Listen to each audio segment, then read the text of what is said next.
Hey everyone, I sincerely appreciate your support.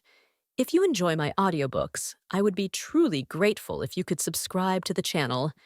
And if you'd like to support even further, you're welcome to become a Patreon member, where you can access audiobooks of novels as long as they are freely available on the internet. Your kindness and support mean so much. Thank you. Heavenly Realm, Judgment Divine Palace. Inside the council hall of the Judgment Divine Palace, several robed elders sat around a circular council table. Those present were all from the reclusive families behind the major heavenly domains of the Heavenly Realm, existences whose power could not be compared to even the 9 great heavenly domain powers. The Judgment Divine Palace was also jointly presided over by their various families. The established duty of the Judgment Divine Palace's existence was to maintain the peace of the heavenly realm, mediate disputes, punish those who violated celestial rules, and so on. However, at this moment, the Judgment Divine Palace was facing the greatest crisis and decision in its history. The crowd before the round table was silent, the atmosphere unprecedentedly solemn and uneasy. The Demon Lord had led the great army of the Demon Realm to invade the Heavenly Realm again, and they were divided on whether to call upon the various sects of the Heavenly Realm to unite against the enemy, or to let the great demon army be. After a moment of mutual silence, a middle-aged man with long, yellowish-brown hair slammed his fist on the table, stood up, and said with deep resentment, "Everyone, the Demon Lord is simply too outrageous, showing no regard for our heavenly realm whatsoever.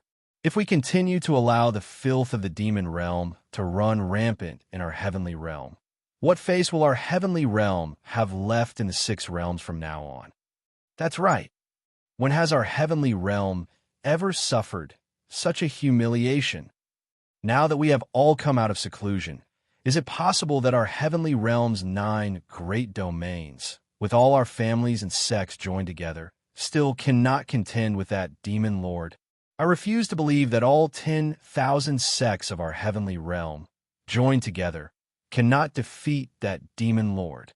The middle-aged man's words won the approving nods of several other clan immortal ancestors present. Several of those present were immortal ancestors from the reclusive families of various heavenly domains who had broken through their seclusion.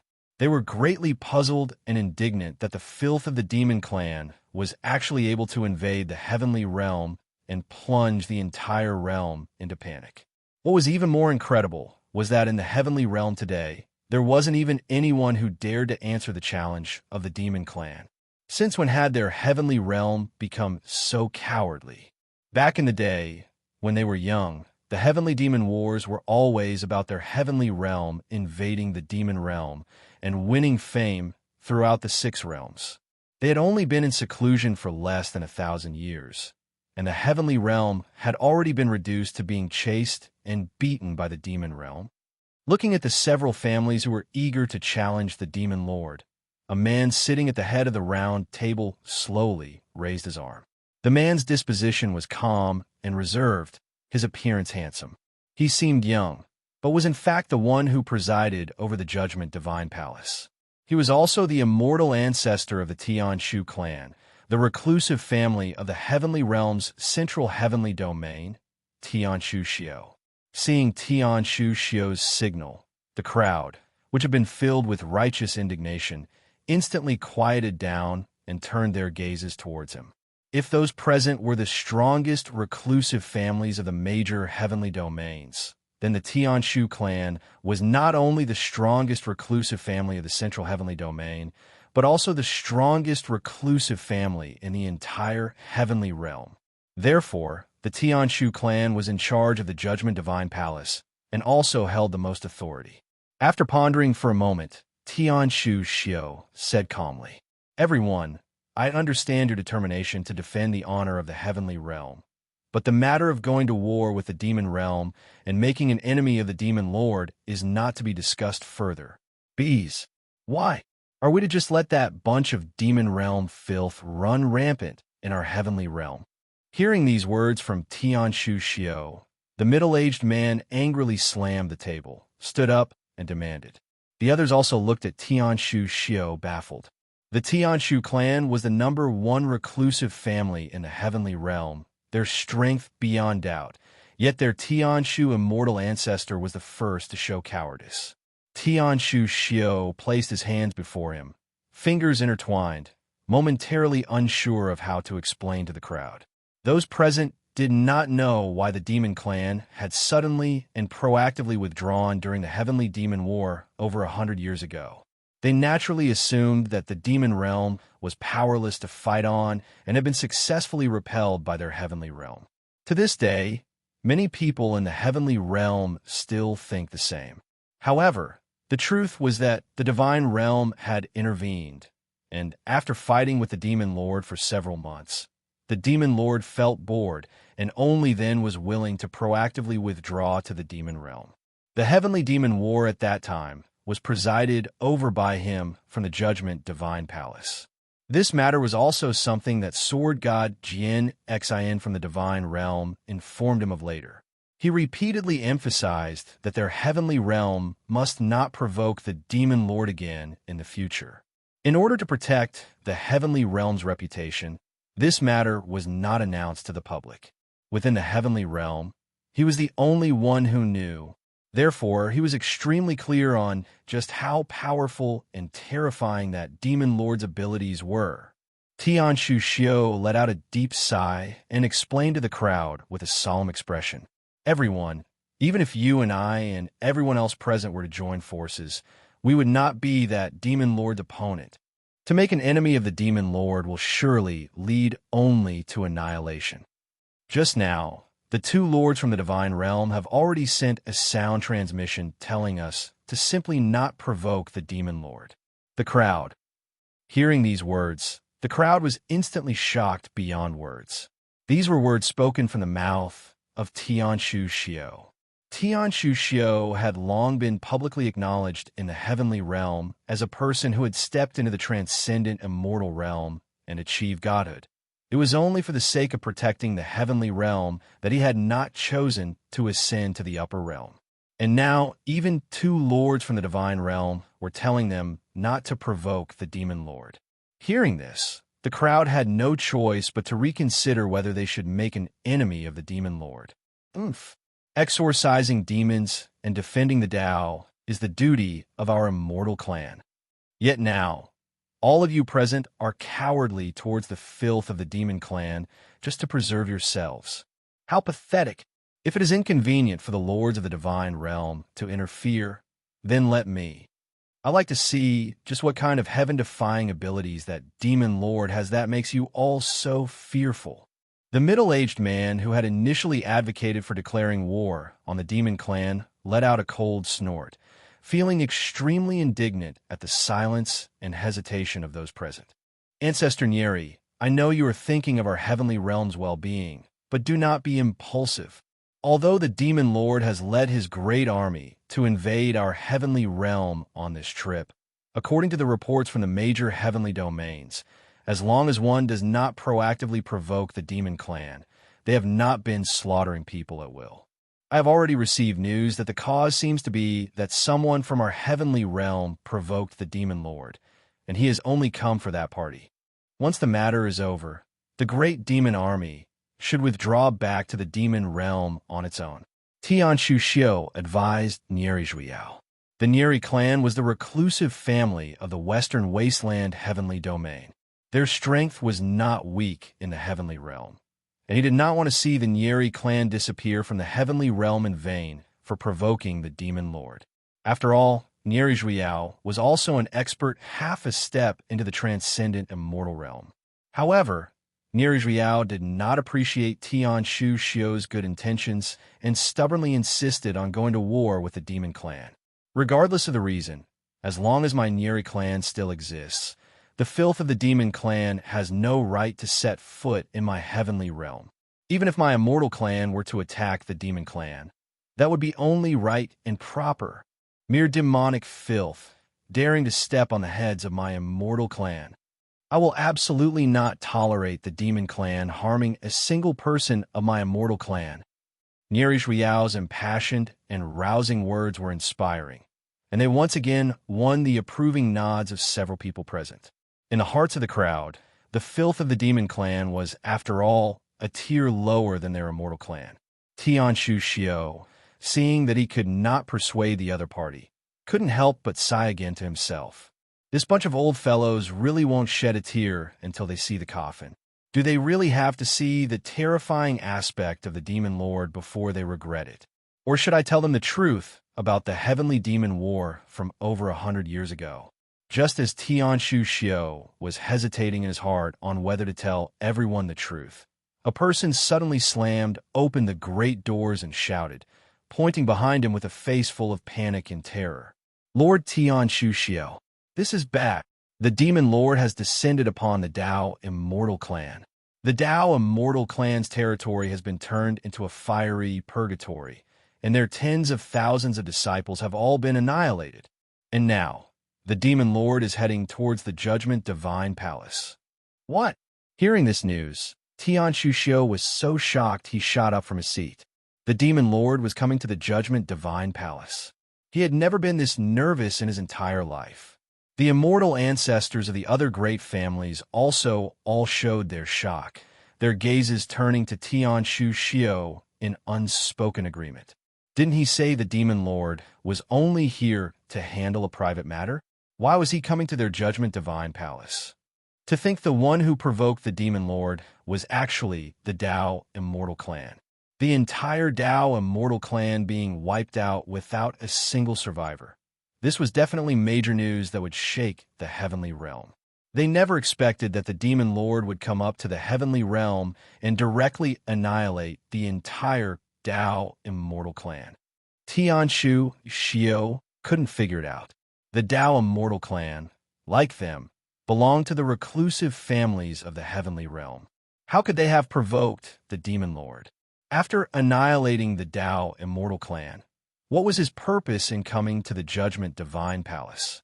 Could it be that besides the Dao Immortal Clan, there was someone else present who had provoked the demon lord? "Ah, young Master Patian, you're awful. The ancestor and the other Lord Immortal ancestors are here. We can't do this here."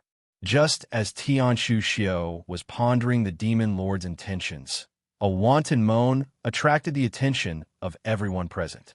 Everyone subconsciously turned their gazes to a man and a woman sitting in a corner of the council hall. The man leaned back in his seat, his legs crossed, a sinister and unruly expression on his face. His cultivation was only at the early stage of the immortal emperor realm, yet his whole body exuded an air of superiority and insufferable arrogance. A woman nestled in the man's embrace, her clothes revealing and her figure fiery.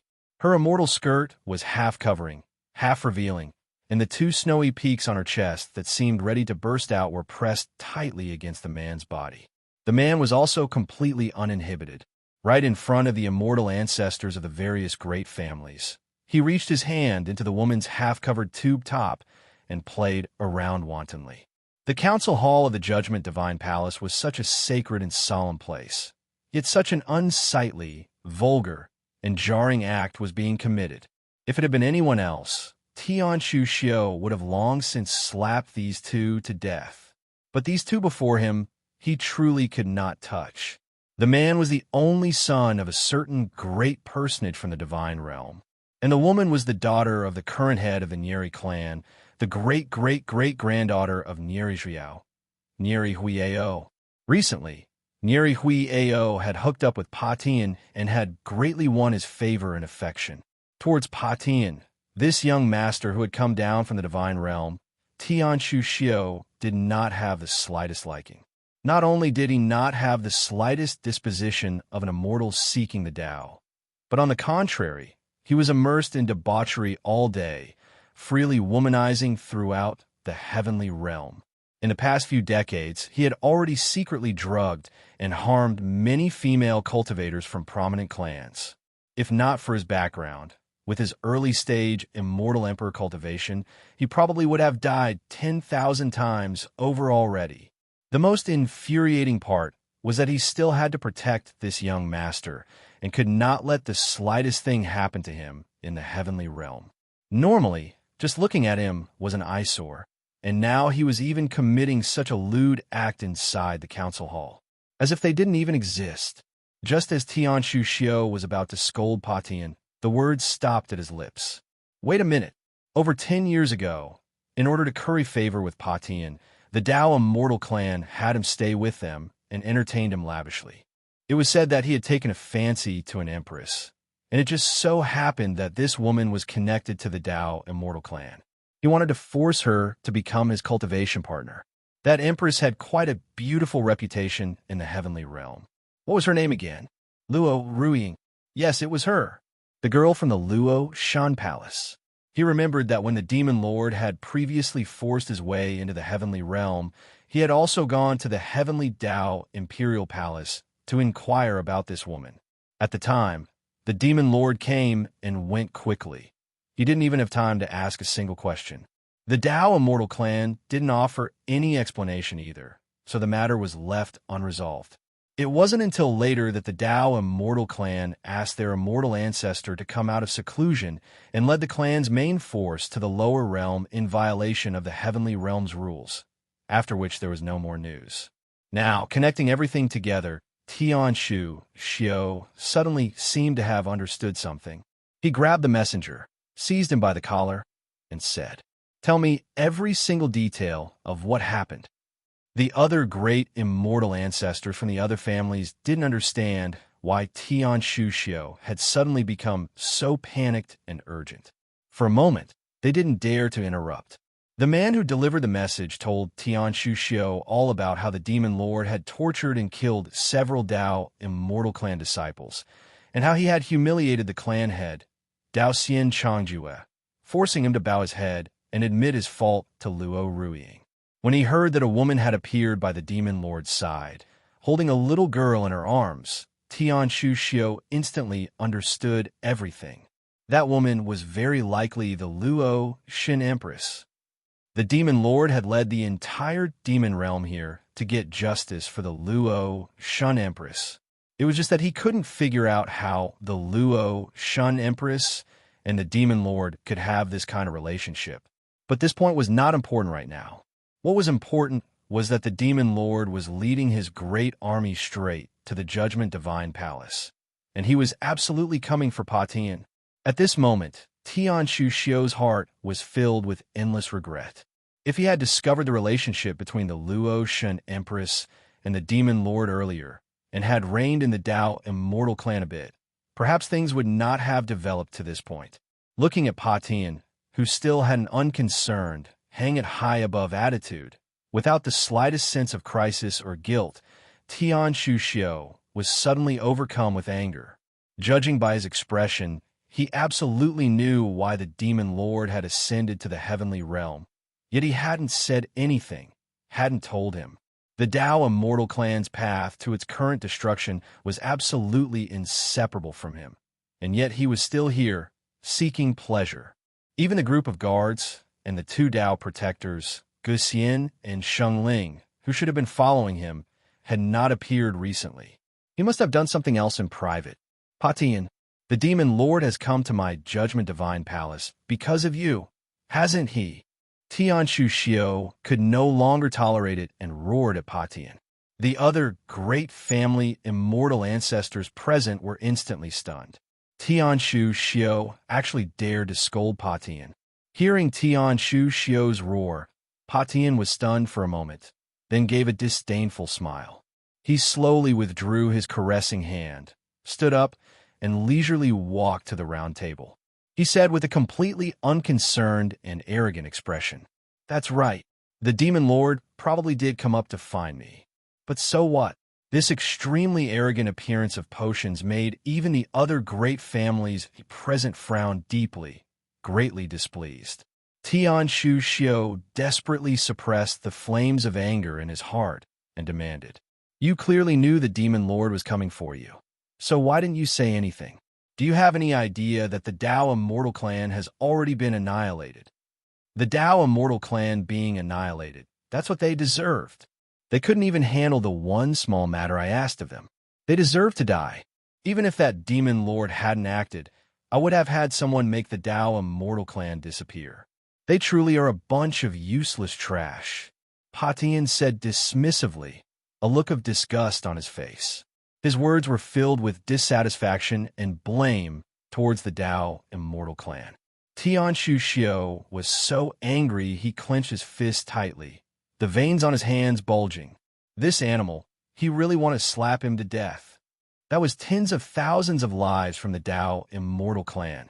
A great family power in the heavenly realm had disappeared because of him, yet he didn't care or regret it in the slightest. Fine, then let me ask you. The Demon Lord will be here shortly. What are you going to do? Ha ha. Under the confused gazes of the crowd, Patian suddenly held his stomach and roared with laughter. He then walked up close to Tian Shushio's face, raised his eyebrows smugly and arrogantly, and said, "What am I to do? Aren't all of you still here? I'm sure everyone present would be very happy to serve me. After all, I can't have an accident here on your watch. If I were to lose even a single hair, you would all be in deep trouble." Tianshu Xiao and the others looked at Potion's arrogant and punchable face, so angry their chests were about to explode. Even for a group of old monsters like them who had cultivated for over 1,000 years and tempered their state of mind to this degree, they almost couldn't hold it in. Too arrogant. He was truly acting recklessly, relying on his background.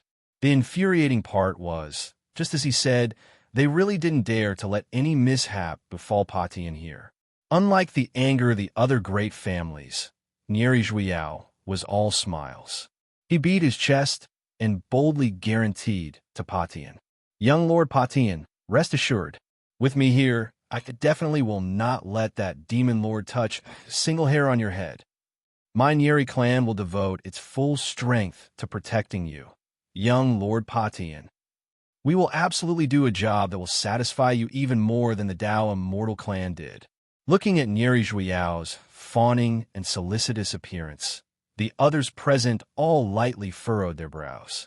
The reason the Nieri clan was desperately trying to curry favor with Patian was because this old, undying fool, in order to connect with that great personage from the divine realm, had not hesitated to send out his own great-great-great-granddaughter. These past few days, Nieri Huiao had been serving Patian very comfortably. It was likely they hoped to become in-laws with Potion's family. No wonder Nieri Zhuiyao was so solicitous. But they had no desire to get involved with Patian, and were even less willing to plunge themselves and their entire families in a crisis for his sake. If not for Potion's identity, never mind paying him any attention, with his extremely arrogant, condescending, and disdainful appearance, they would have slapped him to death long ago. "Patian, the Demon Lord will arrive shortly. I advise you that would be best to flee at once." Tianshu Xiao advised Patian. If Patian were to die in the Judgment Divine Palace, it would indeed be a problem. This was already the best method he could think of, as long as Patian escaped now. Even if the Demon Lord came looking, they could say that Patian had already left the heavenly realm some days ago. After that, wherever he died would have nothing to do with their Judgment Divine Palace. Flee? What kind of joke is that? I'm not going anywhere. I'll wait for him right here. I'd like to see what that Demon Lord can do to me. Facing Tianshu Xiao's suggestion, Patian paid it no mind.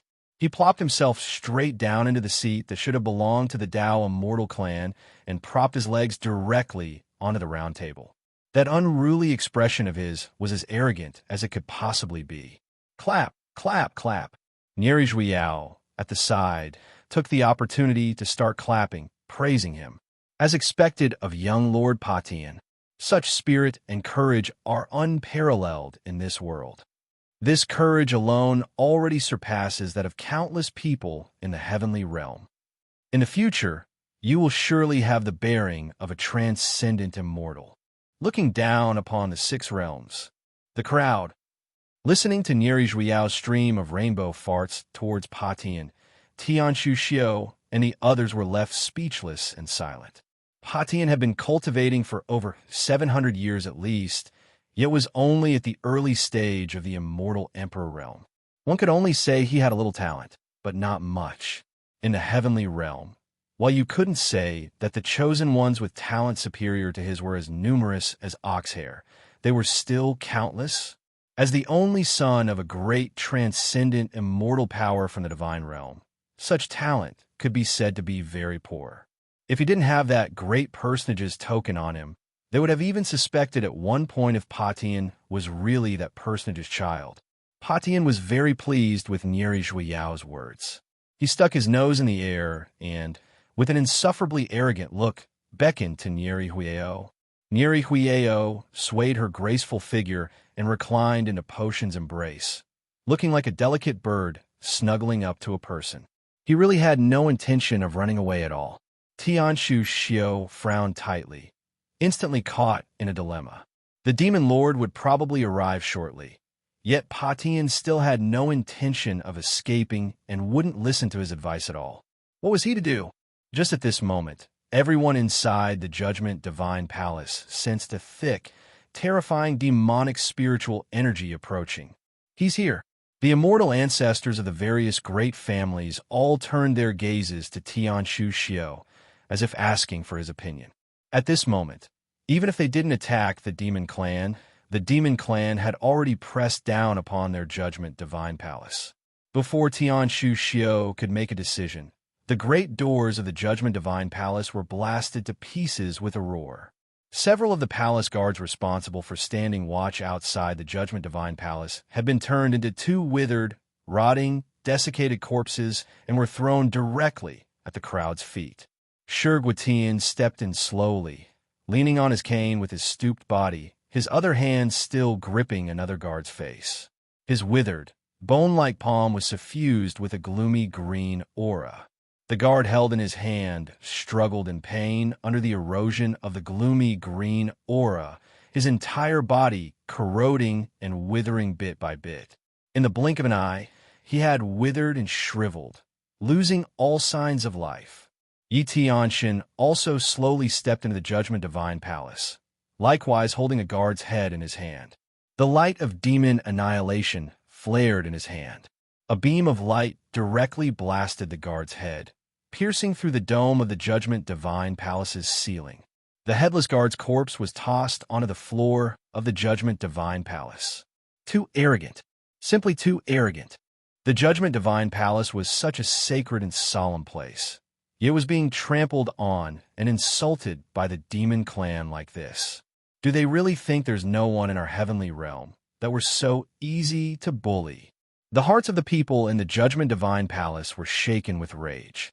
If Tianshu Xiao hadn't secretly signaled them not to act rashly, they would have been unable to hold back and would have attacked long ago. Yi Tianshan and Shurguitian stared coldly at the people of the Judgment Divine Palace, then slowly moved aside, standing to the left and right to respectfully welcome the arrival of the Demon Lord. Ning Yechen, holding Luo Ruiying's hand and accompanied by Yuqin Yu, slowly stepped into the Judgment Divine Palace. Nieri Zhuyiao didn't recognize Ning Yechen, but seeing this display, he knew that Ning Yechen must be that so-called Demon Lord. He instantly frowned and shouted angrily. The Judgment Divine Palace is not a place that filth like you from the Demon Clan can set foot in. I don't care if you're the Demon Lord or a demon bug. Since you've come, don't even think of leaving. Nieri Zhuyiao left his seat and stood alone before Ning Yechen. His expression was arrogant, and a scorching spiritual energy enveloped him like a solar flare, making his entire being as dazzling as the sun. Tianshu Xiao signaled for Nieri Zhuyiao not to be impulsive, but Nieri Zhuyiao completely ignored him, stubbornly insisting on making a move. This humble one is the ancestor of the Nieri clan, Nieri Zhuyiao. I have long wanted to test just how formidable the legendary demon lord truly is. Nieri Zhuyiao let out a fierce shout, took a step forward, and shot straight towards Ning Yechen like a speeding sun. The scorching spiritual pressure nearly melted the floor of the Judgment Divine Palace beneath his feet. From beginning to end, Ning Yechen never even gave Nieri Zhuyiao a direct glance. With a wave of his arm, a demonic god, arm burning with raging demonic flames, suddenly shot out from the shadow and slapped Nieri Zhuyiao. The moment the arm swung, the void distorted and was torn to shreds. half of the massive Judgment Divine Palace was instantly turned to dust. The aftershock alone stretched 1,000 li beyond the Judgment Divine Palace, turning everything in its path to ash, leaving only 1,000-li-long void rift torn across the sky of the heavenly realm. Nieri's Riao didn't even have time to let out a single scream before his entire person, along with his divine soul, was smashed to pieces.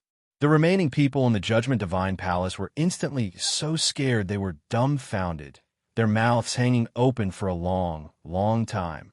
So chirpy and crooked, as annoying as a mosquito. This lord didn't come looking for you. After casually slapping Nieri Zhuiyao to death, Ning Yechen waved his hand in disgust and continued walking towards Tianshu Xiao and the others. Having witnessed the Demon Lord's casual strike, Tianshu Xiao and the others had long since lost any thought of making an enemy of him and proactively retreated to the sides, afraid that the Demon Lord would find them to be in the way and give them a slap too. The one present who found this most difficult to accept was naturally Nieri Huiao of the Nieri clan. The immortal ancestor had only just come out of seclusion, and he was killed so easily, just like that. It was as if her Nieri clan's immortal ancestor's cultivation at the half-step, transcendent immortal realm was fake. Patian, who was sitting to the side with his legs propped up, holding Nieri Huiao, was also truly startled by this scene. But he quickly recovered.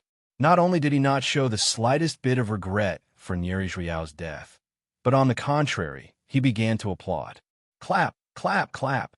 As expected of the Demon Lord, your strength is truly extraordinary. No wonder my numerous guards and 2 Dao protectors didn't make it back alive. I really underestimated you. Patian pushed Nieri Huiao aside. Without the slightest fear on his face, he swaggered forward to meet Ning Yechen. Looking at the increasingly beautiful and moving Luo Ring beside Ning Yechen, Patian gave a lewd smile, his eyes staring fixedly at Luo Ruing's graceful figure. It's been a while, Luo Shen Empress. You've truly become more and more gorgeous and enchanting. Did you come back this time because you missed me? Pa, you only make me feel disgusted. I came back only to take back my things, Luo Ruing said, her pretty face covered in frost as she glared viciously at Patian. No matter how many times she saw him, she would feel extreme disgust. Yu Qingyu, standing beside Luo Ruing, could no longer stand to watch this ignorant and stupid bug act so arrogantly in front of the Demon Lord and Madam, and said calmly, with ring above new BS, a mere ant. Are you even worthy of standing before the Demon Lord and Madam? Break both legs. Kneel. As Yu Qingyu's voice fell, Potion's legs were suddenly and forcefully broken by an invisible power. The crisp sound of breaking bones rang out, followed by Potion's shrill wails and miserable screams. Aya, why you damn demon bitch? How dare you do this to me? Do you know who I am? When you fall into my hands, I will definitely make you regret what you have done to me today. I will cut off your limbs, refine you into a cauldron, and let everyone play with you. His legs broken, Patian was unable to stand and could only kneel before Ning Yechen, shouting at Yu Qingyu at the top of his lungs. The pain and anger had nearly made him lose his reason, his entire face twisted with ferocity. Yu Qingyu just stood before Patian with a dignified posture, not the slightest ripple on her expression, her beautiful eyes as cold as frost. Just a bug in a powerless rage. She had seen it many times and didn't care in the slightest. She wouldn't take this kind of insult to heart at all, and wouldn't even be the least bit angered by it. What she could not tolerate was that a mere bug would dare to stand before the Demon Lord and insult the Madam of the Demon Realm. If the Demon Lord weren't present, she would have definitely made him wish he were dead. Seeing that his threats weren't working, Patian turned his head and roared angrily at Tianshu Xiao and the others. What are you all doing? Can't you see I'm injured? Grab this woman for me. Kill them. The immortal ancestors of the great families looked at each other, their expressions hesitant. Tianshu Xiao, moreover, watched Patian with indifference and extended his arm to signal for everyone not to act. Even if they were to act, it wouldn't change anything. Even with their combined strength, they were absolutely no match for the Demon Lord. There is absolutely no need to provoke the Demon Lord and risk their lives for him. Patian, seeing that not a single person was stepping up to help him, was stunned for a moment, and then his expression became even more ferocious and crazed. Good, good, good. I'll remember you all. Not a single one of you will escape. In the future, I'll have my father annihilate everyone in your clans. Listening to Potion's mouthful of threats, Tianshu Xiao and the others had faces full of disgust. Ever since he came to the heavenly realm, besides stirring up trouble, bullying others with his authority, and disturbing the peace of the heavenly realm, he had been completely useless. And they were the ones who constantly had to clean up his messes and deal with the aftermath. And he still had the nerve to threaten them. For someone who cultivates the Tao so recklessly, his death would be no loss. Looking at Patian, who was like a buffoon, Ning Yechen frowned tightly, his face full of disgust and aversion. Originally, seeing Patian waiting for him here so confidently and even swaggering up to him, he had thought he must have had some kind of backup plan or trick. But in the end, there was nothing. He was just being arrogant and conceited, relying on his identity as a son of the divine realm, thinking no one in the world would dare to provoke him. Pathetically ignorant. This lord asks you, where my wife's heart and bone? Ning Yechen asked coldly, looking down at Patian before him. He had already completely lost interest in Patian. You want this bitch's heart and bone? I refuse to tell you. What can you do to me? If you want to blame someone for all this, blame that bitch by your side who dared to break my legs. If you break that bitch's legs in front of me, I might reconsider telling you, Patian said with a ferocious smile, smug and arrogant, as if he already had Ning Yechen in the palm of his hand. Ning Yechen looked at Patian as if he were an idiot. He was almost amused by Potion's naive words. He really was naively cute. Made one want to crush him to death.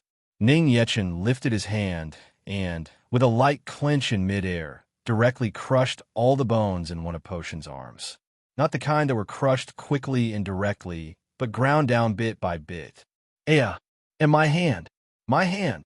Patian lay on the ground, clutching his crushed arm, his face twisted in pain, his head covered in sweat, his body trembling uncontrollably. Demon Lord, why you dare to treat me like this? I will absolutely make you regret it.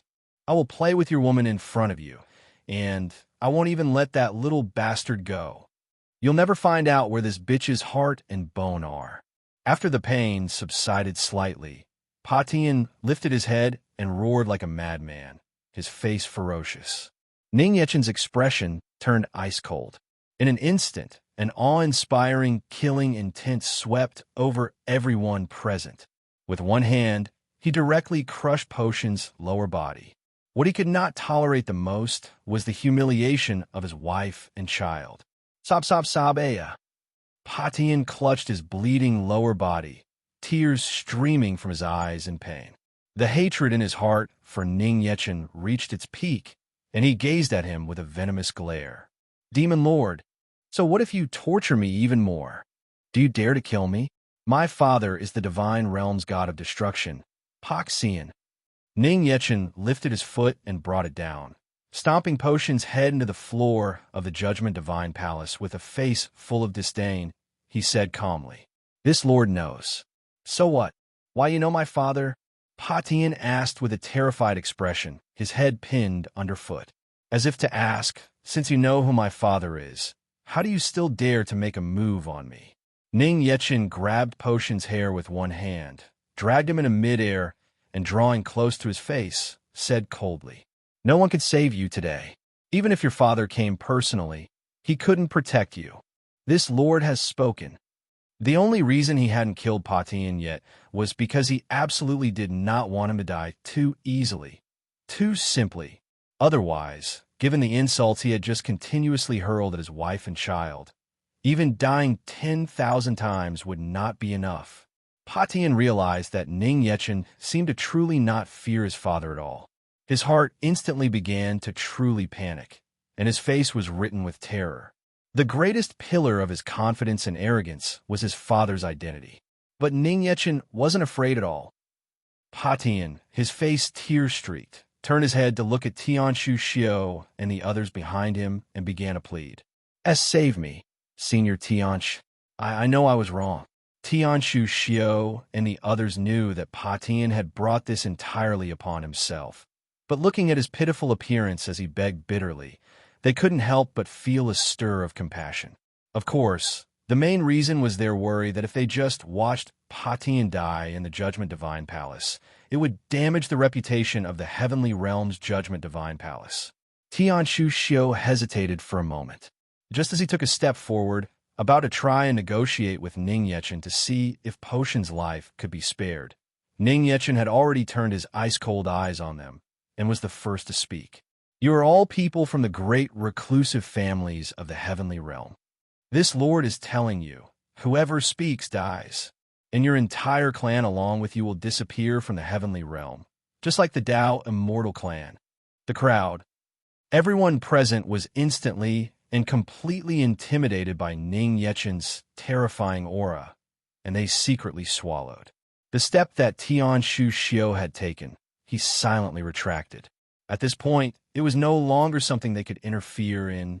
Seeing that no one dared to save him, Potion's expression became even more terrified, and his heart began to fill with regret for not having listened to Tianshu Xiao's words and fled just now. This Lord will ask you one last time. Where are my wife's heart and bone? Ning Yechen asked in a cold voice, turning his gaze back to Pa Tian. If I tell you, will you let me go? Pa Tian asked, trembling. At this moment, he was already using Luo Ruiying's heart and bone as his last bargaining chip to save his life. However, Ning Yechen had said he would only ask one last time. Without hesitation, Ning Yechen with one hand directly crushed Potion's skull and shattered all the bones and internal organs in his body. Even if he wanted to speak now, he no longer could. Blood continuously gushed from his mouth, his eyes lost focus, and all that was left was a single, hanging breath. This Lord was not negotiating with you. Even if you don't speak, this Lord will find it myself. After speaking, Ning Yechen directly tossed the half-dead Pa Tian to the ground and instructed Yi Tianxin.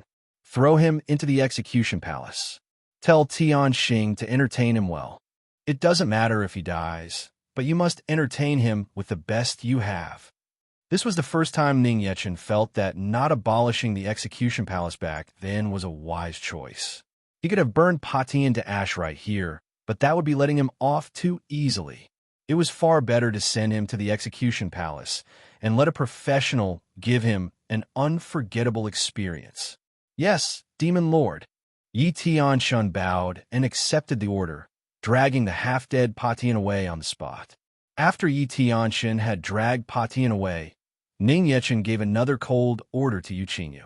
Qingyu, tell everyone to find Ruiying's immortal bone and heart, at any cost.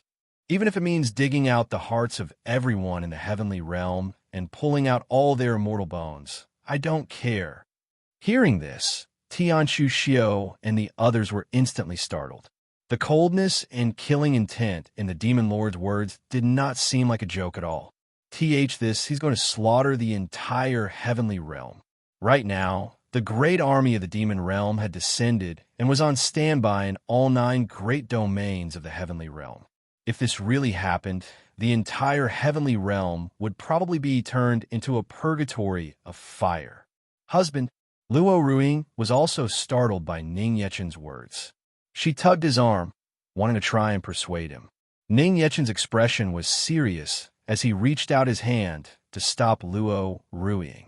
My wife, say no more. I've said, I must get your heart and bone back today. Luo Ruiying's false heart was damaged. Forget 1 month. He was unwilling to wait even one more day. He would not hesitate to flatten the entire heavenly realm. Yu Qingyu bowed slightly, a smile at the corners of her mouth, and prepared to turn and relay the command. Seeing this, Tianshu Xiao could no longer worry about so much. He hurriedly stepped forward, cupped his hands, and said, Demon Lord, please calm your anger. I know where your wife's heart and bone are. Speak. Ning Yechen raised his hand to signal Yu Qingyu to wait and looked at Tianshu Xiao, saying calmly. Tianshu Xiao turned his gaze towards Nieri Huiao, who had long been frightened into a dumbfounded stupor. Nieri Huiao's cultivation talent was not that great. She only had the cultivation of an immortal venerable. But after spending this period of time with Pa Tian, she had suddenly entered seclusion and broken through to the immortal emperor realm. Pa Tian must have given her something to please her. Without Tianshu Xiao needing to speak, Ning Yechen understood. It's inside her. Nieri Huiao met Ning Yechen's ice-cold gaze and, terrified, turned to flee. Ning Yechen took a single step, vanished from the spot in an instant, and then seized Nieri Huiao by the neck, slamming her heavily against a stone wall in the center of the Judgment Divine Palace. With a loud rumble, the entire stone wall cracked. The Demon Lord, don't kill me. I can serve you too. My figure is no worse than the Luo Shen Empress's. I will definitely satisfy you more than she can. Nieri Huiao was completely unable to move. Her eyes were full of terror as she desperately swayed her body, begging Ning Yechen for mercy. Ning Yechen ignored Nieri Huiao. He sent his divine sense in her body and searched it carefully. After confirming the heart and bone were in her body, Ning Yechen's arm transformed into a blade.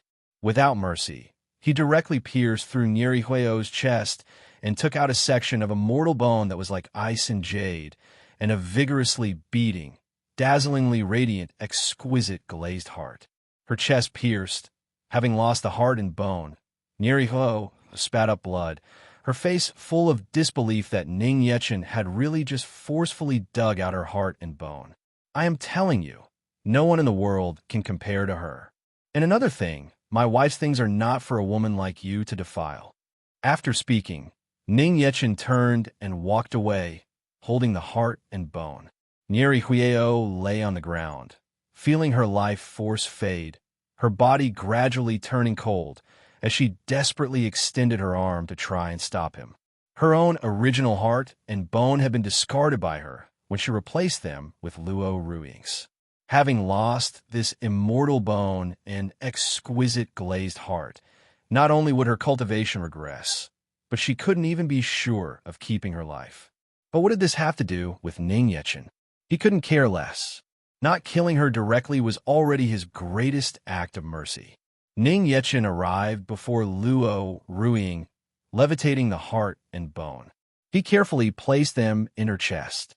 As the heart and bone settled safely into Luo Ruing's chest, a vast and brilliant golden radiance burst forth from within her body.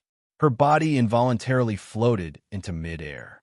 With her eyes tightly closed, she could only feel the spiritual energy surging within her body as all her meridians underwent a baptismal cleansing, the power of her Luo Shun bloodline reawakening. Her head of beautiful, ink-black hair floated in midair and, under the gazes of the crowd, gradually became dyed with threads of dazzling, bright silver. Her graceful immortal bearing became even more radiant and stunningly beautiful. When everything subsided, Luo Ruing slowly opened her beautiful eyes. Her pupils, as dazzling as rubies, now had an extra trace of spiritual luster. Her cultivation at the peak of the heaven-human realm directly broke through in succession to the immortal king realm. Although her cultivation did not return to the immortal emperor realm, Luo Ruing was not disappointed. She considered her former cultivation as having been paid back to the Dao immortal clan. Now that her heart and bone had returned to her body, with her talent and experience, she believed she would soon be able to return to the immortal emperor realm again. Husband, Luo Ruing looked at Ning Yechen with her beautiful eyes, a light smile on her face, as she called out to him softly with gratitude. With her silver hair and red eyes, she possessed a soul-snatching beauty that was several degrees more enchanting than her previous elegant, black-haired appearance. This was how she had looked when he first met her. Ning Yechen naturally extended his hands and embraced the descending Luo Ruing, gently placing his palm over her heart. Feeling the vigorous, pulsating heartbeat transmitted to his hand, a relieved and gentle smile appeared on Ning Yechen's face. Luo Ruiying's pretty face was slightly red as she gently placed her jade-like hand over Ning Yechen's. Luo Hongye, held in her mother's arms, looked at Luo Ruiying's head full of flowing, beautiful silver hair, her big eyes sparkling, and she exclaimed with a happy, charming voice. Mommy's hair turned white again. That's right. Isn't Mommy especially beautiful? Ning Yechen took Luo Hongye from Luo Ruiying's embrace and asked with a smile as he held her. Mommy is beautiful, Luo Hongye said in her soft, sweet voice, her eyes squinted happily. Right, Daddy thinks so too, Ning Yechen chimed in with a laugh. The father and daughter, singing in chorus, made Luo Ruiying give Ning Yechen a shy glare. But her heart was filled with joy, and a smile couldn't help but appear on her face.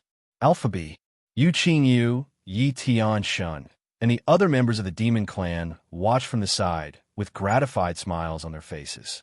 Tianshu Xiao and the others, hiding far on the other side, however, had expressions of shock. They even suspected for a moment if their eyes were deceiving them. The Demon Lord and the Luo Shun Empress with their child, a happy family of 3 enjoying themselves. It should have been a very heartwarming and loving scene. If only they hadn't witnessed the Demon Lord in action just now. The Demon Lord with a gentle and tender smile on his face at this moment, and the Demon Lord who had struck so viciously just now, were like 2 completely different people. Luo Ruiying turned her head to look at the Judgment Divine Palace beside them, which had been nearly half destroyed by Ning Yechen's one slap. She slowly walked before Tianshu Xiao and the others and bowed slightly in apology. Excuse me, all you lords of the Judgment Divine Palace, for troubling you.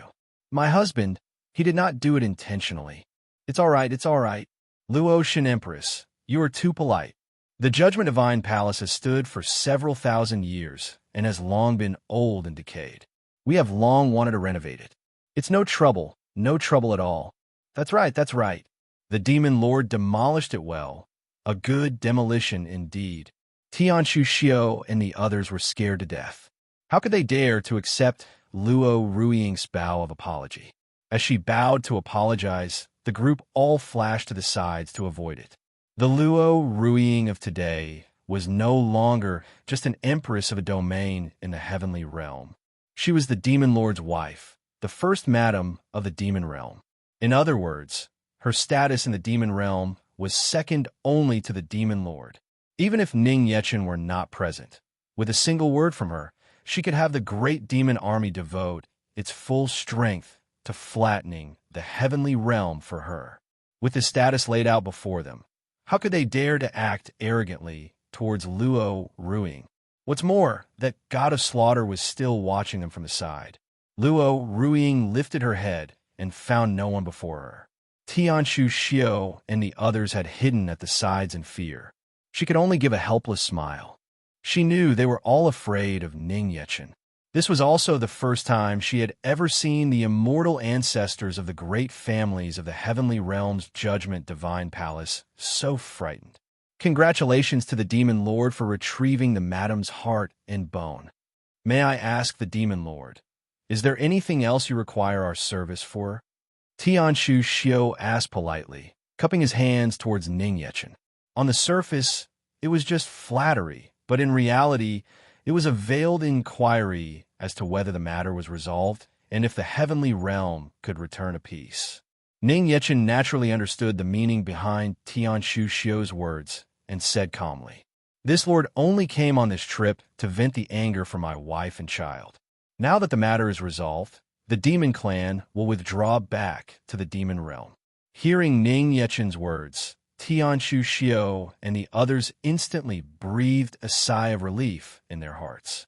Thank goodness. The matter was over just like that. It was a blessing in disguise. At least the heavenly realm was not greatly affected. Now, as long as they could send off this god of slaughter, anything would be fine. However, just as Tianshu Xiao and the others were feeling relieved, they heard Ning Yechen speak again leisurely. However, this lord will be staying in the heavenly realm for a little while with my wife. At that time, I might have to trouble you all a bit. None of you should mind, right? Tianshu Xiao and the others. Hearing this, Tianshu Xiao and the others were instantly dumbstruck again.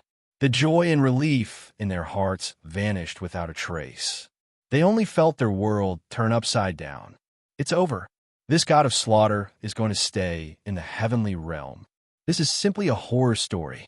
If another blind fool like Pa Tian were to proactively provoke the demon lord, wouldn't it be all over? Tianshu Xiao and the others could only pray in their hearts that no one would provoke this god of slaughter again, and that the demon lord would leave quickly. Their little hearts couldn't take it. Although their hearts were a million times unwilling, Tianshu Xiao and the others had no choice but to squeeze out smiles more brilliant than a chrysanthemum on their faces. The demon lord staying in the heavenly realm is a witness to the peaceful coexistence of our two heavenly and demon realms. This will be a great step for our two heavenly and demon realms towards eliminating prejudice and getting along amicably. We are, of course, extremely welcoming. As they said these words, Tianshu Xiao and the others were gritting their teeth tightly, tears welling up in their eyes. They were so moved by their own words they were about to cry. Is that so? You all look quite sad. Ning Yechen asked with a smile, feigning ignorance. No, no, no, Demon Lord, don't misunderstand. These are tears of joy. Tears of joy. Yes, yes, yes, we're just too happy. Tianshu Xiao and the others shook their heads repeatedly and explained. Hearing you all say that, this lord can rest assured. My wife, let's go, Ning Yechen said with a light laugh, extending his hand towards Luo Ruing. How could Luo Ruing not see that Ning Yechen was deliberately teasing Tianshu Xiao and the others? She gave him a charmingly coquettish glance and took his hand. The two clasped their hands, fingers intertwined, and slowly left the Judgment Divine Palace, surrounded by Yu Qingyu and the members of the Demon Clan. Husband, what else are you staying in the heavenly realm to do? Strolling along the road, Luo Ruing turned her head to look at Ning Yechen and asked, puzzled, could it be that my wife has forgotten again? I said before that I would take you back to your maternal home, my wife. Since we're already here, we might as well take the opportunity to go back and take a look, Ning Yechen said softly, a faint smile on his face. Luo Ruing hadn't expected that Ning Yechen had remembered every word she had said back then. The corners of her mouth couldn't help but curve upwards, and she gently leaned against his shoulder. But on second thought, her pretty face froze, and her heart suddenly became nervous. If Ning Yechen went back to the Luo Shun Palace with her, didn't that mean he was going to meet her parents? After Ning Yechen left, leading the great demon army, a dead silence fell within the Judgment Divine Palace. The terrifying traces of half the Divine Palace being destroyed by Ning Yechen's single slap were still vivid in their minds. The shattered void stretching for 1,000 li still shook the minds of everyone present. The heavenly realm's void barrier, usually so stable, was so fragile in the demon lord's hands. And this god of slaughter was going to stay in the heavenly realm for a period of time. At this thought, Tianshu Xiao and the others all shuddered in their hearts in unspoken agreement and let out a deep sigh. Immortal ancestor Tianshu, now that Pa Tian has been taken away by the demon lord and has entered the demon realm's execution palace, I'm afraid his chances of survival are nil. What should we do? A clan's immortal ancestor turned his head and asked Tianshu Xiao. The other various family immortal ancestors also turned their gazes to Tianshu Xiao, wanting to hear his opinion. Pa Tian disappearing from the Judgment Divine Palace was no small matter. They had watched with their own eyes as Pa Tian was taken away and had not acted. If that great personage from the divine realm were to blame them, it would be very difficult for them to explain. Tianshu Xiao gave the crowd a listless glance and said calmly, "What should we do? How about you all gather your men right now, chase after the demon lord, and rescue him from the demon lord's hands?" Teach, that wouldn't be good. Even if we were joined forces, we would be absolutely no match for the demon lord. I'm afraid it would be a one-way trip. Hearing this, the faces of the crowd all changed with fright. After witnessing the demon lord's terrifying strength, they absolutely would not mention making an enemy of the demon lord or defending the heavenly realm's honor again. Since you all know it in your hearts, what need is there to ask? This matter is already beyond our ability to interfere in, Tianshu Xiao said with a sigh, looking in the direction where Ning Yechen and the great demon army had left. He had originally thought that after stepping into the transcendent immortal realm and achieving godhood, his cultivation would have reached the pinnacle of perfection, enough to look down on the six realms. Little did he know, the difference in strength among transcendent immortals was also this great. The transcendent immortal realm might be his limit and the limit of the gods of the divine realm, but it was not the limit of that demon lord. We understand, but what if that great personage blames us? Everyone knew they could no longer interfere in this matter. They were just worried in their hearts that the great personage from the divine realm would blame them. They couldn't afford to provoke the demon lord, and they likewise couldn't afford to provoke that great personage from the divine realm. Tianshu Xiao slowly turned his back to leave and said calmly, "The matter of Patian cannot be blamed on us. The consequences now are all of his own making. We have already done our best to dissuade him. If that great personage truly does come to assign blame, I will personally explain to him." As he was leaving, Tianshu Xiao didn't forget to stop, turn his head back, and add a few more instructions with a serious expression. "Oh, right. During this time that the demon lord is staying in the heavenly realm, you must control the juniors of your various clans. If you don't want to disappear from the heavenly realm, just like the Dao Immortal Clan. Also, effective immediately, no one in the heavenly realm is to provoke the Luo Shun Palace. Whoever provokes the Luo Shun Palace should just proactively disappear from the heavenly realm. It'll save me the trouble of doing it myself." The crowd watched Tianshu Xiao's gradually departing figure, and with uneasy hearts, they transformed into divine rainbows and left one after another. The Luo Shun Empress was now the demon lord's wife, the Empress of the demon realm. It was likely that before long, the Luo Shun clan was going to rise. Finding a way to build a good relationship with the Luo Shun clan was more important. Northern Underworld Heavenly Domain, Luo Shun Palace. Inside the Great Hall, the head of the family, Luo Tianya, and a group of clan elders were gathered together, discussing the most tense situation currently facing the heavenly realm. The great demon army had invaded the heavenly realm again. The 9 great heavenly domains were invaded by the demon clan simultaneously, and all the people of the heavenly realm felt that they were in peril. They were either fleeing and hiding or entering seclusion and not coming out. All the major sects had activated their barriers to protect themselves, and the Luo Shun Palace was no exception. Coincidentally, the great demon army, led by the demon lord, had descended upon their northern underworld heavenly domain, and the various sects within the domain were so scared they didn't dare to move at all. The Luo Shun Palace, as a declining, third-rate sect in the northern underworld heavenly domain, naturally had to do everything possible to preserve itself. But not long ago, they, along with the other various sects, had received a rescue bell signal from the Dao Immortal Clan. For a time, they were caught in a dilemma, discussing whether or not to go and support the Dao Immortal Clan. Luo Tianya had never had a good impression of the Dao Immortal Clan to begin with, and he was even more unwilling to let the few people left in his family make an enemy of the demon clan for the sake of the Dao Immortal Clan and sacrifice their lives in vain. Therefore, he advocated for ignoring the Dao Immortal Clan's call for rescue. But the other elders in the clan were all united in holding the opposite opinion. The demon clan was certainly terrifying, but the Dao Immortal Clan was the #1 reclusive family in the northern underworld heavenly domain, and their Luo Shun Palace absolutely could not afford to provoke them.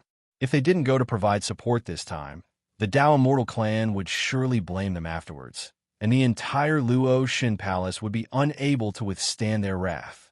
Previously, the matter of Luo Ruiying injuring a member of the Dao Immortal Clan and escaping from them had already greatly angered and displeased the Dao Immortal Clan.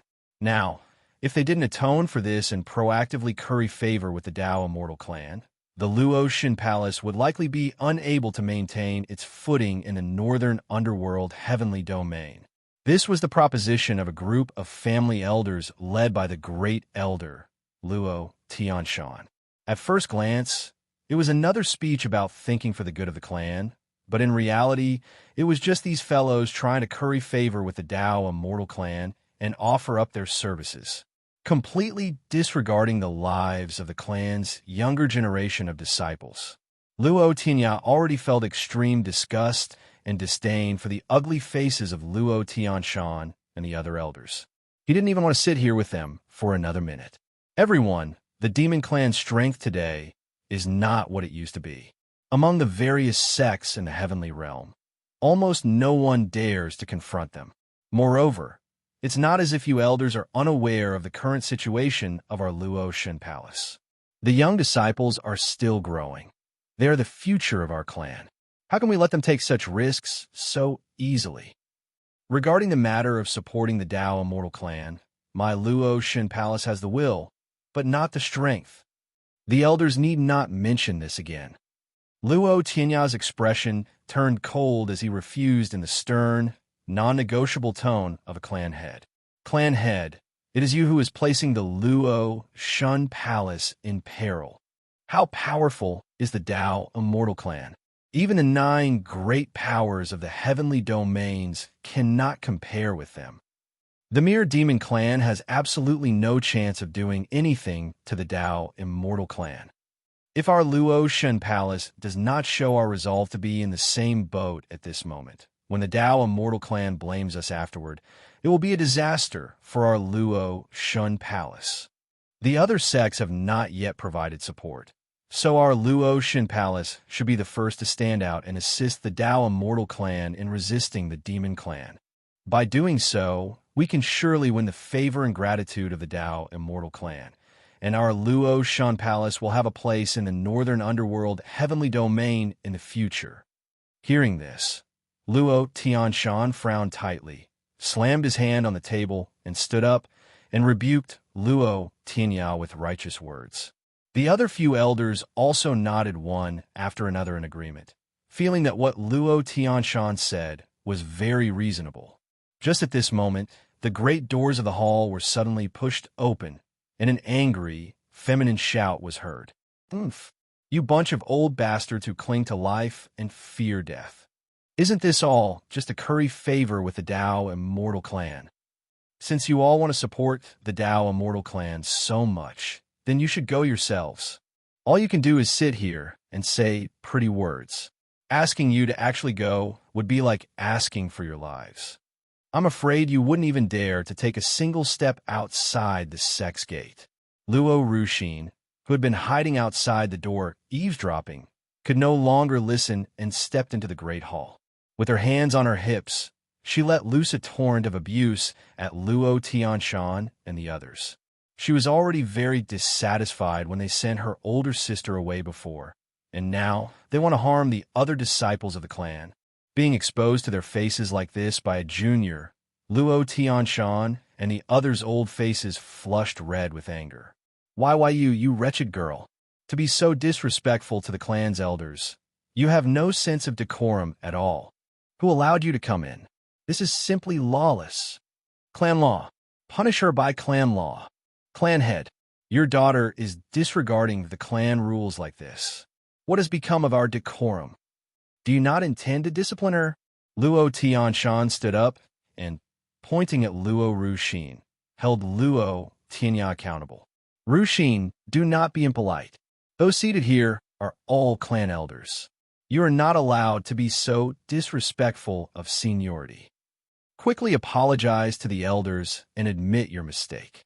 Luo Tianya looked at Luo Ruxin, passing an approving glance with his eyes, while his mouth feigned a scolding.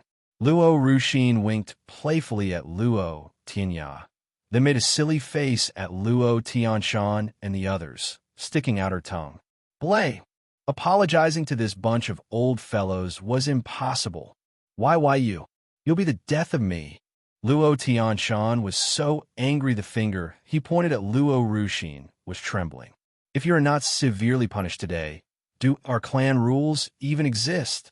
After speaking, Luo Tianshan leaped into the air and reached out to grab Luo Ruxin. With Luo Tianshan's cultivation at the peak of the immortal venerable realm, Luo Ruxin, who was only at the immortal king realm, would have found it difficult to parry. Nues. Just as his palm was about to grab Luo Ruxin, a hand firmly seized Luo Tianshan's wrist. Great Elder, it is not your place to discipline my daughter. Luo Tianya gripped Luo Tianshan's hand, his face showing his anger, and with a shove, he blasted Luo Tianshan away. To make a move on his daughter, right in front of him, did he really think he was dead? Good, Luo Tianya. To shield your daughter, you truly scorn the clan rules. Do you have any idea that it's precisely because your daughter Ruiying provoked the Dao Immortal Clan that our Luo Shun Palace is now in such an embarrassing position in the northern underworld heavenly domain? We are being suppressed by the other sects at every turn. We don't even have the chance to let our clan's disciples enter immortal realms for training. This is all because of your daughter. And now you want to shield this wretched girl too. Luo Tianshan said in an angry voice, looking at his faintly aching wrist. Luo Tianya actually dared to make a move on him. On him, his elder brother. Luo Tianya ignored the enraged Luo Tianshan and instead turned his head to ask Luo Ruxin behind him with concern. Are you all right, girl? Father, I'm fine, Luo Ruxin replied with a light laugh, then glared fiercely at Luo Tianshan. When her cultivation reaches the immortal emperor realm in the future, she will definitely make this old fellow pay. For a lady to take revenge, 1,000 years is not too late. Even if I have to wait, I'll wait until he's dead. 3. Luo Tianshan, seeing Luo Tianya ignore him, was so angry that he pointed at him and announced in a stern and solemn voice, Loro Tianya, as the clan head, you have repeatedly disregarded the clan's safety, failed to prioritize the clan's interests, and stubbornly shielded your daughters. The Council of Clan Elders believes you are no longer fit to serve as the head of the Luo Shun Palace. In my name, as the Great Elder of the Luo Shun Palace, I, along with the other elders in unanimous agreement, hereby revoke your position as the head of the Luo Shun Palace. Do all of you agree? Hearing this, Luo Tianya's expression showed no ripple. He was neither angry nor regretful, but simply looked at the other elders and asked calmly. The other elders hesitated for a moment, then all nodded in unison. As long as it went through the Council of Clan Elders and received the consent of all the clan elders, the elders could revoke the position of the current clan head. The vacated position of clan head would be temporarily filled by the Great Elder. Luo Tianya had long seen that his elder brother, Luo Tianshan, had been coveting the position of Luo Shun Palace's head for a long time. Back then, when their father chose to pass the position to him, Luo Tianshan was already filled with dissatisfaction. After that, he had basically opposed him at every turn.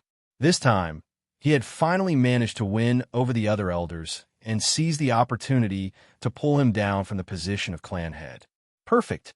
He had long since lost any interest in this position of clan head anyway, and he had no desire to ever see these people's ugly faces again. This position of clan head, it's better not to have it. Luo Tianya frankly took out the jade tablet representing the position of clan head, tossed it into Luo Tianshan's hands, and turned to leave with Luo Ruxin. Luo Tianshan held the clan head's jade tablet in his hands, his face ecstatic. It was finally his turn to be the head of the Luo Shun Palace. Cough, cough. In my name, as the acting clan head, I order all disciples of the clan to assemble and immediately set out to reinforce the Dao Immortal Clan, to resist the Demon Clan together and protect the peace of our heavenly realm. Luo Tianshan ordered, high-spirited, as he held up the jade tablet. Luo Tianya, who had not yet walked far, heard this and a look of regret couldn't help but appear on his face as he let out a deep sigh. If the entire younger generation of the clan were to perish, then the Luo Shin Palace would truly be finished. In these people's hands, the future of the Luo Shin Palace would probably only become even more bleak. Just at this moment, a disciple suddenly ran into the hall, reporting to Luo Tinya, out of breath. "This is bad, clan head. We just received news. The Dao Immortal Clan has already been annihilated by the Demon Clan. Not a single person in the entire sect survived." "What?" Hearing this news, Luo Tinya, as well as Luo Tianshan and his group, were all shocked. The Dao Immortal Clan was, after all, the #1 reclusive family in the northern underworld heavenly domain. To think they were really annihilated by the Demon Clan, just like that. This is too fast. They hadn't even finished gathering the disciples in the clan, and the Dao Immortal Clan was already gone. "See, clan head, what do we do now?" the disciple asked, his face full of terror. "Have all disciples who are outside the clan return to the sect at once. And absolutely do not proactively provoke the Demon Clan." Luo Tinya pondered for a moment and immediately commanded. "Yes." The disciple nodded and accepted the order. Just as he was about to turn and leave, Luo Tianshan jumped out with dissatisfaction, holding up the clan head's jade tablet. "I am the current head of the Luo Shun Palace. Everyone is to listen to my instructions." The disciple looked at the clan head's jade tablet in Luo Tianshan's hand, then looked back at Luo Tianya with a confused expression. "Clan head, did you lend the tablet to the Great Elder?" "Luo Tianshan, Luo Tianya has already been removed from the position of clan head by the unanimous decision of the clan elders. Tell everyone that from now on, I, Luo Tianshan, will be the acting clan head." Luo Tianshan was so angry his brows twitched as he retorted sternly.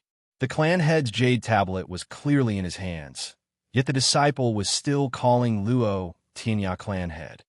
How outrageous! The disciple was startled upon hearing this and looked towards Luo Tianya for verification. Luo Tianya nodded lightly. "That's right, I'm no longer the clan head. Follow his arrangements for everything." "Yes." "Then Great Elder." "No." "Clan head, what should we do now?" The disciple turned his head and asked Luo Tianshan. Cough, cough. "Have all disciples who are outside the clan return to the sect at once. And absolutely do not proactively provoke the Demon Clan." Issuing his first command as clan head, Luo Tianshan's face was full of triumphant spirit.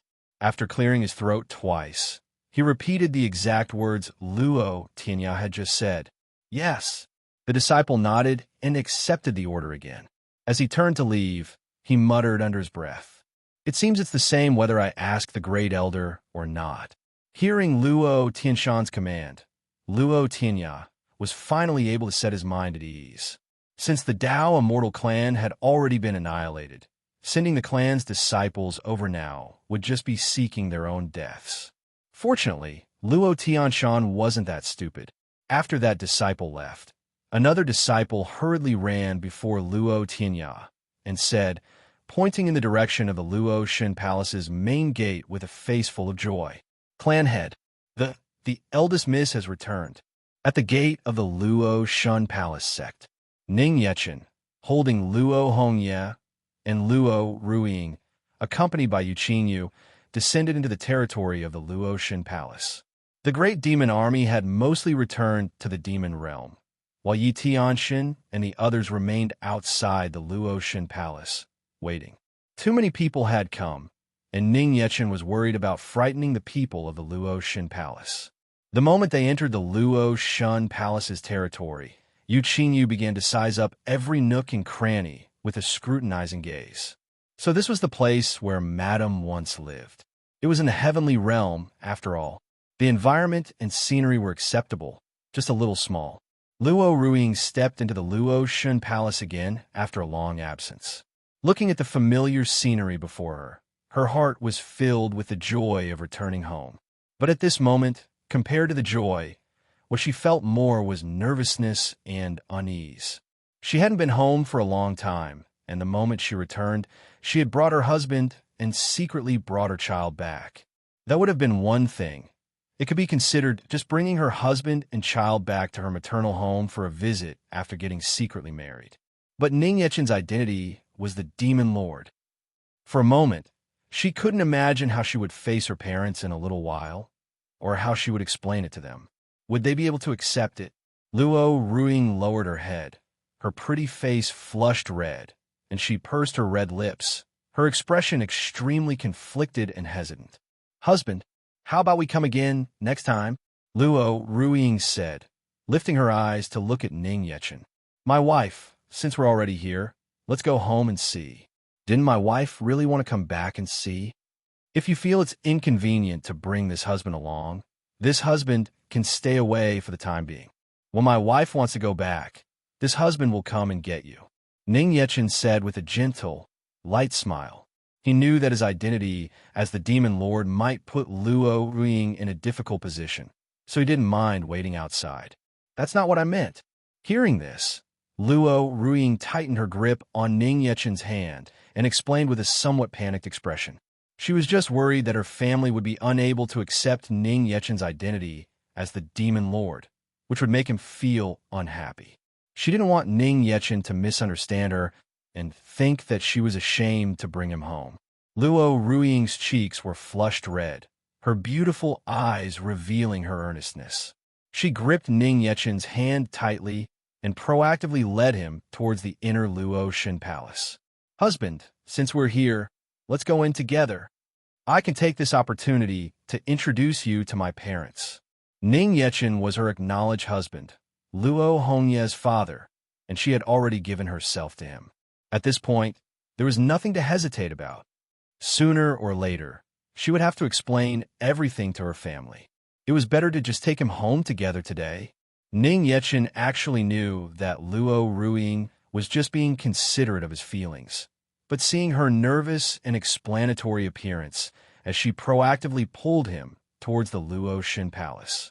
In the end, he didn't say anything, but just smiled lightly and, holding her hand, easily stepped through the barrier that was like a mere decoration.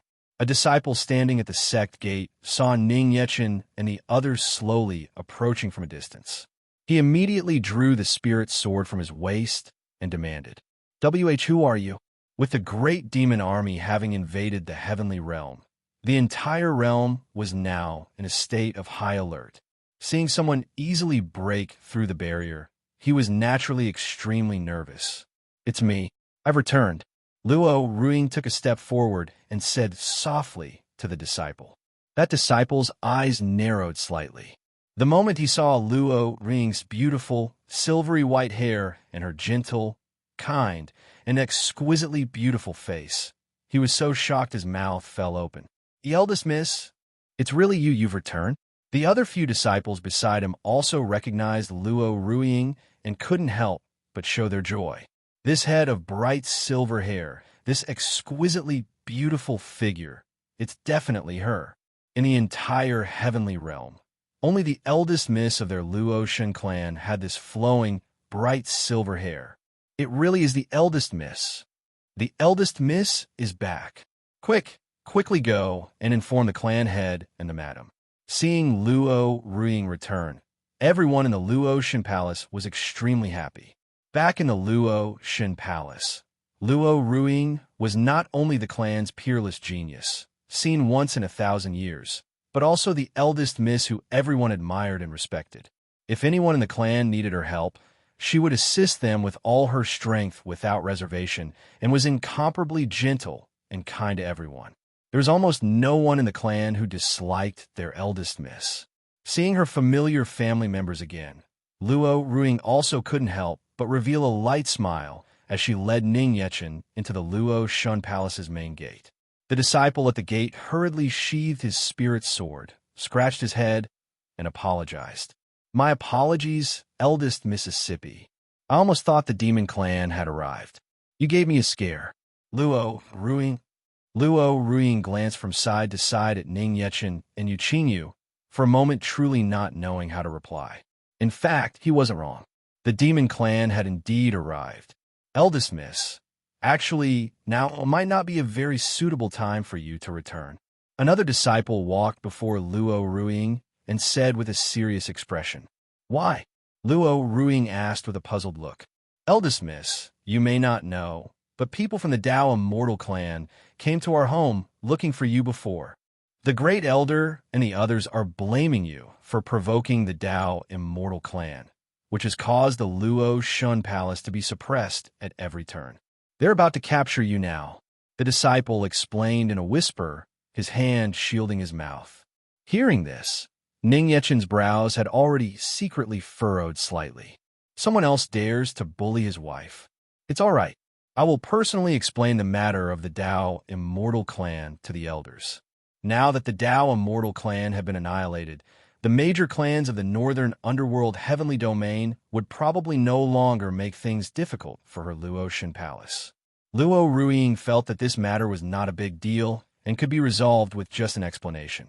Big sister. Just at this moment, a beautiful figure flew straight into Luo Ruiying's embrace, pressing her cheek against Luo Ruiying's chest and rubbing it back and forth affectionately. Luo Ruiying looked at the coquettish Luo Ruxin in her arms and couldn't help but let out a helpless, light laugh. But this time, she did not lecture her as she had in the past. Big sister, your hair. After rubbing against her soft chest to her heart's content, Luo Ruxin lifted her head, and seeing Luo Ruiying's bright silver hair, she couldn't help but say with pleasant surprise, I've already retrieved my heart and bone. Luo Ruiying nodded with a light laugh. Hearing this, Luo Ruxin was immediately so delighted that she buried her face in Luo Ruiying's chest again. This is wonderful. Big sister is back to her most charming appearance. Ruxin never thought I'd be able to see you again so soon, big sister. Looking at Luo Ruxin in her arms, who seemed to be constantly taking advantage of her, Luo Ruiying's pretty face turned red. She furrowed her beautiful brows and quickly pulled the girl out of her embrace. It's good that you've come back now, big sister. The Dao Immortal clan has already been wiped out by the Demon clan, so you can come home with peace of mind and not have to worry. Seeing that her little actions have been discovered, Luo Ruxin gave a playful smile and then impatiently informed Luo Ruiying of this good news. I know about this matter, Luo Ruiying said with an embarrassed smile and a light nod. How do you know so quickly, big sister? Luo Ruxin asked, puzzled. She had only just heard the news, and her older sister already knew? Could it be that the news has already spread to the mortal realm? That's too fast. Auntie. Just as Luo Ruxin was feeling puzzled, a cute call in a milky voice reached her ears. Luo Ruxin was suddenly startled and turned her head to look at the petite and cute Luo Hongye in Ning Yechen's arms. Little Yi, our family's little Yi has gotten even cuter. Come, let Annie give you a pinch, OWO. Luo Ruxin's face showed pleasant surprise. With a flash, she dotingly ran before Luo Hongye and began to repeatedly pinch her tender, soft, and sweet little face with both hands. This soft, squishy, and smooth feeling, it truly made her unable to stop. As expected of my big sister's child. Simply identical to how big sister was as a child. In the future, she'll definitely be a great beauty, just like big sister, hee. Asterisk, asterisk. Cough, cough, Ruxin, you're going to pinch the child's face flat. Seeing Luo Ruxin completely immersed in pinching the child's face, Ning Yechen couldn't help but clear his throat and remind her. Only then did Luo Ruxin react. She hurriedly withdrew her hands, her face full of apology. I'm sorry, Annie didn't mean to. Luo Hongye pouted her round, chubby baby face, reached up with her tender little hands to rub her own cheeks, looking adorably puffed up and aggrieved. Seeing this, Luo Ruxin couldn't help but reveal a perverted smile. A little Yi like this is also so cute. Luo Hongye was so scared, she hurriedly burrowed into Ning Yechen's embrace. Only then did Luo Ruxin notice that the person holding Luo Hongye was Ning Yechen, and her little mouth opened wide in surprise. W. Brother-in-law, you came too. One must know, The heavenly realm was not a place mortals could set foot in. For an ordinary person to go to the heavenly realm, they could basically only rely on cultivating to the ascension immortal gate, or be brought there by a great, heaven-reaching power from the heavenly realm. A beta epsilon. Furthermore, the spiritual pressure of the heavenly realm was not something the mortal realm could compare to. It was generally very difficult for a mortal to withstand the heavenly realm's spiritual pressure and adapt to it. Her brother-in-law is a mere mortal. How could her big sister dare to bring him up here? And her brother-in-law doesn't look like he's having any trouble at all. Strange. Could it be that he's carrying some kind of magical treasure to resist the spiritual pressure? Luo Ruxin's pretty face couldn't help but show her doubt as she continuously and carefully sized up Ning Yechen from top to bottom.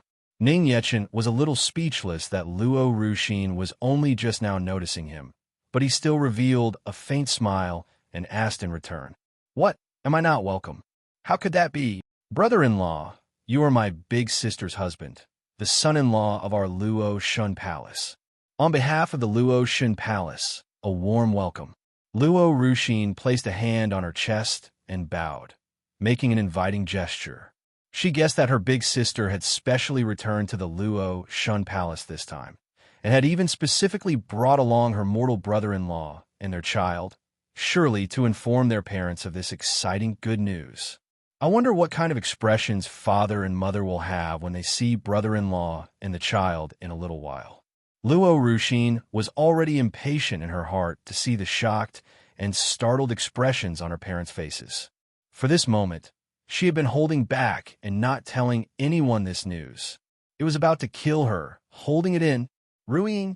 Just as Luo Ruxin was full of anticipation, Luo Tinya also happened to rush over.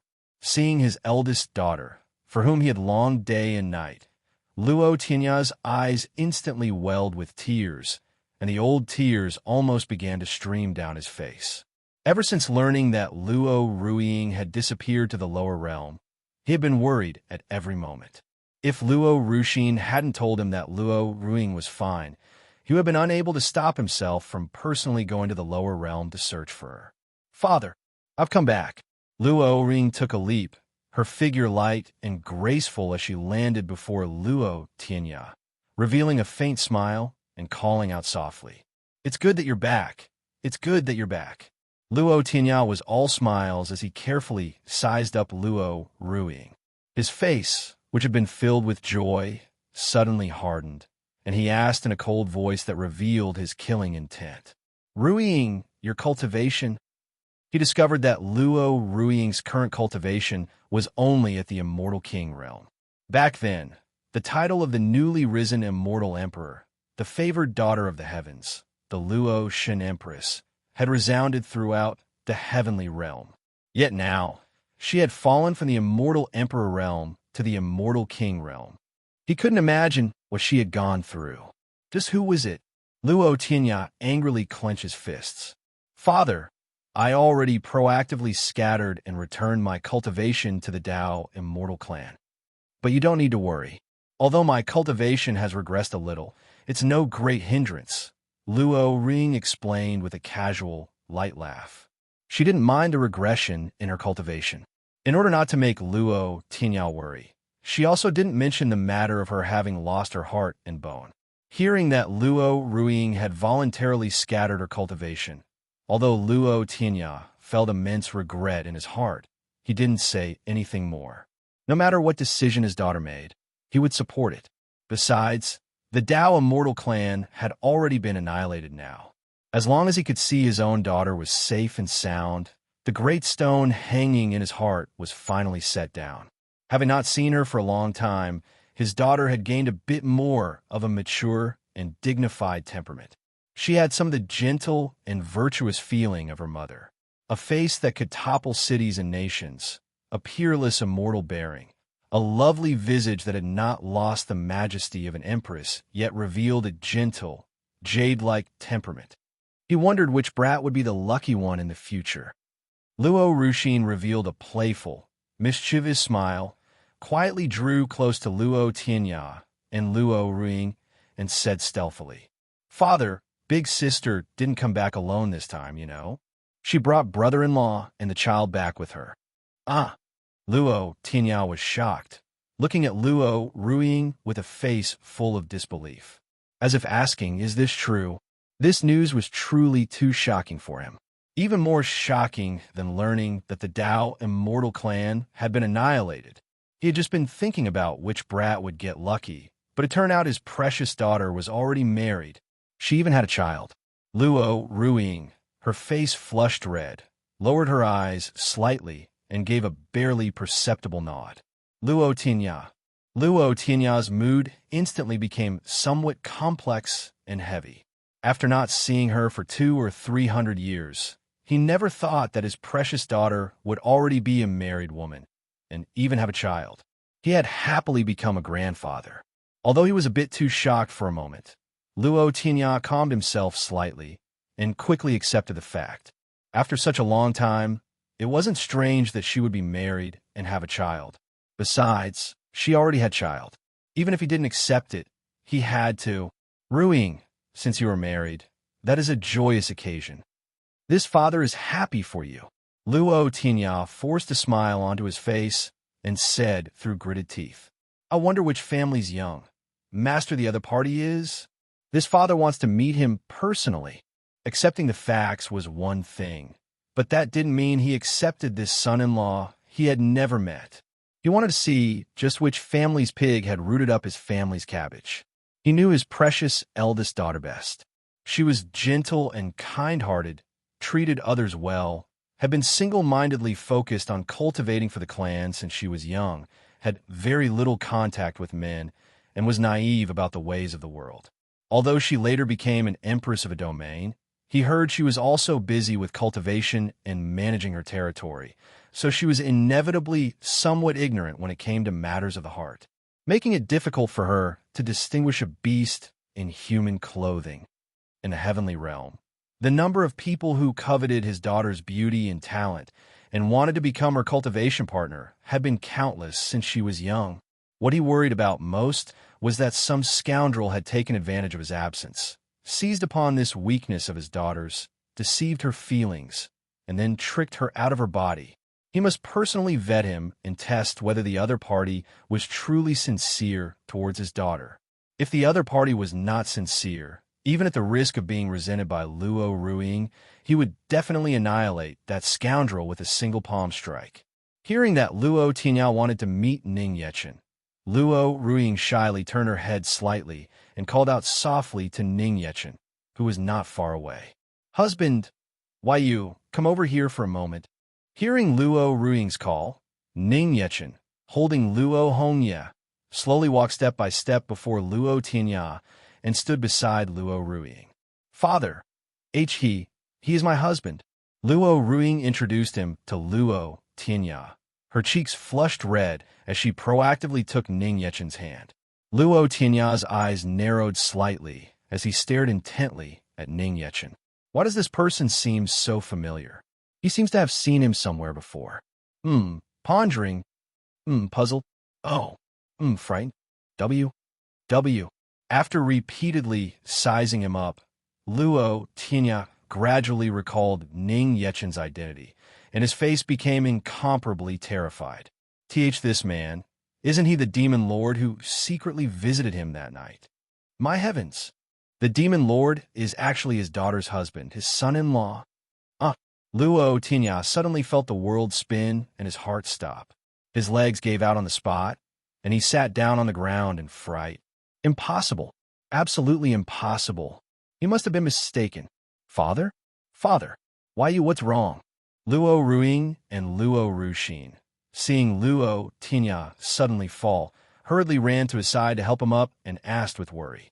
Luo Tianya ignored Luo Ruiying and Luo Ruxin. His gaze was completely focused on Ning Yechen. He repeatedly rubbed his eyes and, pointing at Ning Yechen, said with chattering teeth, Hey, why you are? Ning Yechen knew that Luo Tianya had already recognized him. He smiled faintly, quietly made a shushing gesture, and said via sound transmission, Palace Head Luo, we meet again. No, wait, this lord should be calling you father-in-law. Luo Tianya. Luo Tianya was instantly dumbstruck on the spot, unable to speak for a long, long time. It really is the Demon Lord. Suddenly, he felt as if he were dreaming right now, and a nightmare at that. The Demon Lord was actually calling him father-in-law. How could he possibly bear such an honor? Luo Ruing also knew that Luo Tianya had likely recognized Ning Yechen's identity and for a moment didn't know how to explain. Only Luo Ruxin was still completely bewildered, not understanding what was going on. Although she had guessed that her brother-in-law's identity as a mortal might give her father a shock, she hadn't expected such a huge reaction. This wasn't surprise and shock anymore, it was terror. "Father, what's wrong with you? You don't need to be this scared just from seeing brother-in-law, do you? Although brother-in-law is just a mortal, he's a good person. You shouldn't mind brother-in-law's status," Luo Ruxin said as she helped Luo Tianya up.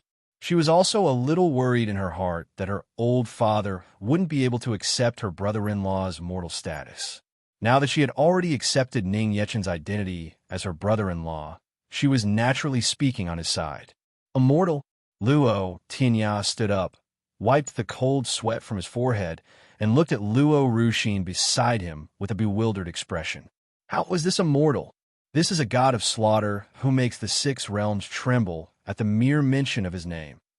Luo Ruxin truly didn't suspect Ning Yechen's identity at all, and even explained to Luo Tianya again with a serious face.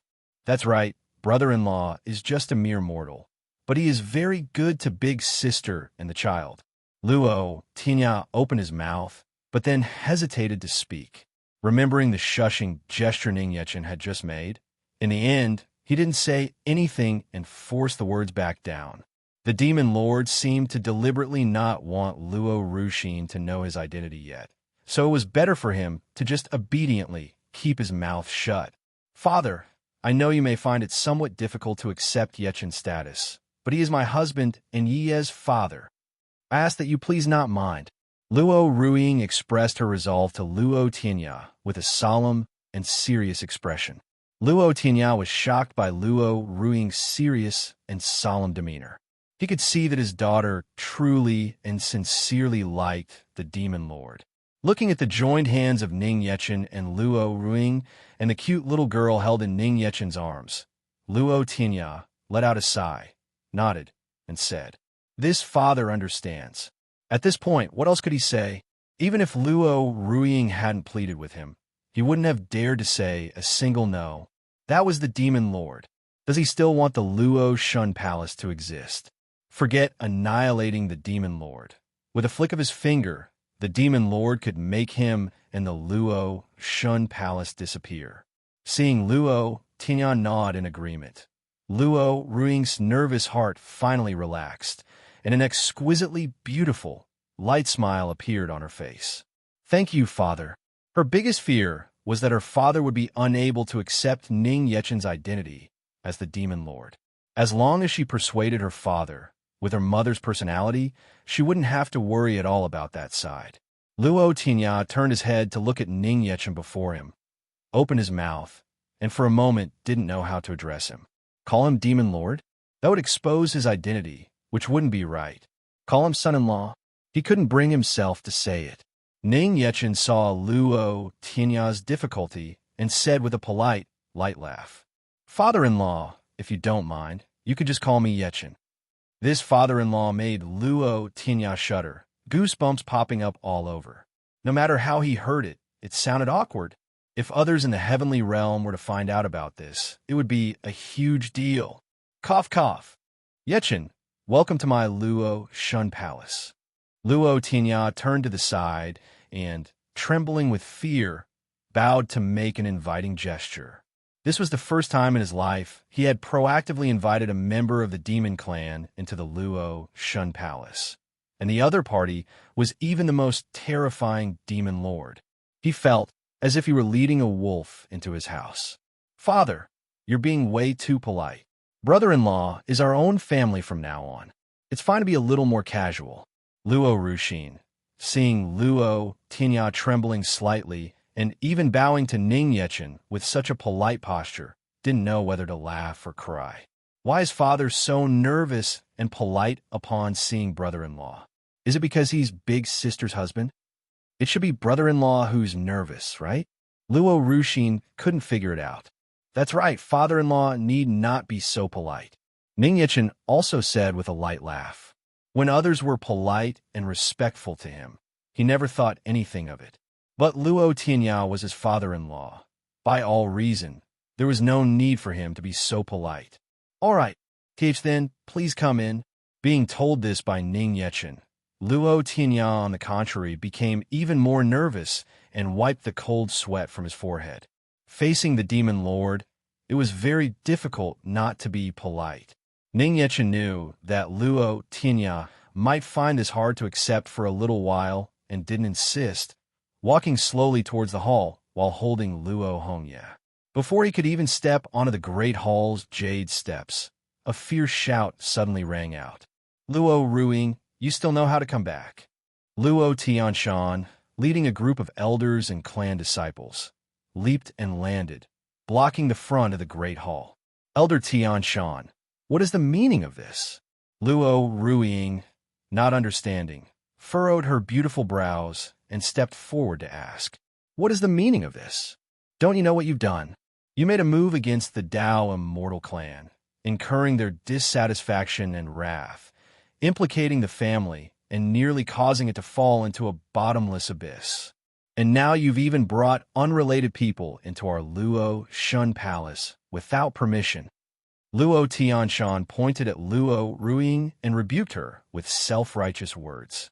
Huh, then what about all the things my big sister did for the Luo Shun Palace before? How come I never see you bunch of old bastards mention it? Now that there's a problem, all you know is to blame my big sister. The Dao Immortal Clan is already gone. What more do you want? Before Luo Ying could reply, Luo Ruxin furrowed her beautiful brows, her pretty face indignant as she stepped forward and, pointing at Luo Tianshan, retorted, You wretched girl with no respect for the law or your elders. We elders are acting for the good of the clan and handling this according to clan rules. It is not your place to interfere. Be careful, or you'll be severely punished along with her. With just a few words, Luo Ruxin once again provoked Luo Tianshan and the others until their old faces were red and they were boiling with rage. The most crucial point was they really couldn't find any words to refute her. Facing Luo Tianshan's threat, Luo Ruxin was not afraid in the slightest and, pointing at Luo Tianshan and the others, was about to continue scolding them. Ruxin, you must not be so rude to the elders. Luo Ruing reached out to stop Luo Ruxin, proactively took a step forward, and said, looking at Luo Tianshan with a solemn expression, Elders, on behalf of Ruxin, I apologize to you for her rudeness.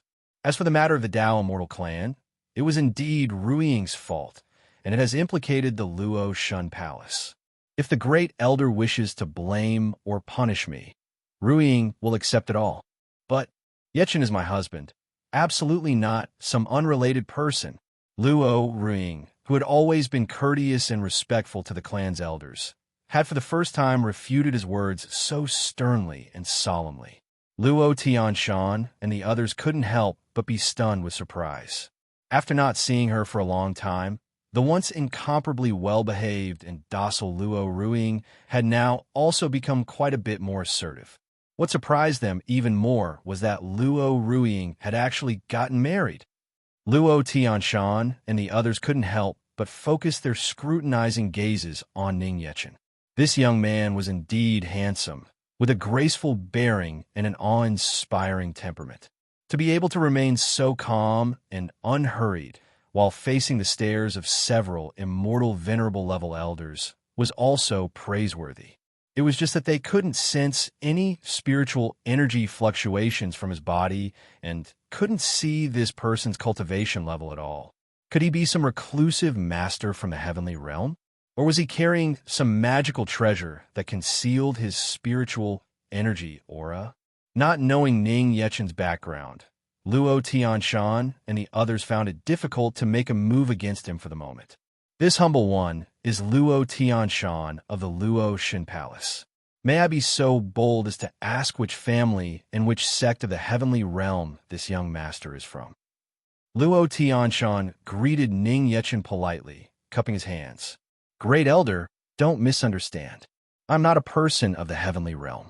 Ning Yechen smiled faintly, took a step forward, and said calmly with his head held high, not a person of the heavenly realm? Hearing this, Luo Tianshan and the others instantly showed their confusion. If he wasn't from their heavenly realm, then where could he be from? A great power from the divine realm who had entered the transcendent immortal realm and achieved godhood would not descend to their heavenly realm. From his appearance, he couldn't be from the chaos realm either. People from the chaos realm could be recognized at a glance. The murky chaos aura on their bodies couldn't be concealed even if they wanted to disguise it. Anobis, could it be a shape-shifted member of the Beast clan? He doesn't seem like one either.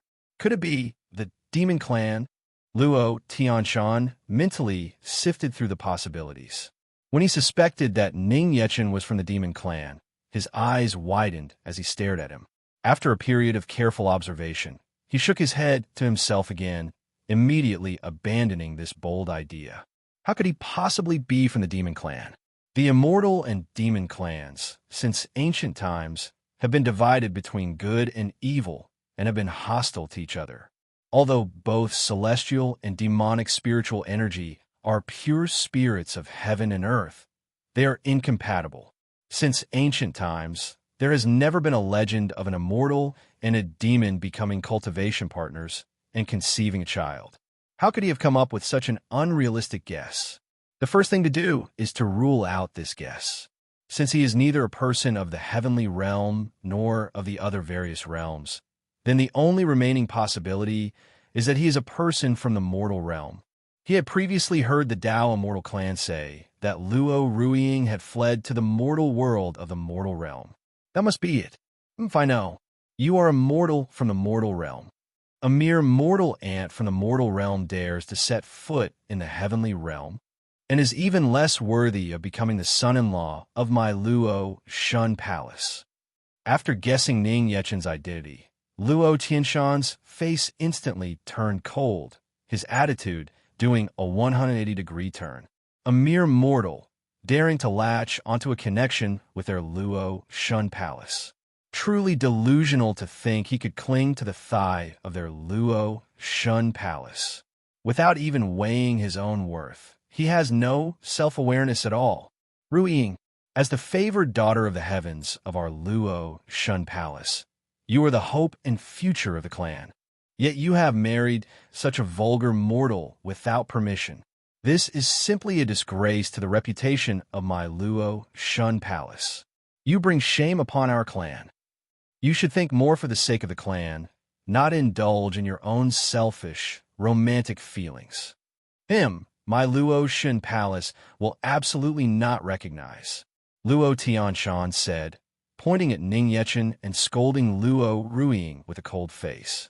He had originally just wanted to hold Luo Ruiying accountable for the matter with the Dao Immortal clan. Now, seeing her return with a mere mortal husband, he was even more furious. Since childhood, Luo Ruiying had been the favored daughter of the heavens of the Luo Shun Palace.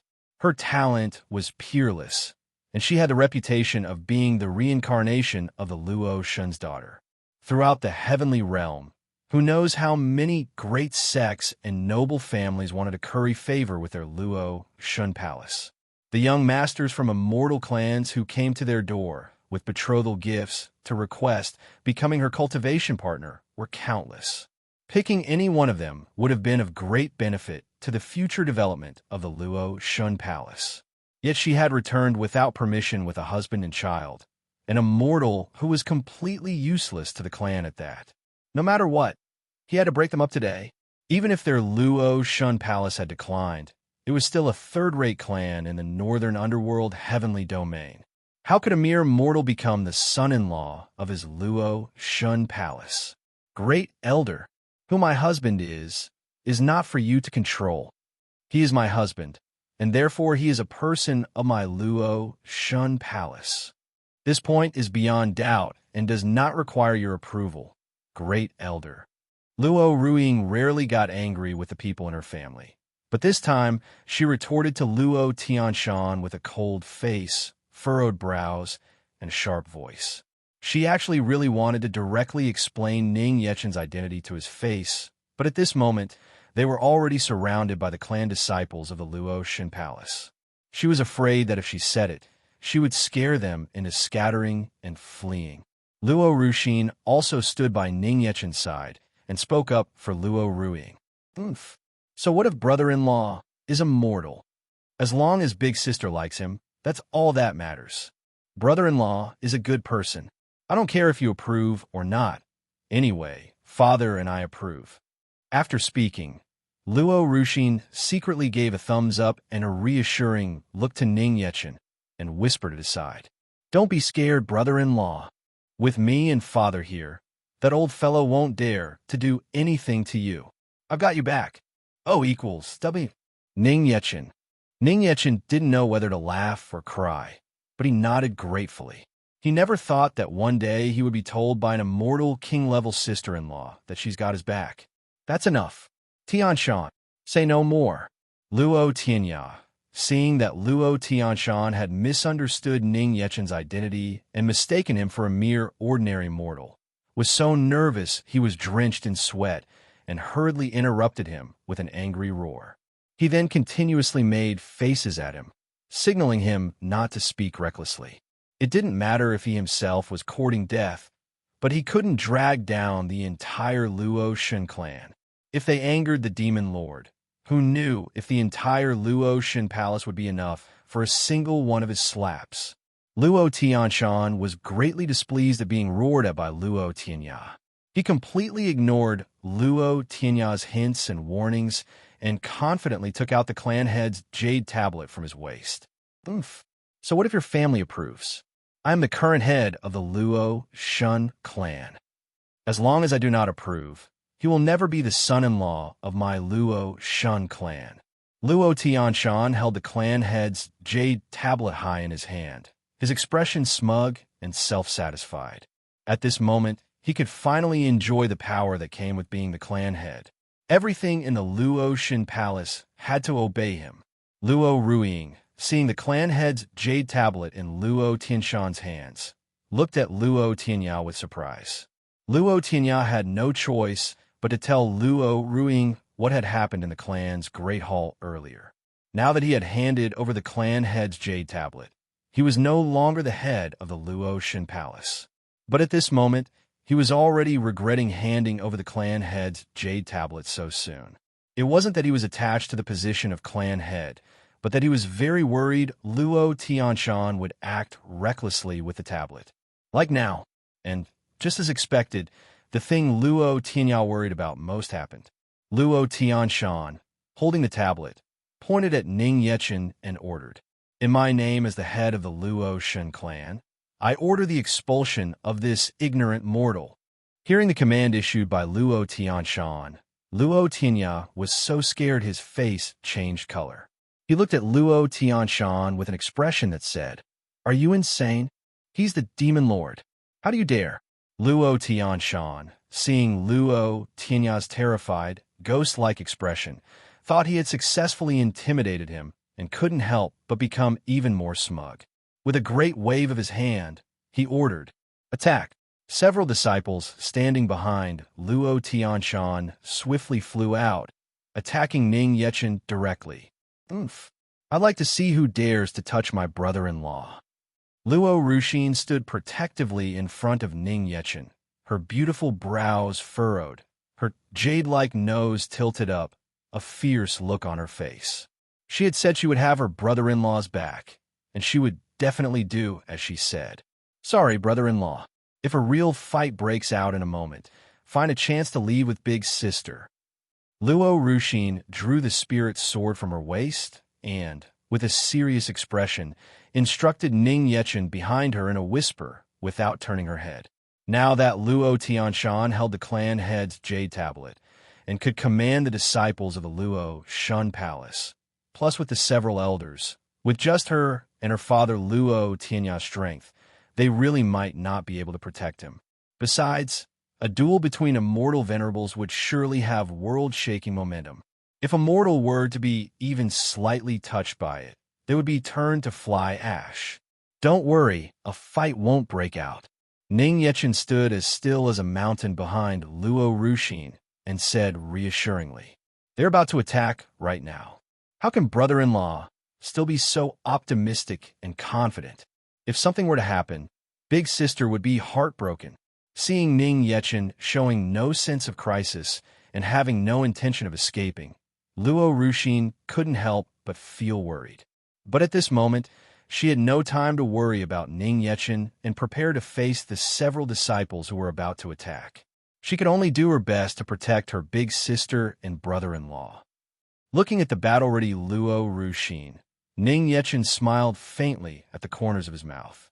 He lifted his eyes and glared slightly, his deep and serene, cold eyes staring fixedly at Luo Tianshan and the others. In Thailand body, a bone-chillingly cold sound transmission echoed in the minds of the crowd. "Move, and you die." In an instant, Luo Tianshan and the several disciples felt a bone-piercing chill invade their entire bodies. The feeling of fear made the hair on their bodies stand on end, and their bodies froze on the spot. As so terrifying. Sound transmission. He's not a mere mortal. The pupils of Luo Tianshan and the others shrank violently, their eyes trembling as they stared at Ning Yechen with terror on their faces. They had never felt such a terrifying sensation before. A fear so great it made it difficult for them to even move their bodies. Luo Ruxin, seeing the group suddenly stop, their faces full of trembling terror, was greatly puzzled. Why did they suddenly stop? It's just as brother-in-law said. They didn't dare to make a move. "Brother-in-law, how did you know they wouldn't really attack?" Luo Ruxin turned her head to look at Ning Yechen and asked curiously. She really couldn't figure it out. Luo Tianshan and his group were numerous and powerful, and their overall cultivation was above theirs. How could they be so afraid and not dare to approach? Who knows? Maybe they were all scared by you and are afraid of you, Ning Yechen replied with a faint smile. Hearing this, Luo Ruxin pondered for a moment, and a smug smile couldn't help but appear on her pretty face, her heart instantly filling with confidence. "So I'm that amazing?" Luo Tianya gave his smug, silly daughter a speechless glance. This silly girl actually believed him. The one they were afraid of wasn't her, but the person standing behind her. Taking the opportunity before the situation could get any more serious, Luo Tianya secretly sent a sound transmission to Luo Tianshan. "Tianshan, to tell you the truth, Ru Ying's husband is actually the Demon Lord." The Demon Lord? Ru Ying's husband? The Luo Shun Palace's son-in-law? Luo Tianshan was instantly stunned. A single short sentence, yet it was difficult for his brain to comprehend. He even suspected for a moment if Luo Tianya was just saying this to scare him. But that pair of ice-cold eyes from just now, the feeling of making him shudder with a single glance, made him feel that Luo Tianya was probably not deceiving him. It was just that Luo Ruing suddenly leading the Demon Lord back to the Luo Shun Palace was something he found a little hard to believe. The great demon army that the entire heavenly realm was avoiding at all costs was actually their Luo Shun Palace's in-laws. Just what had happened in all this? No, his head suddenly hurt a little. He needed to sort this out properly. Luo Tianshan held his forehead, trying hard to digest this fact. If this man before him really was the Demon Lord, then just now he had spoken shamelessly to the Demon Lord and had even ordered the clan's disciples to attack the Demon Lord. Then did that mean he was dead for sure? Thinking of this, Luo Tianshan was so scared he covered his mouth, his whole body trembling, and he almost cried from fright. "It's over, he's finished. Ruxin, it's all right now. You can step aside. I'm going to have a chat with your family's great elder." "No, wait. It should be the current head of the Luo Shun Palace." Ning Yechen revealed a cordial and kind smile and gently pushed Luo Ruxin, who was in front of him, aside. "You can't, brother-in-law. It's too dangerous. That old fellow will never be willing to listen to you." Luo Ruxin, tried to persuade Ning Yechen nervously. Don't worry. Actually, I'm quite good at reasoning with people. I believe he will be willing to listen to me. Ning Yechen said with a meaningful smile, his words filled with confidence. Luo Ruxin stood behind him, staring blankly as Ning Yechen walked past her. She didn't understand. Her brother-in-law was a mere mortal. How could he be so confident? The main thing was the confidence on her brother-in-law was so natural, not seeming like a pretense in the slightest. Even she couldn't help but be deeply infected by it, inexplicably feeling at ease and trusting him. Logically, she should have been desperately trying to stop him. My wife, I'll leave the child with you for now. Ning Yechen handed Luo Hongye, whom he was holding, to Luo Ruiying. Husband, please don't be too hard on them, Luo Ruiying said with a somewhat worried expression as she took Luo Hongye. The one she was worried about was not Ning Yechen, but Luo Tianshan and his group. No matter what, Luo Tianshan and the others were still people of the Luo Shun Palace, her great-uncle and the various elders. She was really afraid that Ning Yechen would send them all away in one go. Don't worry, my wife. I won't be hard on them. Ning Yechen replied with a light laugh. With his hand behind his back and his head held high, he walked up the jade steps towards Luo Tianshan and the others, one step at a time. Luo Ruxin, at the side, was stunned as she listened. She had originally thought that her big sister would be desperately trying to dissuade her brother-in-law. But in the end, she had just said some words of unclear meaning. Don't be too hard on them. Did she mean for brother-in-law not to make things difficult for Luo Tianshan and the other elders? Why did it seem like she didn't quite understand? Watching Ning Yechen approach step by step, Luo Tianshan and the others were already too scared to even move. In their eyes, it was as if they were watching a terrifying and ferocious god of slaughter walking towards them bit by bit. Ning Yechen's terrifying aura made the disciples on both sides of the jade steps involuntarily retreat to the sides, clearing a path for him. They didn't know why they were doing it. It was just that their instinct for fear made them want to avoid him. After stepping onto the jade steps, Ning Yechen's slender and graceful figure stood before Luo Tianshan and the others.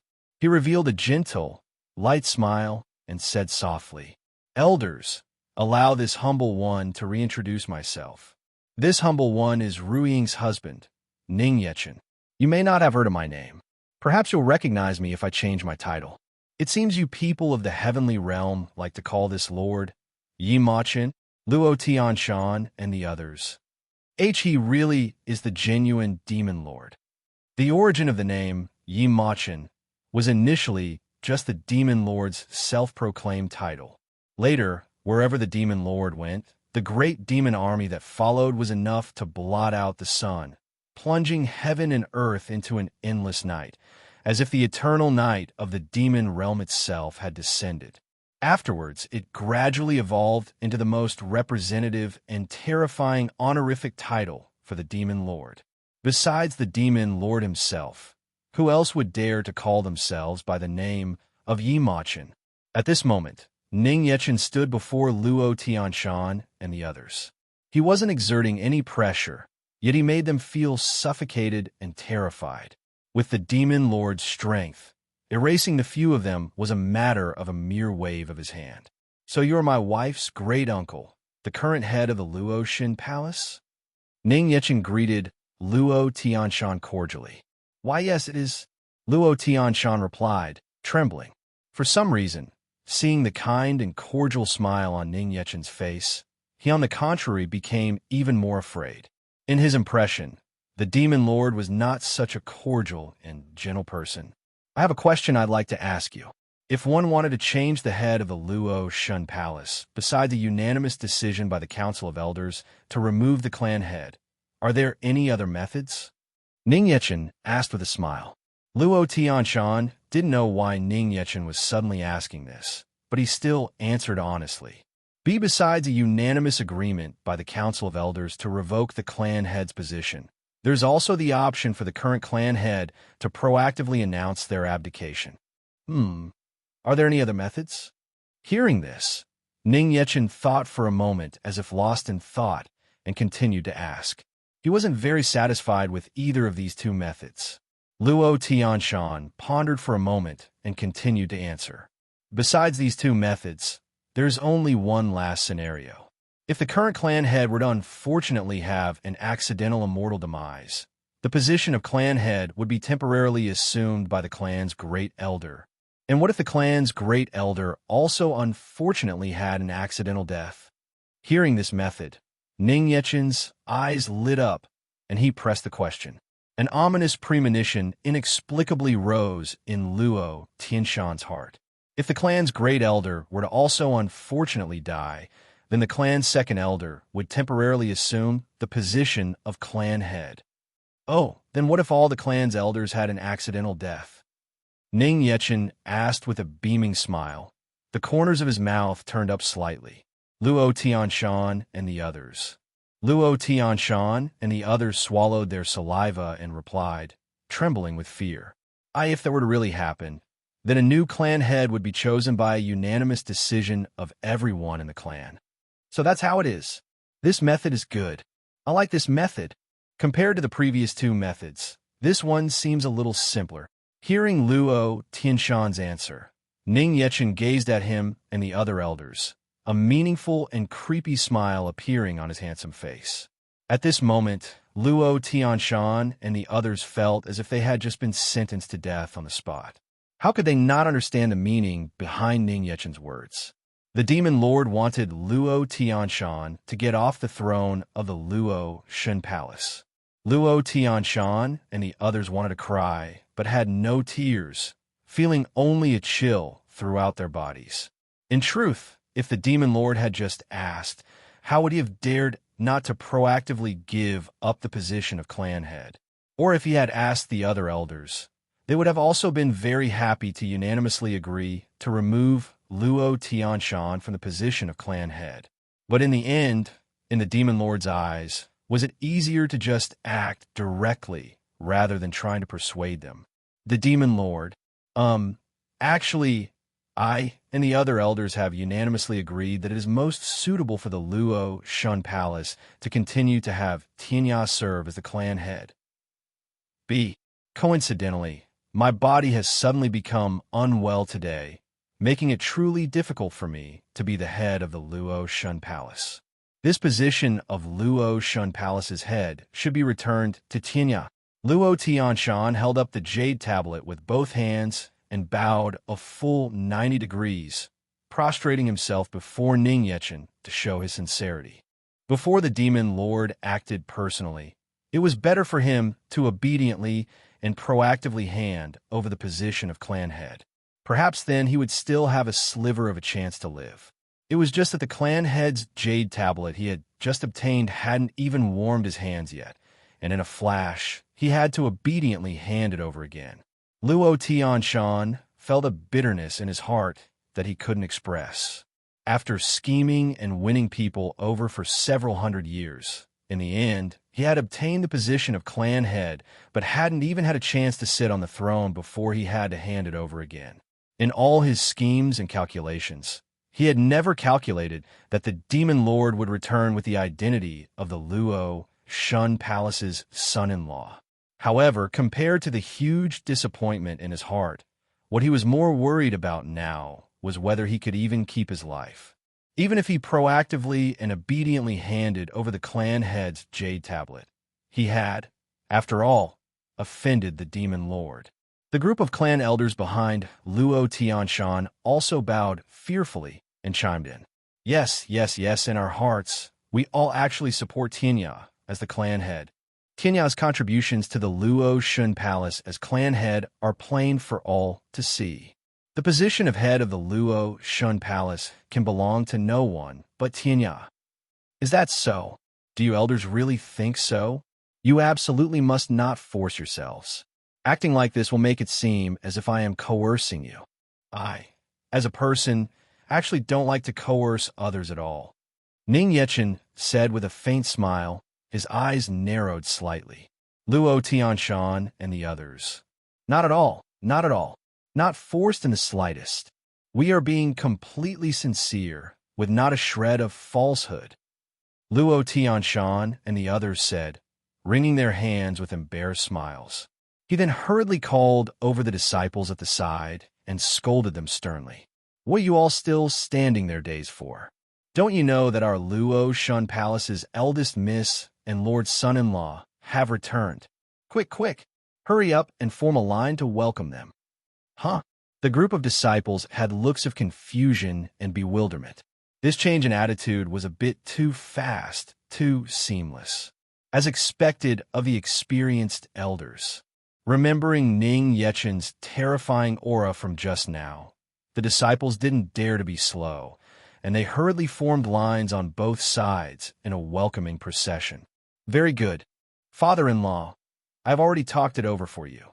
It was all just a misunderstanding. Please take back your things. Ning Yechen smiled with satisfaction, took the clan head's jade tablet from Luo Tianshan's hand, and turned to toss it into Luo Tianya's hands. Luo Tianya looked down at the clan head's jade tablet in his hands, finding it hard to believe for a moment, his feelings complex. The clan head's jade tablet that he had just handed over had returned to his hands in the blink of an eye. And the one who had gotten it back for him was his son-in-law, the Demon Lord, Luo Ruxin, standing at the foot of the jade steps. Her pretty face was written with even more confusion and shock. Lord son-in-law, that bunch of old fellows with Luo Tianshan, on normal days, relying on their status as clan elders, were so high and mighty, so condescending. Yet now they were being so humble and submissive, so polite to brother-in-law. She hadn't seen brother-in-law do anything to them. Just what had her brother-in-law said to them to make this bunch of old fellows so polite? The atmosphere, which had been so tense, changed in an instant. So magical. Big sister, what did brother-in-law say to them? Luo Ruxin asked Luo Ruing beside her, truly curious. Luo Ruing smiled faintly and said mysteriously. Of course he reasoned with the elders. Your brother-in-law, he's the best at this. After speaking, Luo Ruing, holding Luo Hongye, walked towards Ning Yechen, who was waiting for them up above, leaving only Luo Ruxin, her face full of confusion. Since when were Luo Tianshan and that bunch of old fellows so reasonable? And with her mortal brother-in-law at that, within the Luo Shun Palace territory. Passing through the palace halls arranged in neat rows, Luo Tianya led Ning Yechen and the others towards his home. Along the way, Luo Tianya's thoughts were complex and chaotic, his mood heavy. Even now, there was a sense of unreality. His daughter was married and even had a little granddaughter. This should be considered a joyous occasion. But the other party was the Demon Lord. How was he going to tell Ying Xin this news in a little while? Just as heavy-hearted and preoccupied as Luo Tianya were Luo Tianshan and his group. Luo Tianshan and the others followed behind Ning Yechen, trembling with fear and showing the utmost respect. From time to time, they would glance up at Ning Yechen's back, not daring to breathe loudly. Although they had proactively handed over the clan head's jade tablet, they didn't know if the Demon Lord had truly forgiven them.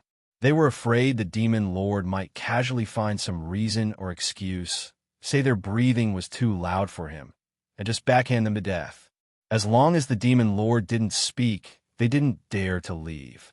Luo Ruxin, holding Luo Ruing's arm, also followed beside the group. Her peripheral vision would occasionally steal a glance at Luo Tianshan and the others behind them, and she couldn't help but feel it was very strange. Ever since brother-in-law had that talk with this bunch of old fellows just now, how did they become so honest, well-behaved, and utterly respectful? As well-behaved and meek as a child who had done something wrong. Not all like this bunch of old fellows' usual style. So strange. Luo Ruxin couldn't help but steal another glance at Ning Yechen. She was becoming more and more curious about what on earth her brother-in-law had said to them, hearing that the eldest miss had returned to the Luo Shun Palace, and had even brought her husband and child back with her. The people of the Luo Shun Palace couldn't help but curiously gather at a distance to look. It really is the eldest miss who's back. I haven't seen her in so long, but the eldest miss is as graceful as ever, still so beautiful. Of course, in the entire heavenly realm, I've never seen a fairy more beautiful than our Luo Shan Palace's eldest miss. Look, who's that woman with the eldest miss? She's also very beautiful. Although she's also very beautiful, she's too serene and cold. I feel our eldest miss is still a cut above.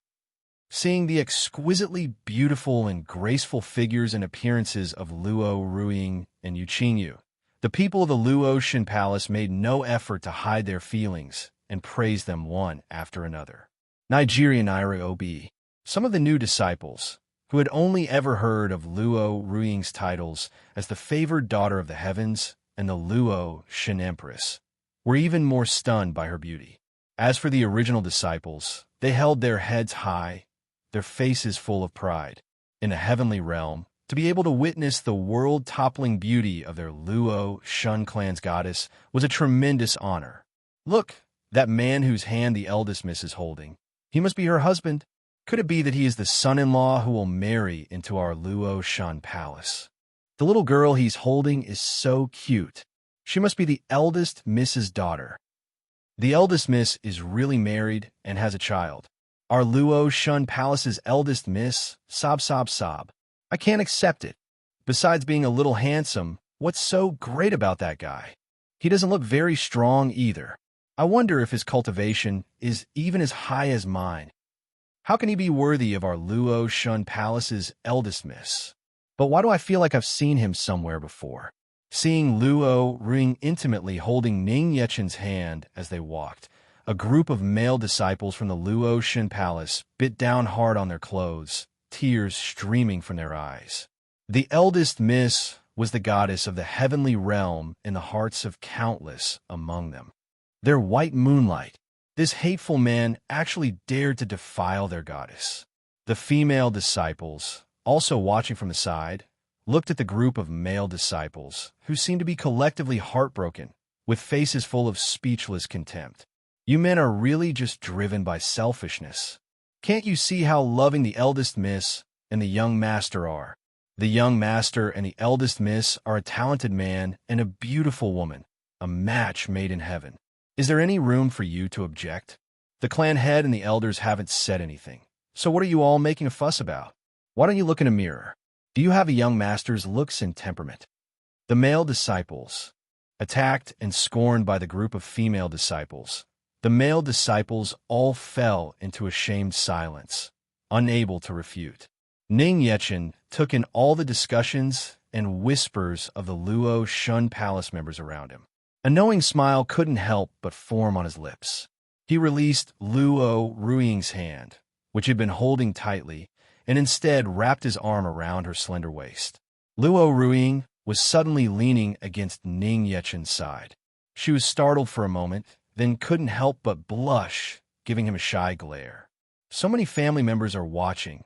Why did he suddenly have to hug her? But a glare was just a glare. Luo Ruiying did not struggle at all, and, lowering her cheeks, let Ning Yechen hold her by the waist. Luo Ruixin, at their side, immediately noticed the intimate gesture between Ning Yechen and Luo Ruiying and was also slightly startled. Then she couldn't help but reveal a mischievous snicker. I couldn't tell, but brother-in-law is surprisingly bold. The surrounding male disciples of the Luo Shan Palace were so angry they gritted their teeth, almost tearing the clothes in their mouths to shreds. He's doing this on purpose. A blatant declaration of sovereignty. Damn it. Too arrogant. How dare he put his arm around their eldest miss's waist? The group of female disciples, however, had a completely different reaction from the male disciples. Seeing Ning Yechen dare to so boldly embrace their own eldest miss in public, they all blushed slightly and parted their red lips in surprise. The young master is so domineering, so charismatic. Could it be that this is how the young master conquered the eldest miss? Soon, after passing through the various halls in the Luo Shan Palace's territory, Luo Tinya led Ning Yechen and the others to the residential courtyards, which stood in a crisscrossing layout. This was already the inner area of the Luo Shan Palace. Unlike the magnificent celestial halls of the front palace, this area was filled with small, separate courtyards, which, paired with the green mountains and flowing water, were exceptionally elegant. "We're home."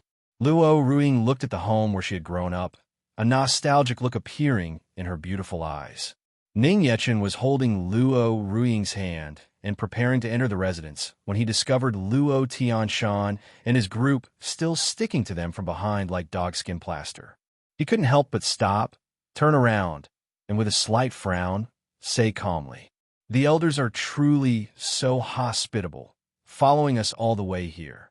Could it be that you all want to come inside and sit with me to talk about life and ideals?" "No, no, no. Then, we will take our leave first." Luo Tianshan and the others shook their heads like rattle drums, refusing repeatedly. "Are you kidding?" Being in the same room with the demon lord wasn't just like sitting on pins and needles. It was like having a guillotine placed on their necks. Luo Tianshan and the others cautiously and fearfully began to leave, looking back at Ning Yechen every 3 steps. They still found it incredible and suspicious that the demon lord was letting them go just like that. Just as the group turned and was about to leave, Ning Yechen suddenly and unexpectedly stopped, turned back to gaze at them, and said with a smile, "Also, since you are all the elders of the Luo Shin Palace, I look forward to getting along with you. I'm sure the elders won't disappoint me in the future, right?" "Definitely, definitely." Luo Tianshan and the others, so scared their faces were pale, hurriedly bowed and scraped, replying with the utmost respect. The demon lord's meaning could not have been clearer. In the future, if they dared to make things difficult for Luo Tianya's family again, the Luo Shin Palace would be getting all new elders. After Luo Tianshan and his group fled as if escaping, Luo Ring couldn't help but reveal a light smile at the corners of her mouth, casting a grateful gaze at Ning Yechen. She knew that Ning Yechen had only given Luo Tianshan and the others a simple warning for her sake. Otherwise, the elders of the Luo Shun Palace would probably have already disappeared. Luo Ruxin, on the other hand, furrowed her beautiful brows, her curiosity growing as she secretly watched Ning Yechen. Not right. Very not right. She felt that there was something fishy about her brother-in-law. But at this moment, they had already returned to the front door of their home. Luo Ruxin temporarily suppressed the curiosity in her heart and excitedly pushed open the door, shouting, "Mother, guess who's here?" Has someone come?" From within the room came the soft voice of a weak and gentle woman. Hearing the long-unheard voice, Luo Ruiying, holding Luo Hongye, impatiently pulled Ning Yechen and stepped into the room. A woman with a lovely face as gentle as jade, her expression slightly sickly and pale, was seen leaning against the head of the bed. The woman's eyes were like autumn waters, her face loving, her demeanor showing the utmost gentleness and dignity. The moment she saw Luo Ring enter, Luo Yingxin's eyes froze. She excitedly propped herself up, her eyes filled with tears, yet she still forced a gentle smile and called out softly, "Ruiying, Mother, I'm back." Seeing the haggard and sickly Luo Yingxin, Luo Ruiying's heart ached. Her beautiful eyes filled with tears, and at this moment, like a young girl, she walked before Luo Yingxin and pressed into her embrace. The Luo Shun Palace, since ancient times, had actually always been run by women. Because the first Luo Shun was a woman, and the Luo Shun bloodline would only be passed down to women. The family had always only given birth to daughters. Luo Tianya and the many male disciples in the clan had either married into the Luo Shin Palace or were recruited later to perpetuate the clan. Luo Yingxin's body had always been weak and sickly. For over 100 years after becoming cultivation partners with Luo Tianya, she had no offspring, unable to conceive an immortal fetus. Afterwards, she risked taking the clan's only remaining secret medicine, the Luo Shin water, and finally conceived an immortal fetus. It was just that ever since becoming pregnant with the 2 sisters, Luo Ruiying and Luo Ruxin, her body became increasingly weak, declining day by day. When she finally gave birth to the 2 sisters, Luo Ruiying and Luo Ruxin, she nearly lost her life. Fortunately, she recuperated peacefully afterwards and recovered a fair bit. But after Luo Ruiying was forced to leave the Luo Shun Palace, Luo Yingxin's already frail body worsened again as her longing turned into an illness, and her condition became much poorer. Now, it was difficult for her to even get out of bed. These days, she was basically relying on the nourishment of the spiritual energy from the Luo Shun Palace's territory and heavenly spiritual medicines to sustain her body. Having not seen her for so long, Luo Ruiying didn't even know that Luo Yingxin's health had deteriorated to this point, and her heart was filled with guilt. "Mother, why is your health so poor?" Luo Ruiying lifted her head from Luo Yingxin's embrace and asked with concern, her face full of heartache. After being taken away by the Dao Immortal clan, she never even had the chance to come back and visit once. "Mother's fine. I just need to lie down for a bit. Seeing you've returned, Mother is already much better," Luo Yingxin said, taking Luo Ruiying's hand, her face full of loving gentleness. To be able to see her eldest daughter again, she was truly very happy. Ever since she had let Luo Ruiying leave her side, she had never been this happy. Ning Yechen slowly walked to the front of the couch. Looking at Luo Yingxin's sickly and pale face, he frowned slightly. Her face was drained of color, her spiritual acupoints were depleted, and the dantian and meridians in her body were exhausted. Although the situation couldn't be called critical, if it continued like this for a long time, she would eventually pass away in her sickbed from weakness. And yet, in this state, Luo Yingxin was still telling Luo Ruiying she was fine with a smile on her face. This mother and daughter pair were indeed very similar in certain aspects. Luo Yingxin saw Ning Yechen walk over. Her eyes couldn't help but light up, and as if sensing something, she asked, the corners of her mouth unable to stop from turning up, "Ruiying, this young master is? Aren't you going to introduce him to Mother?" Luo Ruiying's pretty face flushed with a light blush. She proactively took Ning Yechen's hand and, looking at Luo Yingxin, introduced him. "Mother, he is my husband, Yechen. This humble one is Ning Yechen. Greetings, mother-in-law." Ning Yechen bowed slightly, proactively greeting Luo Yingxin. Hearing this, Luo Yingxin couldn't help but be wreathed in smiles, extremely happy. After not seeing her for so long, not only had her most missed daughter returned, but she had also brought her husband and child back with her. He's handsome, has an extraordinary temperament, and doesn't look like a bad person. This is truly wonderful. To think my daughter is already married. Since you are Ruiying's husband, just treat the Luo Shin Palace as your own home. Don't be polite. If you need anything, just tell me. The more Luo Yingxin looked at Ning Yechen, the more satisfied she was, smiling so happily she couldn't close her mouth. As long as he was the husband Ruiying had chosen, she would have no objections. Luo Ruixin watched from the side, overjoyed. It had been a long time since she had seen her mom so happy. Luo Tinya, who had been on edge the whole time, also couldn't help but reveal a faint smile. Only at this moment was he not so concerned with Ning Yechen's identity as the Demon Lord. Whether he was the Demon Lord or immortal, as long as he could make Yingxin happy, that was all that mattered. Luo Ruiying picked up Luo Hongye and held her before Luo Yingxin. "Mother, this is my husband's and my child, Luo Hongye, your granddaughter." After speaking, Luo Ruiying stroked Luo Hongye in her arms and said softly, "Yi, this is Mommy's mother and father, your grandparents." Luo Hongye looked at Luo Yingxin and Luo Tinya with her big, adorable eyes and called out in a shy, sweet voice, "Grandpa, Grandma."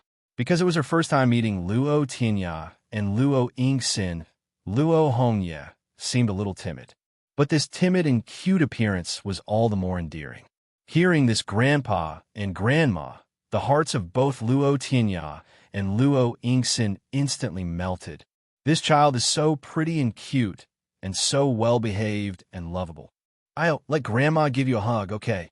The moment Luo Yingxin saw Luo Hongye, she was completely smitten and impatiently reached out to take the petite and soft Luo Hongye into her arms. Little Yi is so cute.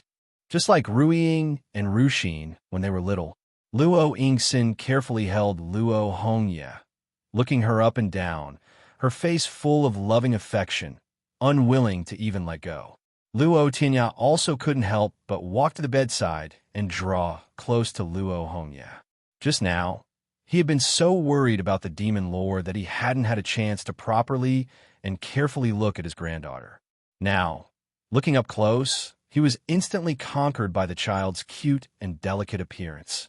Truly worthy of being Ruiying's daughter. At such a young age, she is already so exquisitely delicate and cute.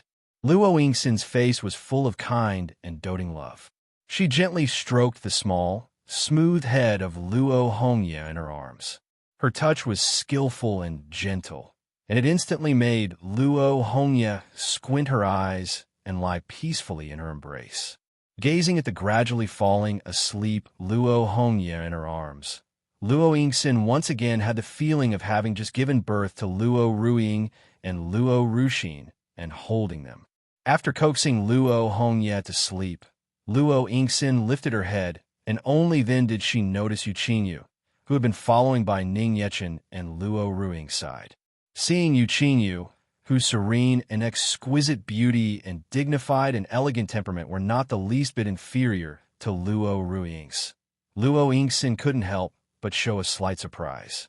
She considered herself to have seen countless women in the heavenly realm, but she had rarely seen a woman who could compare with her eldest daughter. Luo Yingxin couldn't help but look at Yuqingyu curiously and ask, "This young lady is—" "Hello, old madam. I am Yuqingyu, the personal maid responsible for taking care of the young master and madam." Yuqingyu took the initiative to step forward, a faint smile on her face. With a dignified and elegant posture, she gave a slight bow and introduced herself. Luo Yingxin's beautiful eyes gazed at Yuqingyu with curiosity. The two of them made eye contact, and after a moment of exchanging glances, she seemed to understand something. "I'll leave my daughter in your care, then." A cordial and gentle smile appeared on Luo Yingxin's face as she extended her hand toward Yuqingyu. Yuqingyu took Luo Yingxin's hand and replied politely, "Not at all. It is my young master who is under the madam's care." The subtle atmosphere of this back-and-forth conversation between Yuqingyu and Luo Yingxin made Ning Yechen, who was standing to the side, feel that something was not quite right. He didn't know if it was his imagination, but he inexplicably had a sense of déjà vu, as if the parents from both sides were meeting to talk. Ning Yechen wasn't the only one who felt this way. Luo Ruxin and Luo Tinya were also standing to the side with stunned expressions, blinking blankly.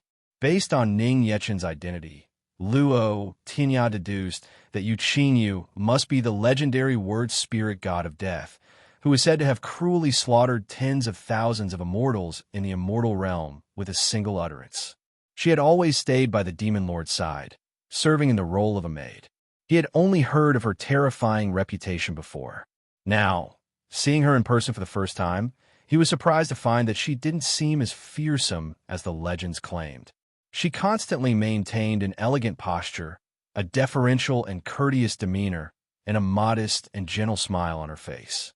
Aside from seeming like a personal maid, she also exuded the temperament and bearing of a loving mother. Could it be that personal maid was just a nominal title, and that this word spirit god of death actually had a familial relationship with the demon lord? Is she the mother of the groom? Doubt couldn't help but arise in Luo Tianya's heart. After having this bold thought, the more Luo Tianya looked at Ning Yechen and Yuqingyu, the more he felt it was true. He somehow felt as if Ning Yechen had been raised single-handedly by Yuqingyu. Among those present, only Luo Ruiying knew that Yuqingyu truly saw Ning Yechen as both the demon lord and as her own child. Even Ning Yechen himself didn't know that the role Yuqingyu actually wanted to play was that of his mother. Luo Yingxin seemed to have keenly sensed this from Yuqingyu. Therefore, there was no problem at all in viewing the meeting and conversation between Yuqingyu and Luo Yingxin as a discussion between the elders of two families. The two of them felt like old friends at their first meeting and were having a very pleasant conversation. Luo Yingxin's words were full of praise and admiration for Ning Yechen. She was incredibly fond of this son-in-law who had suddenly appeared. And Yu Qingyu also continuously expressed her praise and satisfaction with Luo Ruiying. It was thanks to her appearance that her young master was finally willing to get married and give birth to the adorable little princess. Thanks to Luo Ruiying's appearance, a long-held wish of hers had been fulfilled. Luo Yingxin also had this sense of relief that she was now able to hold her own little granddaughter. Ning Yechen and the others on the side didn't even have any room to interject. Luo Ruiying sat on the edge of the bed with her head lowered, her face blushing crimson, yet her heart was happy for Luo Yingxin, who was chatting so joyfully. Ruiying, tell mother, how did you and Yechen meet? The more Luo Yingxin spoke, the happier she became. She couldn't help but look at Luo Ruiying and ask with curiosity. She knew her daughter's personality better than anyone. She never expected her to start a family so quickly. It was a truly unexpected and pleasant surprise. Suddenly being asked this question again, Luo Ruiying's cheeks turned an even deeper shade of red with a swoosh. Why is everyone so curious about this question? And the circumstances of her first meeting with Ning Yechen were simply too embarrassing to talk about. Under the curious gazes of everyone in the room, Luo Ruiying had no choice but to blush and stammer out a simple explanation. Actually, it was when I was plotted against and poisoned. When I fell into the mortal realm, I, by chance, ran into him. He was the one who helped me detoxify the poison. We got to know each other after that. Oh, that sounds like a truly romantic encounter destined by fate. Upon hearing this, Luo Yingxin nodded in pleased approval. Her mind had already concocted a touching story of her daughter, Luo Ruiying, being poisoned and injured, being meticulously cared for by Ning Yechen, falling in love over time, and giving birth to the crystallization of their love. Luo Ruiying, her face flushed red with shame, did not explain any further. She felt that her mother must have misunderstood something, but it was not easy for her to explain, so she decided to let the misunderstanding continue. Watching Luo Yingxin's face filled with joy and relief that Luo Ruiying and Ning Yechen were together, Luo Tianya, standing to the side, wanted to speak but hesitated. For a moment, he couldn't find an opportunity to inform her of Ning Yechen's true identity. Just then, Luo Yingxin suddenly took the initiative to turn her head and look at Luo Tianya and Luo Ruixin, saying with a light smile, Tianya, today is a happy day with Ruiying and Yechen returning with their child. Quickly, go and have someone prepare a banquet. We must celebrate properly today. Luo Tianya looked at Luo Yingxin, thought for a moment, and then called for Luo Ruixin to leave the room with him. Ruixin, you come and help too. All right. Although Luo Ruixin still wanted to stay in the room, she ultimately pouted her little lips obediently and went along to help. After Luo Tianya and Luo Ruixin had left the room, Luo Yingxin gently stroked the small, smooth head of Luo Hongye in her arms while looking at Luo Ruiying and Ning Yechen, and said with a light laugh, Ruiying, Yechen, is there something you two want to say to mother? From a moment Luo Tianya had entered, she had noticed the uneasy expression he had, looking at Ning Yechen from time to time. Just now, he had also been hesitant to speak, as if he had something he wanted to say to her. It seemed he was concerned about her feelings and didn't dare to speak. She guessed that what Luo Tianya wanted to say was definitely related to Ning Yechen, so she deliberately found an excuse for him to leave the room. She planned to hear it directly from Luo Ruiying and Ning Yechen. Mother, actually Yechen, Luo Ruiying didn't expect that Luo Yingxin seemed to have already noticed. No longer hiding it, she was just about to explain Ning Yechen's identity. My wife, let your husband do it. Ning Yechen stopped Luo Ruiying, who was about to explain for him. He took the initiative to look at Luo Yingxin and formally reintroduce himself in a solemn manner. Mother-in-law, please allow me to reintroduce myself. I am Ning Yechen, the current demon lord of the demon realm.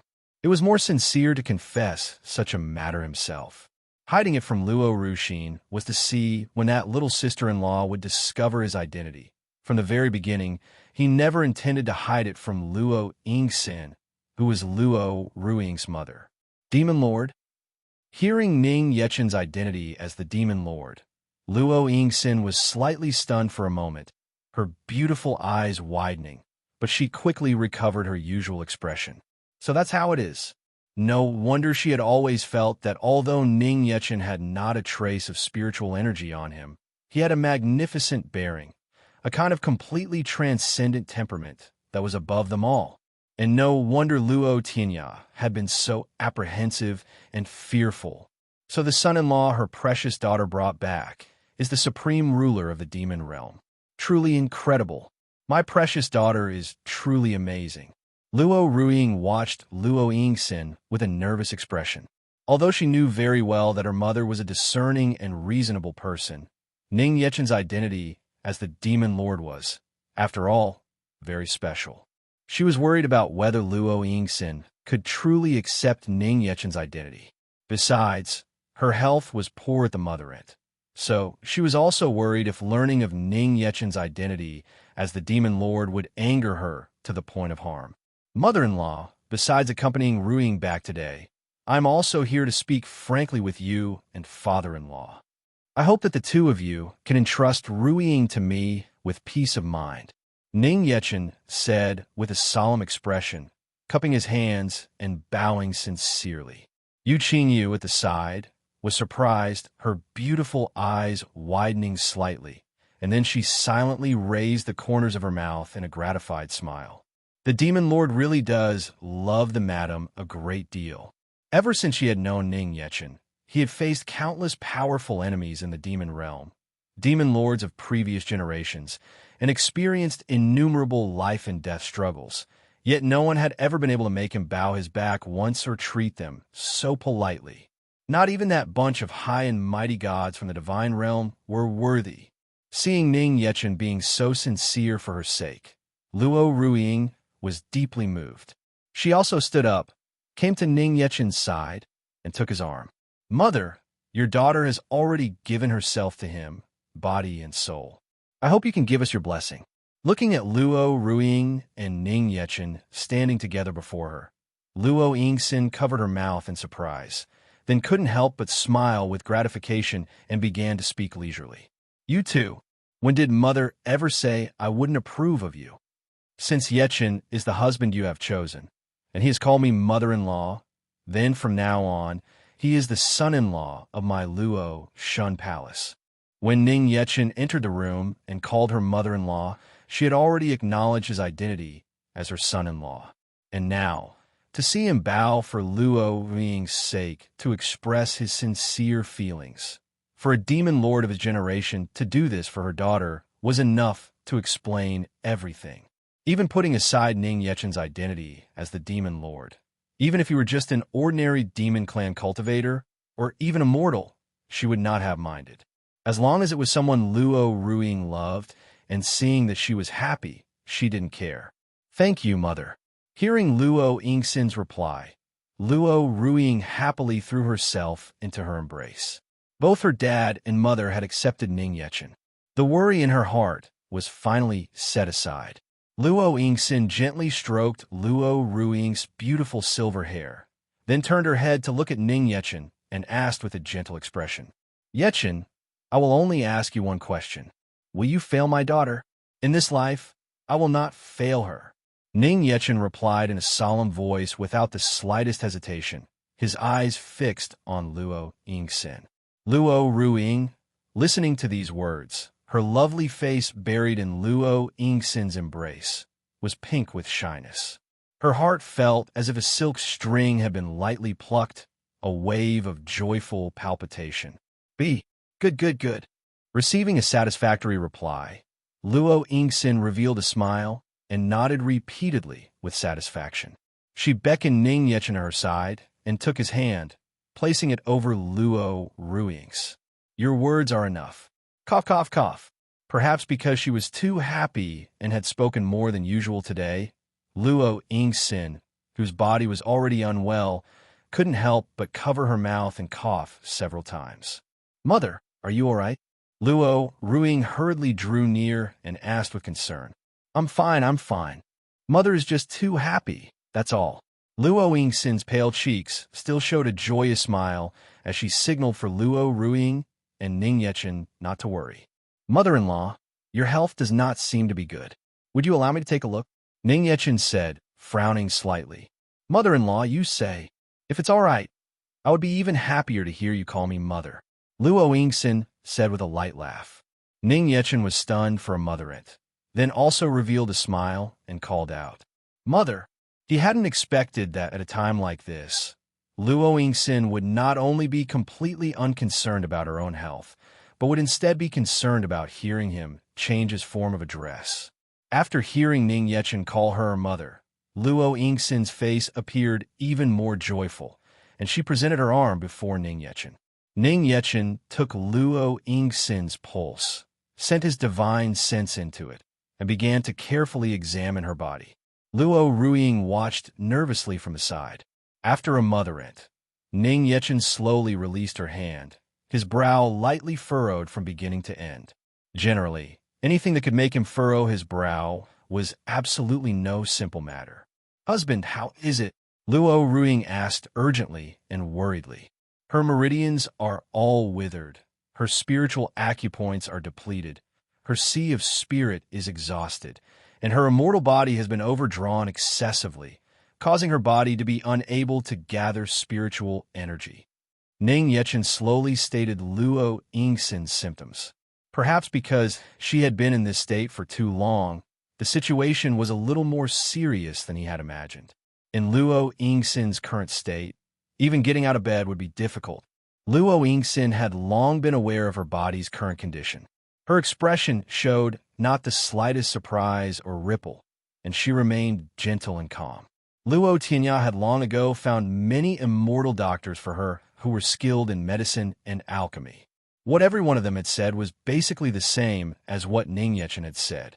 Back then, when she had forcefully given birth to Luo Ruiying and Luo Ruixin, she had almost completely drained her body's spiritual energy, damaging her foundation and nearly dying in childbirth, which had led to her body's current abnormal weakness. But she did not regret it. Even if she had to do it all over again, she would still choose to forcefully give birth to Luo Ruiying and Luo Ruixin.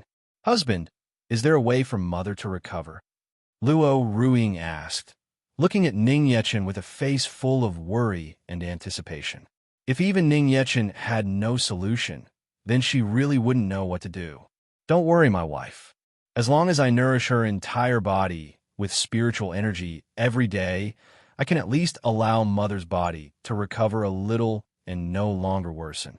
As for a way to let mother recover completely, I will think of something," Ning Yechen said comfortingly, gently holding Luo Ruiying's hand. This was also the first time he had seen a special case like Luo Yingxin's. With Ning Yechen's reassurance, Luo Ruiying felt much more at ease. Luo Yingxin, however, slowly shook her head and said with a bleak expression, "I use the spiritual energy of immortal herbs and spiritual medicines to moisten and protect my body every day, but it's just a drop in the bucket and doesn't have much effect. For the sake of this body of mine, the Luo Shun Palace's savings have been nearly exhausted. Yechen, I appreciate your kind intentions, but there's no need for you to go to the trouble and waste any more." Ever since her body began to grow progressively weaker, Luo Tianya had already searched for all sorts of methods for her, spending an expensive price to have people refine many medicinal pills, but he had never seen any improvement. At best, she had only briefly recovered a little bit of strength. She no longer wanted anyone else to waste their efforts on her in vain. "Mother, you don't need to worry. For me, it's not the least bit troublesome. The immortal medicines and spiritual pills you've been taking have no effect because the spiritual energy they contain is impure. If you were to take a pure source of spiritual energy, you could achieve the effect of warming and nurturing your entire body," Ning Yechen said confidently with a faint smile. "A pure source of spiritual energy. The spiritual fluid of the celestial spirit ancient tree." Luo Yingxin's expression was pensive. She quickly thought of something and exclaimed, "The purest source in the heavenly realm was none other than the spiritual fluid of the celestial spirit ancient tree, which was condensed from celestial spiritual energy. Ning Yechen smiled and nodded. But the spiritual fluid of the celestial spirit ancient tree can only be encountered by chance, not sought after. Even if one finds the celestial spirit ancient tree, if there is no fate, one still cannot ask for the tree's spiritual fluid.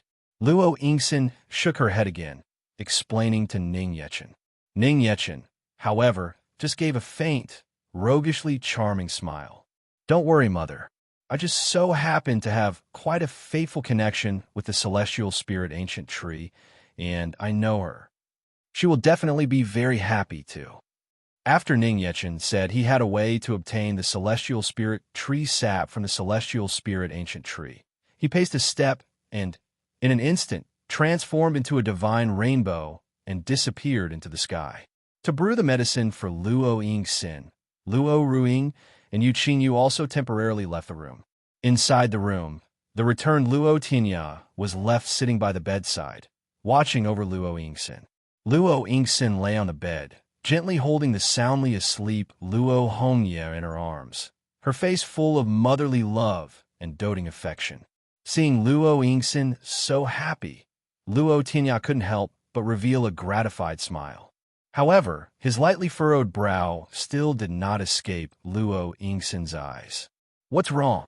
Our precious daughter has returned, and with her husband and child at that. You're a grandfather now, yet you're still so glum? A gentle smile appeared on Luo Yingxin's face as she looked up at Luo Tinya and teased him. Luo Tinya wore a wry smile. They were indeed one happy occasion after another that he should be joyful about. But the thought that his son-in-law was the demon lord gave him complicated feelings, and he couldn't bring himself to smile. Yingxin, you should already know, right? Luo Tinya looked at Luo Yingxin and asked. When Luo Yingxin had deliberately sent him and Luo Ruxin away, he felt that she had probably realized Ning Yechen's identity. HM? Know what? Luo Yingxin asked back faintly. It's just Yechen, his identity. Luo Tinya looked left and right and said cautiously, Oh, are you referring to Yechen's identity as the Demon Lord? I already know. Yechen told me himself. Luo Yingxin gently stroked Luo Hongye in her arms and said with a soft, unconcerned laugh. Seeing that Luo Yingxin was so calm and at ease even after learning Ning Yechen's true identity, Luo Tinya couldn't help but feel puzzled. Yingxin, since you know everything, aren't you worried? HM, is there anything to be worried about? Luo Yingxin asked back, perplexed. Like, whether he will bully our daughter or something? Luo Tianya said with a worried expression. Hearing this, Luo Yingxin gave Luo Tianya a gentle, reproving glance and placed her hand on the back of his. You're always worrying about unnecessary things. Let me ask you, have you seen our daughter being wronged in any way? No. Luo Tianya recalled the intimate actions between Ning Yechen and Luo Ruiying from start to finish, shook his head, and replied. Then have you seen any injuries on Ruiying's body? Luo Yingxin continued to ask. No. Luo Tianya thought for a moment, then shook his head again. Then did Ruiying tell you that she was bullied by Yechen? Luo Yingxin asked again. No. Luo Tianya could only shake his head once more. Since none of that has happened, what else is there for you to worry about? Luo Yingxin said with a light laugh. Luo Tianya. After a few rounds of questioning, Luo Tianya was left with no words to refute. From the looks of it, it really seemed that he was the one worrying for nothing. Luo Yingxin also knew what Luo Tianya was concerned about, that he was worried for Luo Ruiying, and she gently consoled him. You don't need to worry. I, on the other hand, think that Yechen is quite good. He's handsome, he can protect our daughter, and his temperament is far above anyone else in the heavenly realm. He's a great match for our daughter, Luo Tianya. But he's the Demon Lord, Luo Tianya still said, unable to feel at ease. He hadn't expected Luo Yingxin not to mind Ning Yechen's identity as the Demon Lord in the slightest, but instead to be so fond of him. So what if he's the Demon Lord? It's just an identity. I can see that he is sincere in his feelings for our daughter. I heard that, as the Demon Lord, he has only married our daughter alone, For our daughter to be able to capture the heart of the demon lord. How amazing is that? Tell me, which woman in the heavenly realm could achieve that? You should be happy and proud. Luo Tianya. Once again, Luo Tianya was left speechless by Luo Yingxin's rebuttal. Thinking about it carefully, he felt that everything she said seemed to be right. With Ning Yechen's identity and cultivation strength as the demon lord, forget the younger generation in the heavenly realm. Even those old monsters couldn't compare to him. With the cute. Thinking of it this way, it seemed like his daughter had obtained a heavenly opportunity. Even if you can't see Yechen's feelings, can't you see our own daughters? Our daughter, her body and heart are all his. That doesn't look like she's being forced. Luo Yingxin's eyes narrowed as she spoke with a face full of smiles. As a woman, and as Luo Ruiying's mother who had watched her grow up since childhood, how could she not see that her own daughter's body and heart had already completely fallen for him? She was sincerely happy that Luo Ruiying had found happiness. Just be a grandfather at ease. Stop letting your mind run wild here. Look at your little granddaughter, how cute. Luo Yingxin revealed the adorable, sleeping Luo Hongye in her arms and said with a doting laugh. Luo Tianya let out a soft sigh, smiled in relief, and reached out to gently touch the face of the sleeping Luo Hongye. Hearing what Luo Yingxin said, he no longer dwelled on the matter. From what he had seen so far, he had witnessed all of Ning Yechen's actions towards Luo Ruiying. Upon his return, he had reclaimed the position of family head for him, and now he was going to get the celestial spirit tree sap for Luo Yingxin. He was completely worthy of being Ruiying's husband, the son-in-law of the Luo Shun Palace. Celestial Spirit Ancient Tree's Secret Realm. As a guardian of the Celestial Spirit Ancient Tree, Yi Shuang was soaking, bare-chested, in the Celestial Dew Spring, which was diluted with Celestial Spirit Tree sap. Ever since he was nearly slapped to death by Ning Yechen last time, he had been soaking in the Celestial Dew to recuperate from his injuries. Not only was the Celestial Spirit Tree sap the purest celestial spiritual liquid in the world, but having been nurtured within the ancient tree for a long time, it was also a natural sacred medicine for healing, possessing the miraculous effects of mending injuries and reviving spiritual acupoints and the spiritual sea. However, the spiritual power contained in a single drop of celestial spirit tree sap was simply too immense for an ordinary person to withstand directly. Yi Shuang had also been relying on the diluted spiritual liquid of the ancient tree to gradually heal his body and meridians. Even his shattered immortal bone had mostly recovered, about 70 to 80%. After today, he would basically be able to make a full recovery. Just as Yi Shuang was sitting in the celestial dew spring with his eyes closed to rest and concentrate on healing, the space of the ancient tree's secret realm suddenly trembled. Someone else had come. Yi Shuang opened his eyes, his brows tightly furrowed, his expression greatly displeased. Ever since the demon lord had come, there were always people in the heavenly realm who assumed he had already died at the demon lord's hands and wanted to take the opportunity to secretly steal the sap of the celestial spirit ancient tree. During this period, he had lost count of how many people he had driven away, and now someone dared to ignore his warning and still come. They were really treating his mercy as a joke. If that's the case, then don't blame him for being merciless. It seems only by letting them know what cruelty is can this bunch of petty scoundrels be deterred. Yi Shuang leaped up, and in a magnificent spin in midair, he took out an immortal robe and draped it over his body, quickly transforming into a divine rainbow and rushing towards the celestial spirit ancient tree. When he saw a figure strolling leisurely towards the celestial spirit ancient tree, Yi Shuang flew into a rage and shouted angrily to stop them. Insolent! Which worthless thief dares to trespass into the ancient tree secret realm? Yi Shuang flew and landed before the celestial spirit ancient tree. His body was upright, his bearing magnificent. He turned, and with a frown, he scolded the person who had arrived before him. I've said it before, no one is permitted to set foot in the ancient tree's secret realm again. Violators, don't blame me for being merciless. As his voice fell, Yi Shuang's peak Immortal Emperor cultivation burst forth. With a light wave of his 2 fingers, a green celestial sword flew from the scabbard on his back, heading straight for the space between the newcomer's eyebrows. This time, he would show no mercy. The green celestial sword let out a clear ring, flying like a meteor and cutting through the sky. Just as the tip of the celestial sword was about to touch the newcomer's brow, the body of the blade was caught firmly between 2 fingers, unable to advance another inch. Yi Shuang turned pale with fright.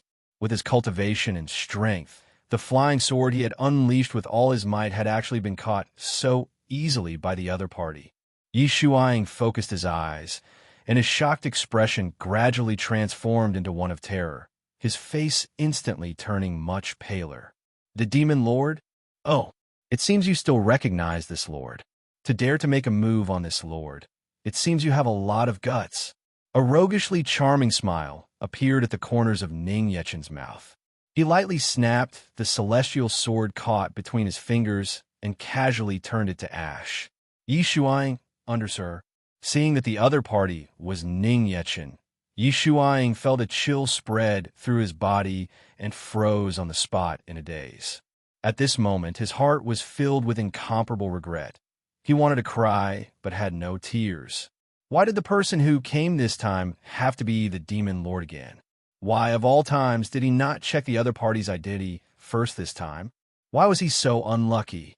Isn't he dead for sure this time? Demon Lord, if I were to say this is just a misunderstanding, would you believe me? Yi Shuang said with a mournful face. Ning Yechen didn't answer Yi Shuang's question, but instead slowly walked before him with his hand behind his back and asked with a consoling smile, "Are the injuries on your body more or less healed?" As expected of the tree guardian who has long resided by the celestial spirit ancient tree, the benefits he received were not small for his injuries to have recovered so quickly. If it were anyone else, they probably would have had to lie in bed for several years and still might not have fully recovered. Thanks to the Demon Lord's concern, my injuries have mostly healed recently. Yi Shuang swallowed his saliva and replied, trembling with fear. That's good. Since you've mostly recovered, then this Lord can also use a little more force. Don't blame this Lord for not reminding you. Remember to grit your teeth.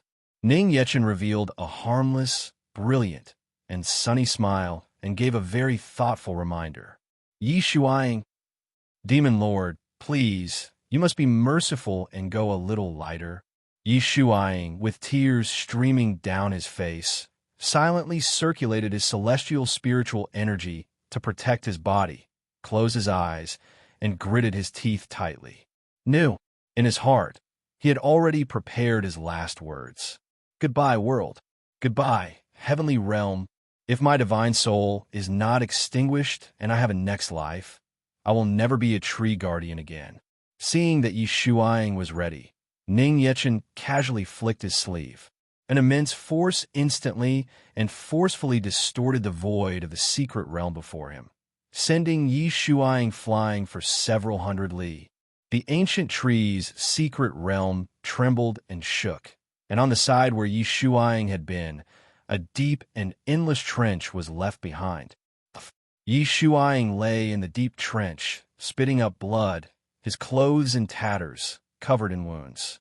He could only feel that all the immortal bones in his body had been shattered once again. Fortunately, it seemed he had survived again this time. In his heart, he couldn't help but feel immensely grateful for the Demon Lord's mercy. Ning Yechen gave a calm glance at the half-dead Yi Shuang. Then, with his hands behind his back, he walked straight to the front of the magnificent celestial spirit ancient tree that towered into the sky. This time, before he could even speak, the bark of the celestial spirit ancient tree began to secrete a rich spiritual fluid on its own. It's become much more obedient. Ning Yechen took out a jade bottle and collected the spiritual fluid flowing from the celestial spirit ancient tree. After collecting a full bottle, just as Ning Yechen was about to turn and leave, he suddenly stopped again, turned back, and returned to the front of the celestial spirit ancient tree. This action gave the secretly observing ancient tree spirit quite a scare. She had already obediently and proactively handed over the spiritual fluid. What more could he want?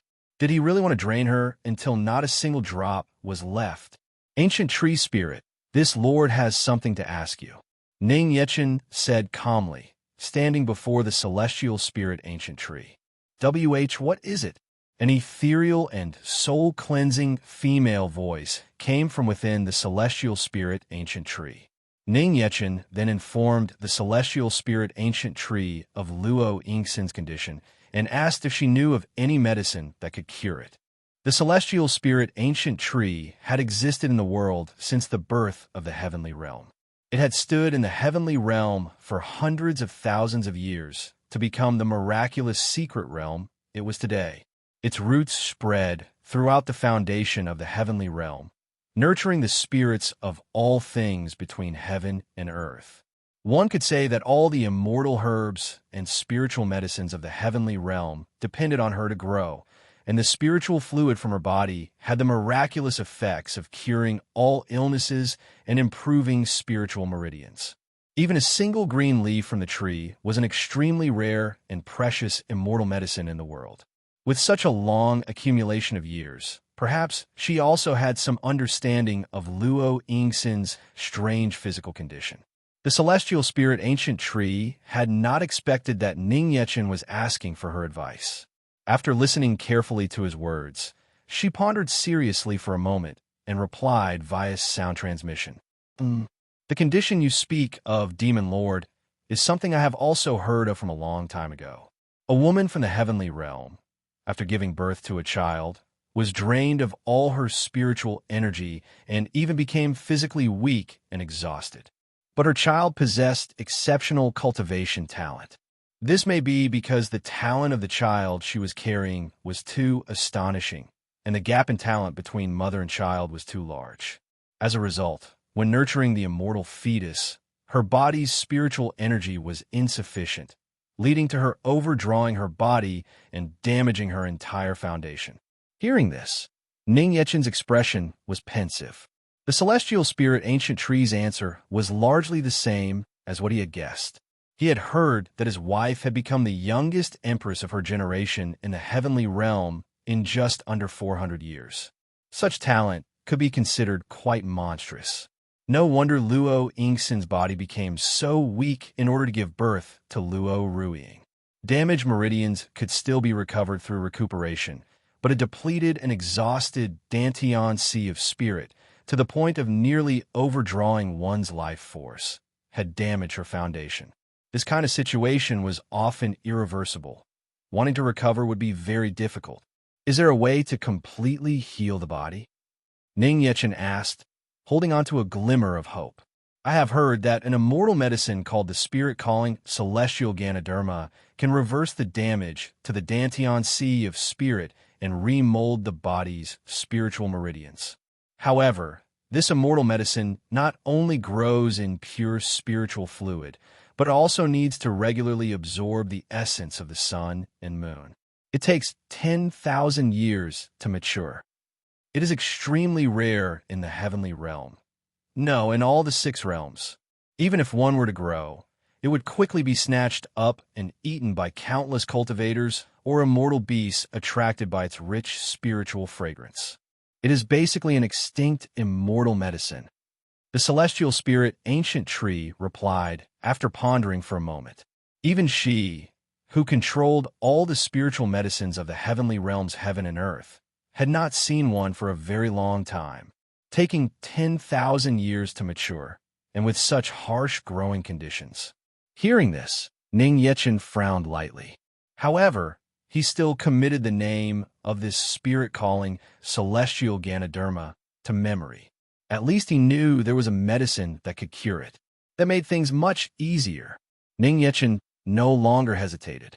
He turned, took a light step, and in an instant transformed into a divine rainbow and left the ancient tree's secret realm. After a moment of silence, half a head slowly poked out from the soil beneath the celestial spirit ancient tree. A pair of jade-like, emerald eyes watched the direction in which Ning Yechen had left. She couldn't help but let out a light breath and said in an ethereal, clear voice, "He's finally gone." He scares me to death every time he comes. I wonder if Shuang is still alive.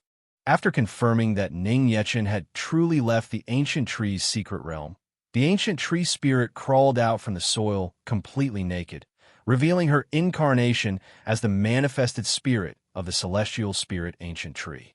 After hundreds of thousands of years of accumulation and evolution, she already possessed an immortal body that was no different from an ordinary person's. A fair and beautiful, lovely face, a tall and straight figure, silky, beautiful hair as green as a waterfall cascading down to her hips, and a completely naked, plump, and graceful form that shimmered with the glowing light of her spiritual tree fluid. The ancient tree spirit, completely naked, thus arrived before Yi Shuang, who was lying in the deep trench. She bent down and asked with concern, "Shuang, are you all right? Are you dead?" Thank you for your concern, Lady Spirit. I'm not dead for the time being, but I probably will be soon. Before that, could I trouble you, Lady Spirit, to please put on some clothes first? Yi Shuang's body was unable to move, so he was forced to stare fixedly at the tree spirit bending over in front of him. A blush couldn't help but appear on his face, and blood gushed from his nose. Although her body was dotted with a shimmering light that provided some cover, her plump and mature immortal figure was still more or less in full view. In an instant, he felt that the injuries on his body had become even more severe. He had already said it so many times. Why was Lady Spirit always so unguarded? Shuang, your nose is bleeding. The ancient tree spirit, seeing Yi Shuang's nose bleeding uncontrollably, instantly became even more worried. It looks like his injuries are even more severe than last time. Lady Spirit, I'm fine. It's probably just an internal injury. I beg you, please put on some clothes first. Yi Shuang explained, his face red. The blood in his veins was surging. He felt like the bleeding wouldn't stop. Oh, the ancient tree spirit replied softly, looked down at her own naked body, but showed no embarrassment or shyness on her face. She was the incarnation of the celestial spirit ancient tree, so she didn't have an ordinary person's sense of shame and thus didn't care much about it. It was always Yi Shuang who had to repeatedly remind her before she would put on clothes.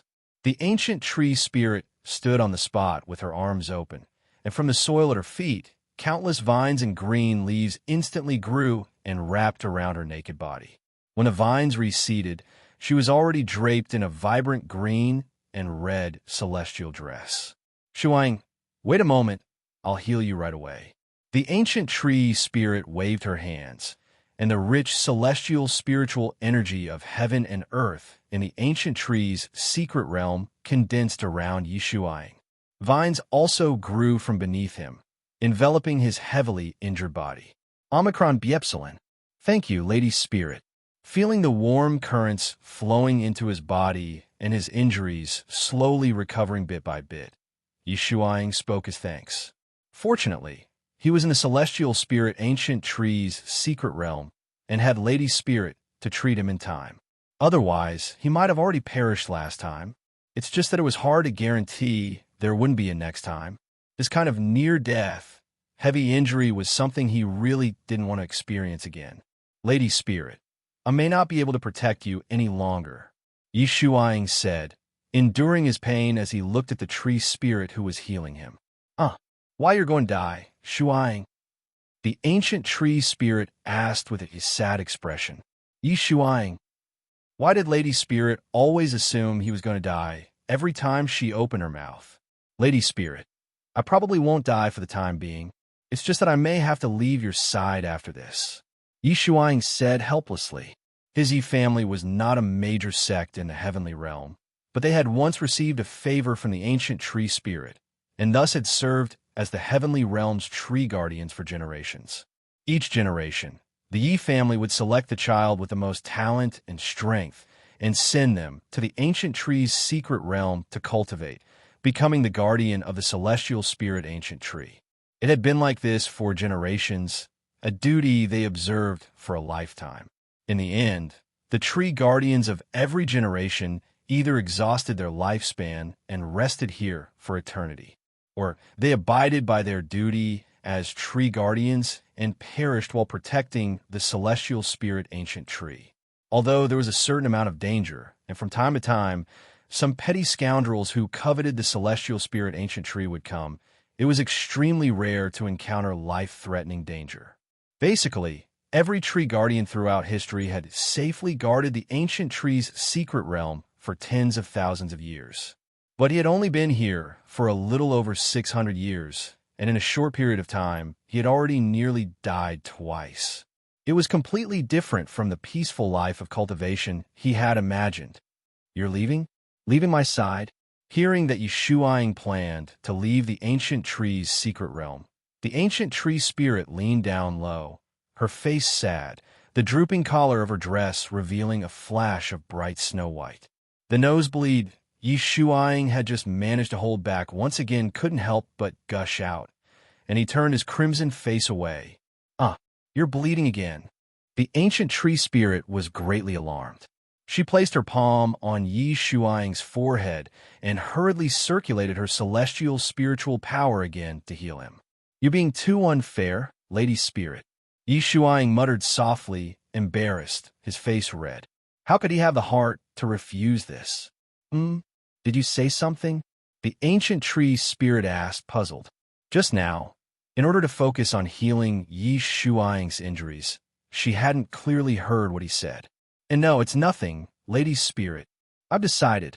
I will continue to stay by your side and protect you." Yishuang shook his head and said with a determined expression. He had decided, even if it meant death, he would continue to protect Lady Spirit and fulfill his duty as a tree guardian. "That's wonderful. Thank you, Shuang."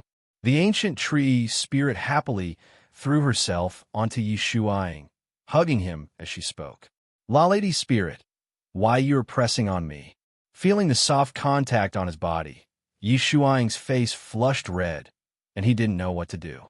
He had been sent into the ancient tree's secret realm since he was a child and had never had contact with any woman. How could a hot-blooded young man like him, who was just over 600 years old, possibly bear this? The ancient tree spirit thought she had accidentally used too much force and pressed on Yishuang's wounds. She hurriedly got up and apologized. "I'm sorry, I forgot about your injuries. Your injuries this time seem even more severe than last time. The blood from your nose doesn't seem to want to stop." Looking at Yishuang, whose nose was still bleeding uncontrollably, the ancient tree spirit simply sat down, controlled the vines to have him lie on her lap, and condensed a drop of celestial spirit tree fluid on her finger, letting it drip into his mouth. Yishuang's eyes widened, overwhelmed by the favor.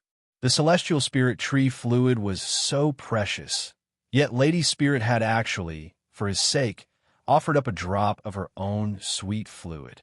As he swallowed the celestial spirit tree fluid, a vast and scorching celestial spiritual energy bloomed from within his body, spreading throughout the meridians and sea of spirit in his entire being. Under the circulation guided by the ancient tree spirit, his body did not feel any discomfort, but was instead exceptionally comfortable. Yishuang couldn't help but peacefully close his eyes, lying contentedly on the tree spirit's lap.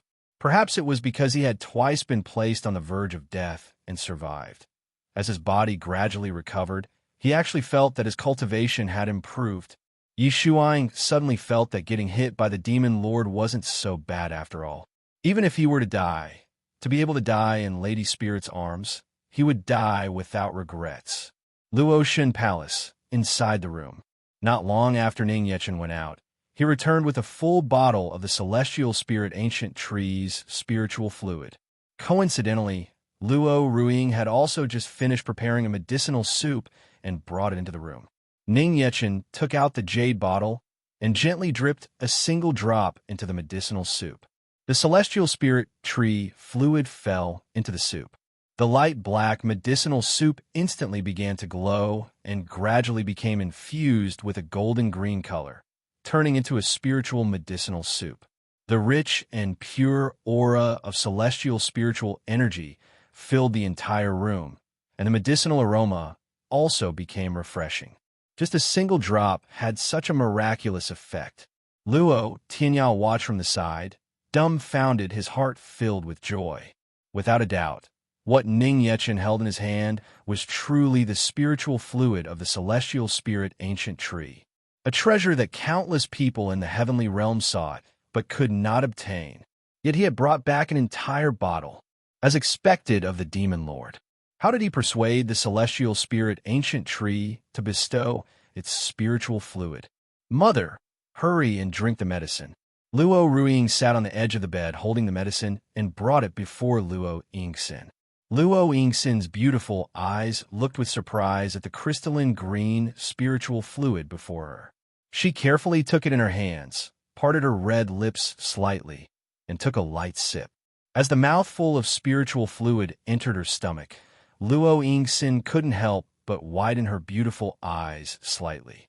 Her pale cheeks instantly flushed with a rosy color, and a bit more vitality appeared on her face. The pure spiritual fluid, mixed with various immortal medicines, surged endlessly through the meridians in her body, finally flowing into her withered and depleted sea of spirit and dantian.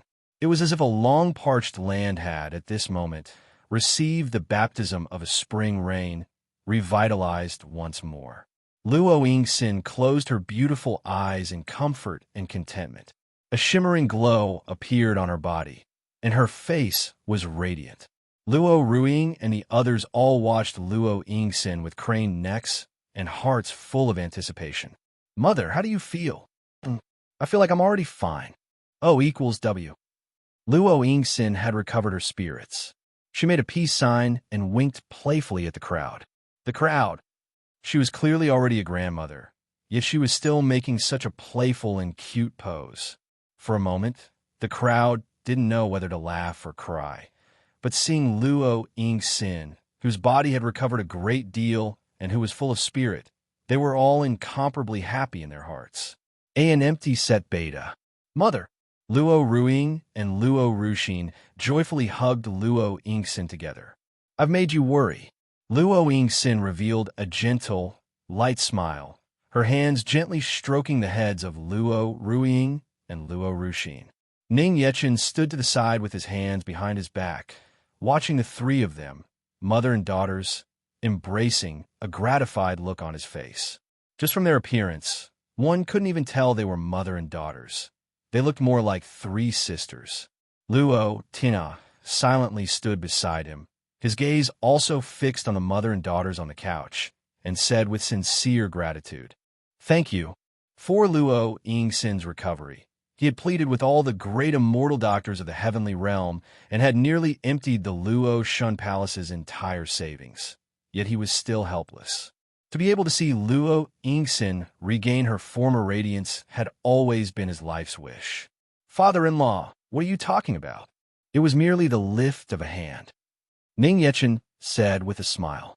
The moment he heard the title father-in-law, Luo Tianya instinctively felt the hair on his body stand on end again, and he shivered. Although he had already accepted Ning Yechen's identity as his son-in-law in his heart, he still found it difficult to bear this title. He would probably find it difficult to get used to this title for the rest of his life. Although Mother's body has not yet fully recovered, if she takes one drop of the celestial spirit ancient tree's fluid in her medicinal soup every day, her body can recover at least 70 to 80%. Ning Yechen revealed a faint smile and tossed the more than half-full bottle of celestial spirit ancient tree fluid into Luo Tianya's hands. Luo Tianya hurriedly caught the jade bottle that he had almost dropped, clutched it tightly to his chest, and breathed a light sigh of relief. That was close. This bottle was filled with the celestial spirit ancient tree's fluid. Every single drop was so rare and precious. How many people in the entire heavenly realm sought it, but could not obtain it? Moreover, this was the precious spiritual fluid for Luo Yingxin's recovery. If it had really been dropped on the ground, he would have regretted it to death. Divine realm. Within a certain cave dwelling among the myriad celestial mountains. A divine rainbow shot into the celestial mountain at high speed and knelt directly at the entrance of the cave dwelling. An old man with an aged face and crane-white hair held a shattered immortal pearl in his hands and shouted, panicked and flustered. Lord Poxian, this is bad. Young Lord Potian, his immortal pearl has shattered. The immortal pearl, like an immortal tablet, was a magical treasure in which a wisp of a divine soul was stored, making it convenient to be aware of the other party's movements and safety at all times. The difference was that the immortal pearl was more precious, and through it, one could sense the other party's location and perceive their current situation. The immortal pearl in the old man's hand was almost completely shattered. The pearl trembled faintly and unceasingly, which meant that at this moment, he was suffering inhuman pain and torture. His divine soul was trembling in terror, and his life was in grave danger. The wisp of divine soul stored in the immortal pearl seemed to be sensing it, and was likewise trembling with fear. Who was it? Who dared to be so ruthless to young Lord Potian? Lord Poxian, allow this old slave to descend to the lower realm immediately and rescue young Lord Potian. And bring back that scoundrel who attacked young Lord Potian to be refined and annihilated. The old man, his face full of anger, knelt and cupped his hands, requesting the order. The cave dwelling was silent for a moment, and then a deep, steady, and soul-shaking voice slowly came from within. There is no need. This lord knows who did it. Who was it? The old man asked with a frown. The demon lord. The voice came calmly from within the cave dwelling again. Hearing these two words, the old man's expression froze. Fear flashed in his eyes, the anger in his heart instantly vanished, and he silently held his tongue. He wished he could take back the words he had just spoken. Of all people, how could young Lord Potian have provoked the demon lord? Over 100 years ago, the demon lord had stepped into the divine realm all by himself, fought more than 10 divine venerables in a row, and nearly overturned the divine realm. And in the end, he still left completely unharmed. Who in the divine realm didn't know this? In the 6 realms, Potian could have provoked anyone and probably been fine, but the one person he could not provoke was this god of slaughter.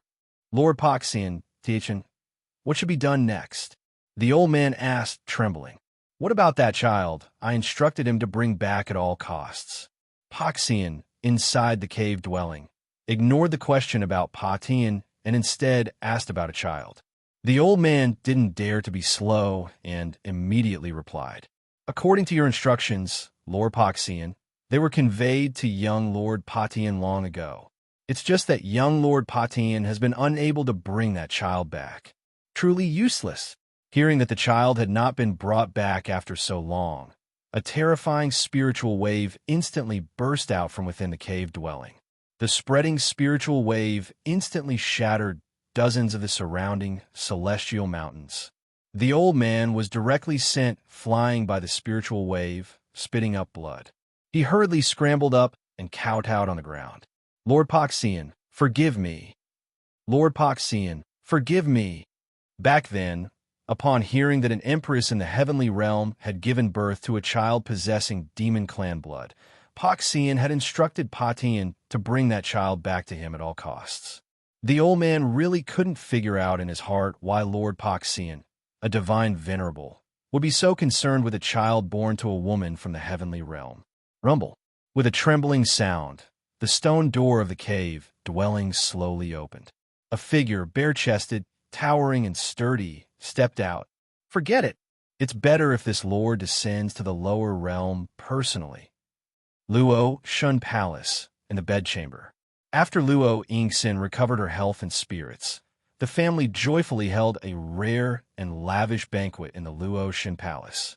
It was both to welcome the return of their Luo Shun Palace's eldest miss and to welcome the arrival of the young master and the little princess, while also celebrating Luo Yingxin's recovery. The entire night, the Luo Shun Palace was immersed in a festive and cheerful atmosphere.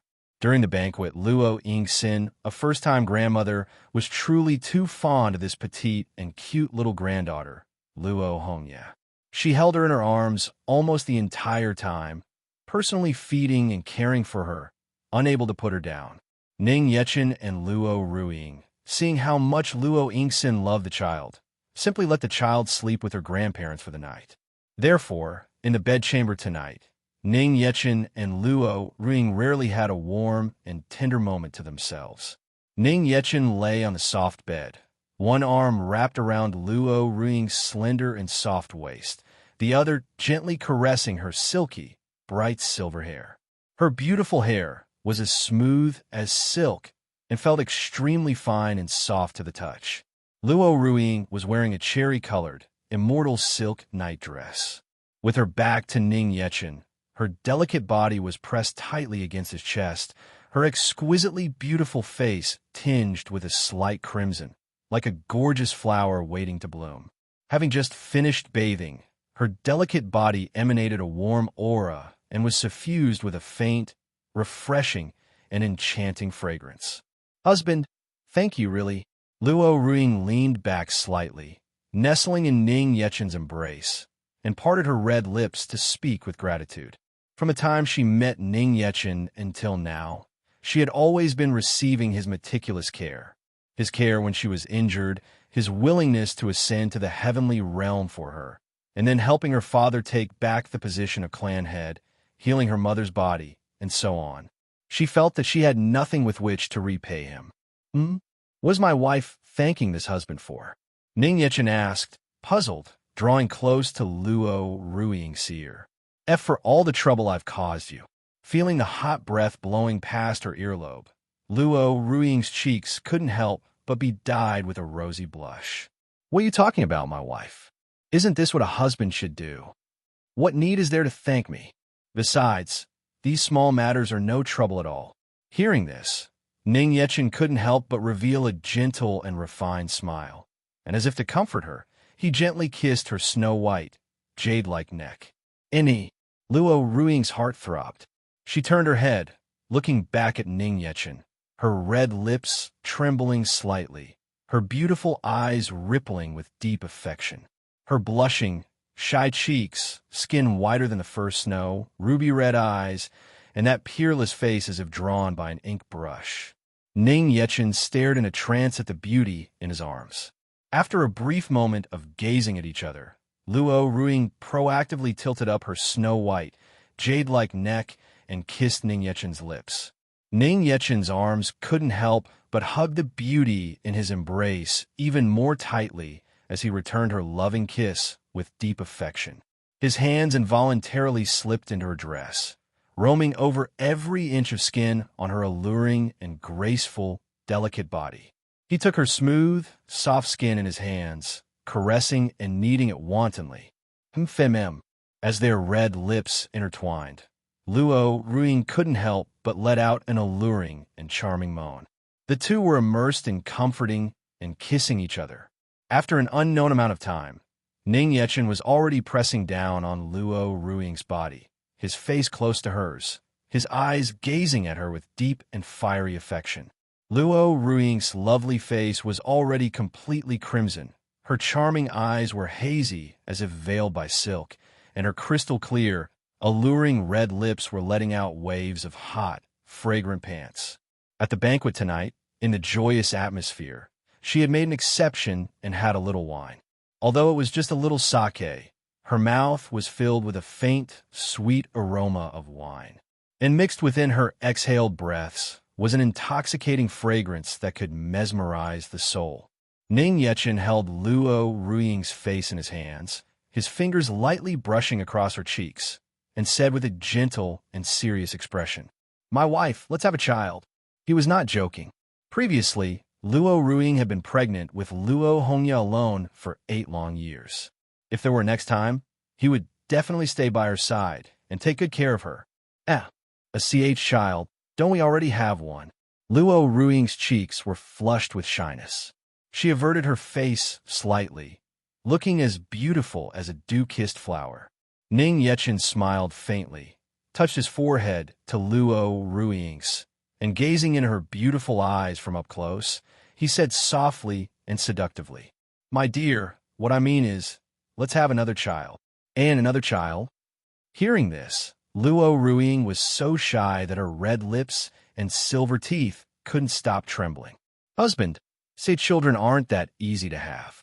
Since ancient times, the higher the cultivation realm, or the greater the disparity in cultivation, the more difficult it is to conceive an immortal fetus. One could say it depends entirely on heavenly fate and destiny. Furthermore, since ancient times, the immortal and demon clans have never given birth to a celestial fetus. The last time, for her to have been able to conceive Luo Hongye by fortunate coincidence was already unprecedented and incredible. To think of conceiving a second immortal fetus, no matter how you thought about it, it was definitely something that would be very difficult to happen again.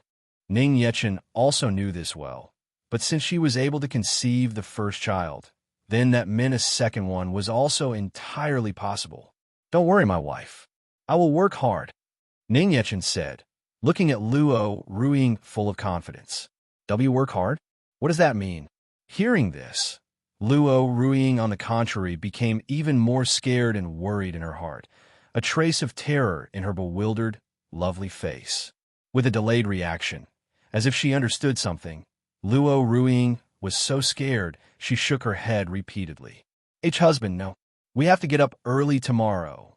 Don't worry. I will wake you up tomorrow morning, my wife, Ning Yechen said with a laugh. And that's not the problem. Luo Ruiying still wanted to explain, but Ning Yechen leaned down and once again kissed her delicate lips.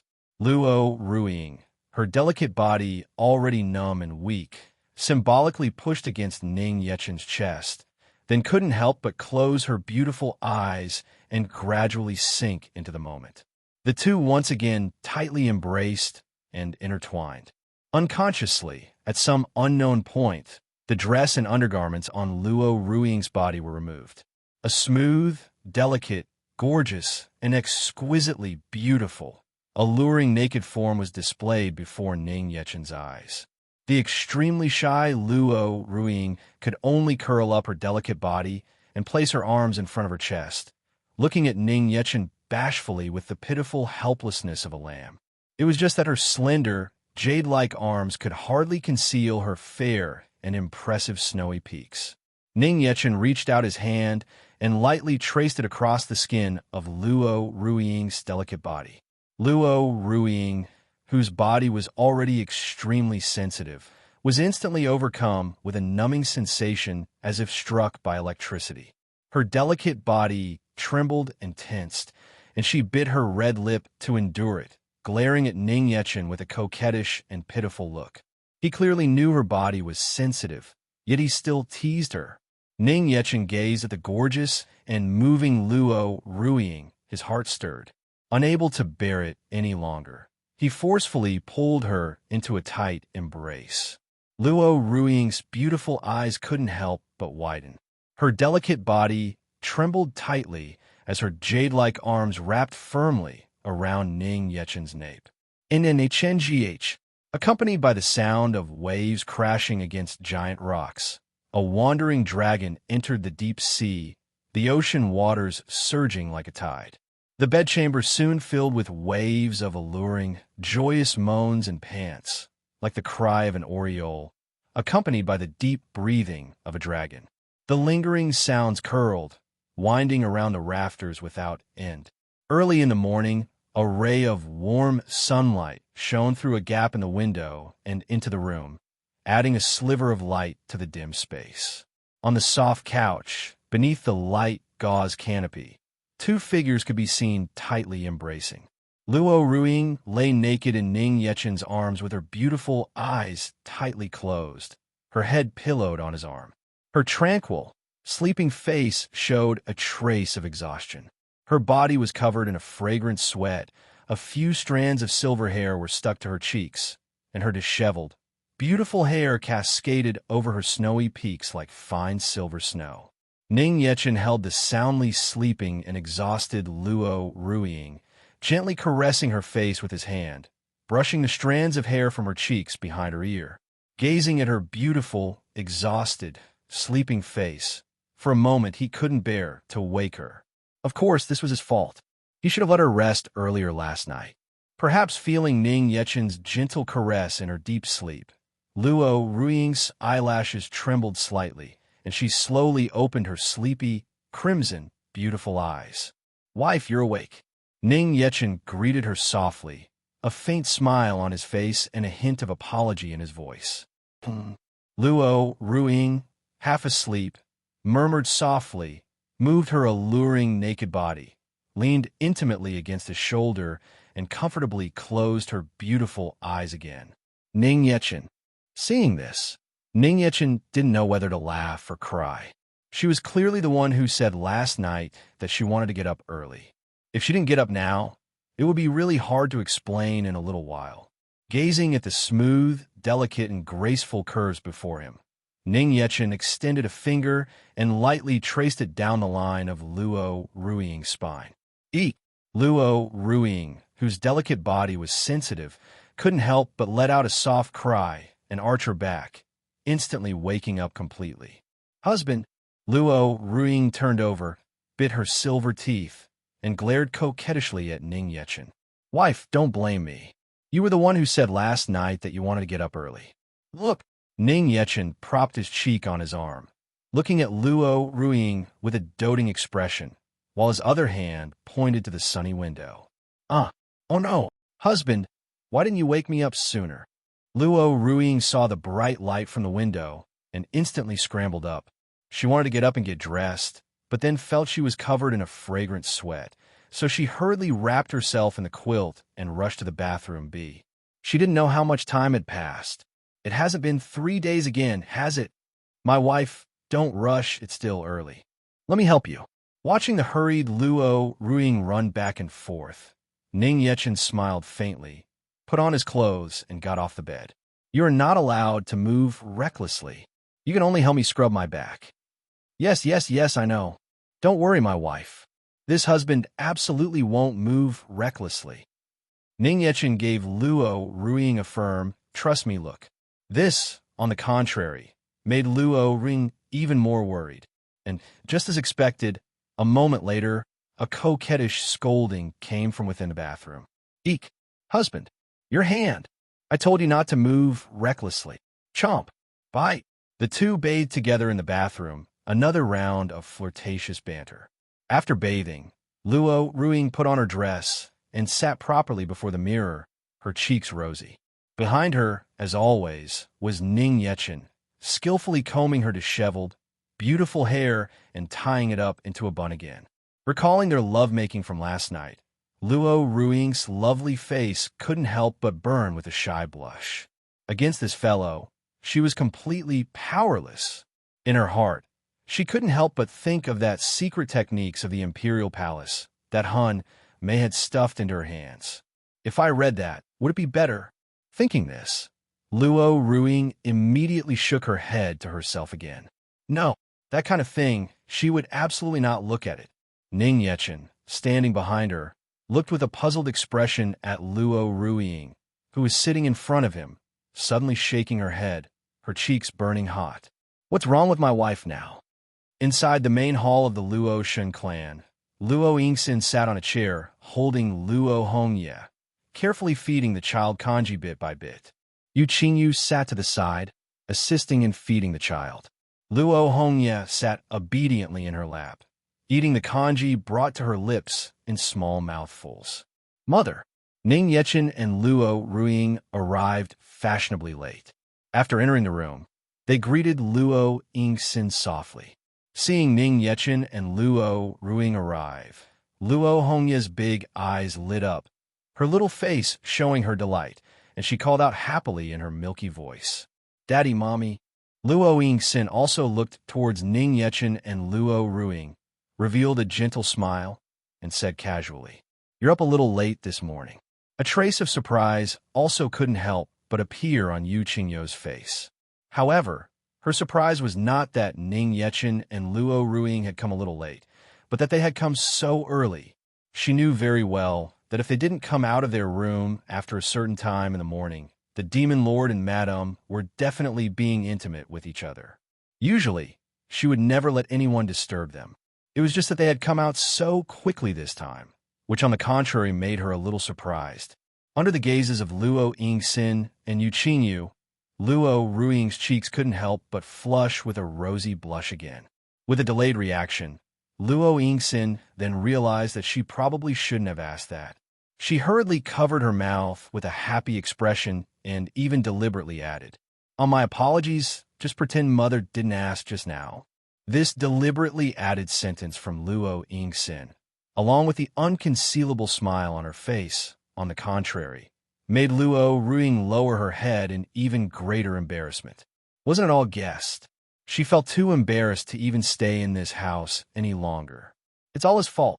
Luo Ruiying lowered her head and glanced at Ning Yechen, once again giving him a secret, charming glare. Ning Yechen tightened his grip on Luo Ruiying's hand and returned a gentle, light smile. Both Luo Yingxin and Yu Qingyu, in unspoken agreement, revealed gratified smiles.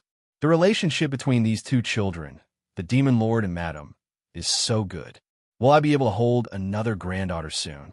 The shared thought of the two. Fortunately, this atmosphere that made Luo Ruiying incomparably shy did not last long before Luo Tianyao walked in from outside. "Ruiying, Yechen, you're awake. You've come at just the right time. Little Yi is also 2 years old. It's time to test her bloodline talent." "Bloodline talent?" Ning Yechen asked, puzzled. Luo Hongye also lifted her head, her big, cute, and nimble eyes filled with curiosity and innocence. Luo Ruiying reached over, took Luo Hongye from Luo Yingxin's embrace into her own, and, while gently stroking her little head, explained to the father and daughter with a smile.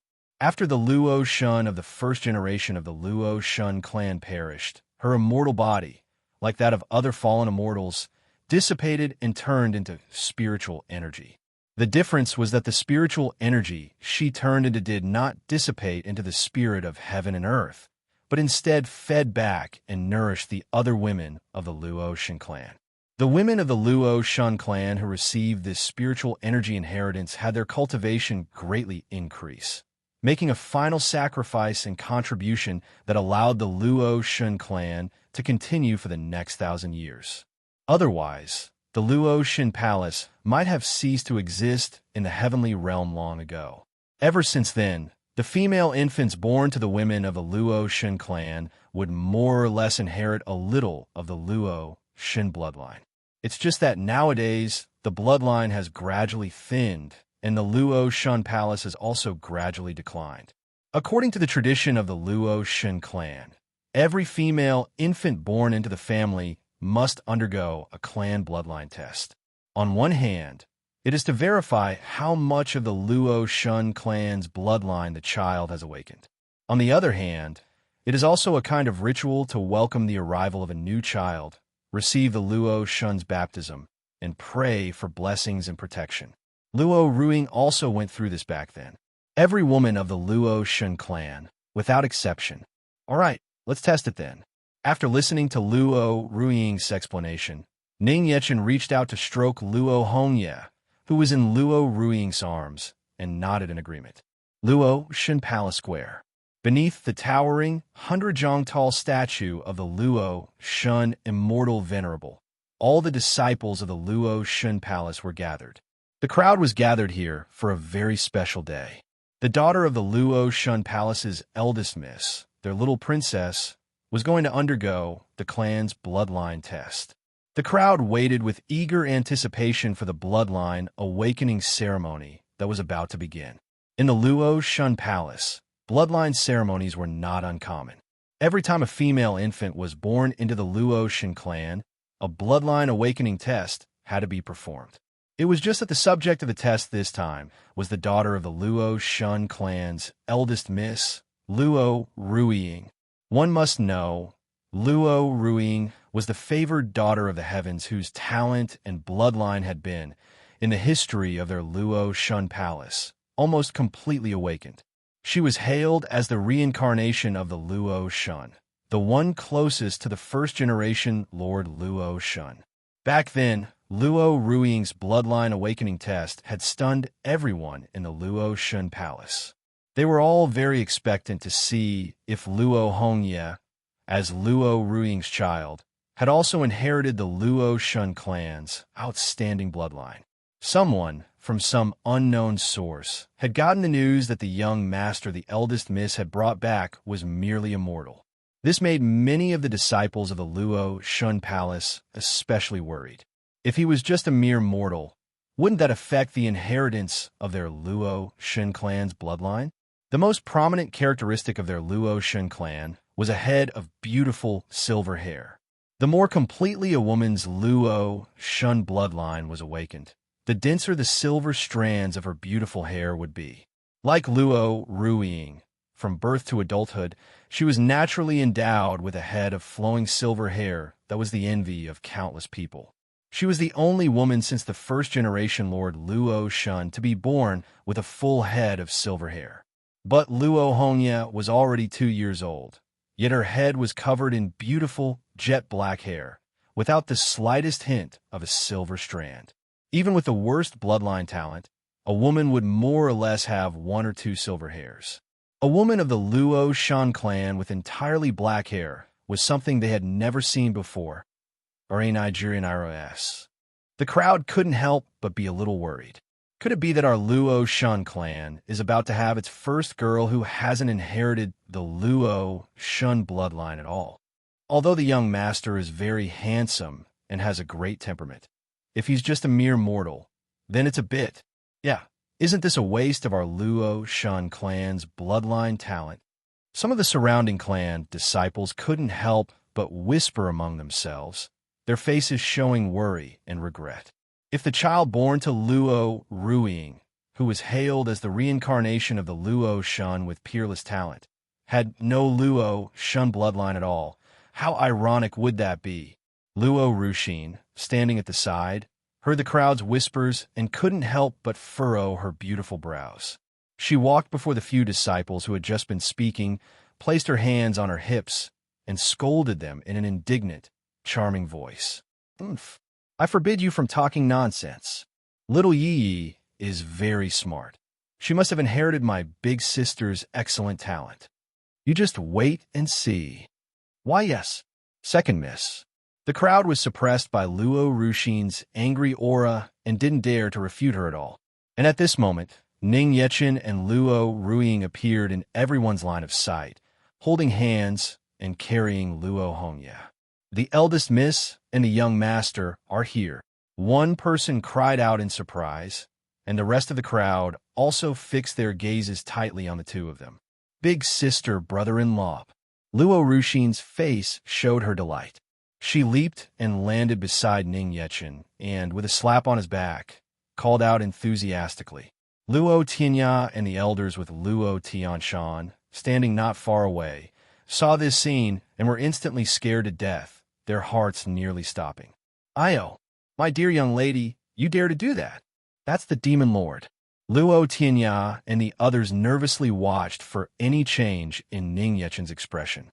Seeing Ning Yechen reveal a faint smile, not minding it or getting angry in the slightest, the group secretly breathed a sigh of relief. Thank goodness the Demon Lord didn't take offense. Next time, I'd better find a chance to secretly tell this girl her brother-in-law's identity. Luo Tianya thought with lingering fear. Luo Tianshan and the others wiped the cold sweat from their foreheads, thinking the same thing in their hearts. For the first time, their thoughts were so unified. The only person in the entire heavenly realm who would dare to hit the Demon Lord was probably this girl. Looking at Luo Tianya and the others staring at her nervously from the side, Luo Ruxin couldn't help but show a look of confusion.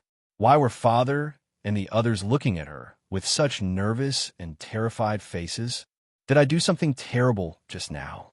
"Ruxin, you must not be so rude to your brother-in-law." Luo Ruiying, beside Ning Yechen, lightly furrowed her beautiful brows and began to lecture Luo Ruxin. "I know big sister must be feeling sorry for brother-in-law. But don't worry, big sister." I held back my strength. "I won't hurt brother-in-law. Right, brother-in-law." Luo Ruxin explained with an unconcerned smile, and for good measure, she affectionately patted Ning Yechen's back again. Luo Tianya and the others' little hearts nearly jumped out of their chests again. This isn't a matter of whether it hurts or not. No matter how much strength you use, there's no way the Demon Lord would feel pain. But if the Demon Lord were to backhand you, then that would be a different story. Seeing Ning Yechen slowly raise his hand, Luo Tianya and the others couldn't help but gasp, their hearts tense to the extreme.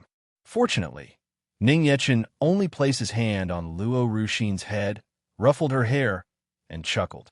I don't mind. Ruxin is just greeting me, that's all. Suddenly having her head patted by Ning Yechen, Luo Ruxin couldn't help but pout her lips slightly and touch her own head petulantly. She's an immortal sovereign. She's very powerful. Brother-in-law actually treated her like a little sister. She felt as if she'd been looked down on. Forget it. For her brother-in-law's sake, she wouldn't fuss over it. Watching Ning Yechen walk towards the Luo Shun immortal venerable statue with Luo Ruiying, the pout on Luo Ruxin's lips slowly turned into a smile. It felt like having a brother-in-law was like having an older brother, which wasn't bad. Soon, accompanied by Ning Yechen, Luo Ruiying, holding Luo Hongye, arrived at the foot of the Luo Shun immortal venerable statue and ascended to its stone pedestal. Standing beneath the Luo Shun statue, one couldn't even see the face at the top of the statue, which towered into the clouds. One could all the more personally feel the magnificent grandeur of the Luo Shun statue. Luo Ruiying gently placed Luo Hongye, who was in her arms, onto the high platform of the pedestal, on a stone stage engraved with a celestial formation. Everyone from the Luo Shun Palace present craned their necks, their gazes fixed on Luo Hongye, who was sitting in the formation, the center of all attention. The moment she sat down, the formation instantly lit up with a brilliant light, which traveled up the legs of the Luo Shun statue and spread to the entire effigy. The glorious, shining golden light was instantly so blinding that the crowd couldn't open their eyes. They had seen this situation once before, during Luo Ruiying's bloodline awakening test a long time ago. The light emanating from Luo Hongye was even greater than Luo Ruiying's had been back then. This was simply too incredible. The crowd shielded their eyes with their hands, feeling incomparably shaken in their hearts. How many years had it been? The Luo Shun clan had never again seen such a dazzling Luo Shun light. After the light spread all the way up the entire Luo Shun statue, the statue's eyes also lit up with a brilliant golden glow.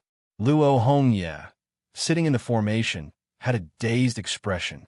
Her big eyes blinked as she curiously looked at the golden light around her, her little face at a loss. And her short, delicate, beautiful hair had, without her noticing, completely turned silver white. Silver hair. It's silver hair. The little princess also has the Luo Shun bloodline. The people of the Luo Shun Palace, seeing Luo Hongye's beautiful hair gradually turn a silver white that was in no way inferior to Luo Ruiying's, couldn't help but exclaim with joy. The crowd's previous worries were completely unnecessary. The little princess's Luo Shun bloodline talent was not the least bit inferior to the eldest misses.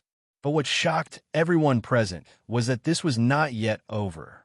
Luo Hongye, sitting on the stone formation platform, her body began to act like an endless vortex, sucking the spiritual energy of heaven and earth from the surroundings into her body. The rich spiritual energy of the heavenly realm gathered in a currents, like several rushing streams, pouring continuously into her petite body. With such a vast amount of spiritual energy pouring into her, a petite 2-year-old's body should have been unable to withstand it. However, Luo Hongye sat on the spot with a dazed and cute little face, just curiously touching the river of spiritual energy with her hands, not a trace of discomfort on her face. Previously, under Ning Yechen's deliberate concealment, Luo Hongye's cultivation at the heaven-human realm had not been noticed at all by the people of the Luo Shun Palace. At this moment, the spiritual energy in her body surged, her cultivation erupted and soared, and her realm was completely revealed before the crowd. Heaven-human realm cultivation. If I remember correctly, The little princess is only 2 years old, right? A 2-year-old heaven-human realm cultivator. Look, the little princess's cultivation is still rising. My heavens, it's not stopping at all. As the spiritual energy continuously poured into her body, Luo Hongye's cultivation once again began to soar, completely without encountering any cultivation bottlenecks. RAOB, her cultivation at the heaven-human realm, under the witness of the crowd, leaped up to the heavenly, immortal realm. Her cultivation broke through. It seems the little princess still has no intention of stopping.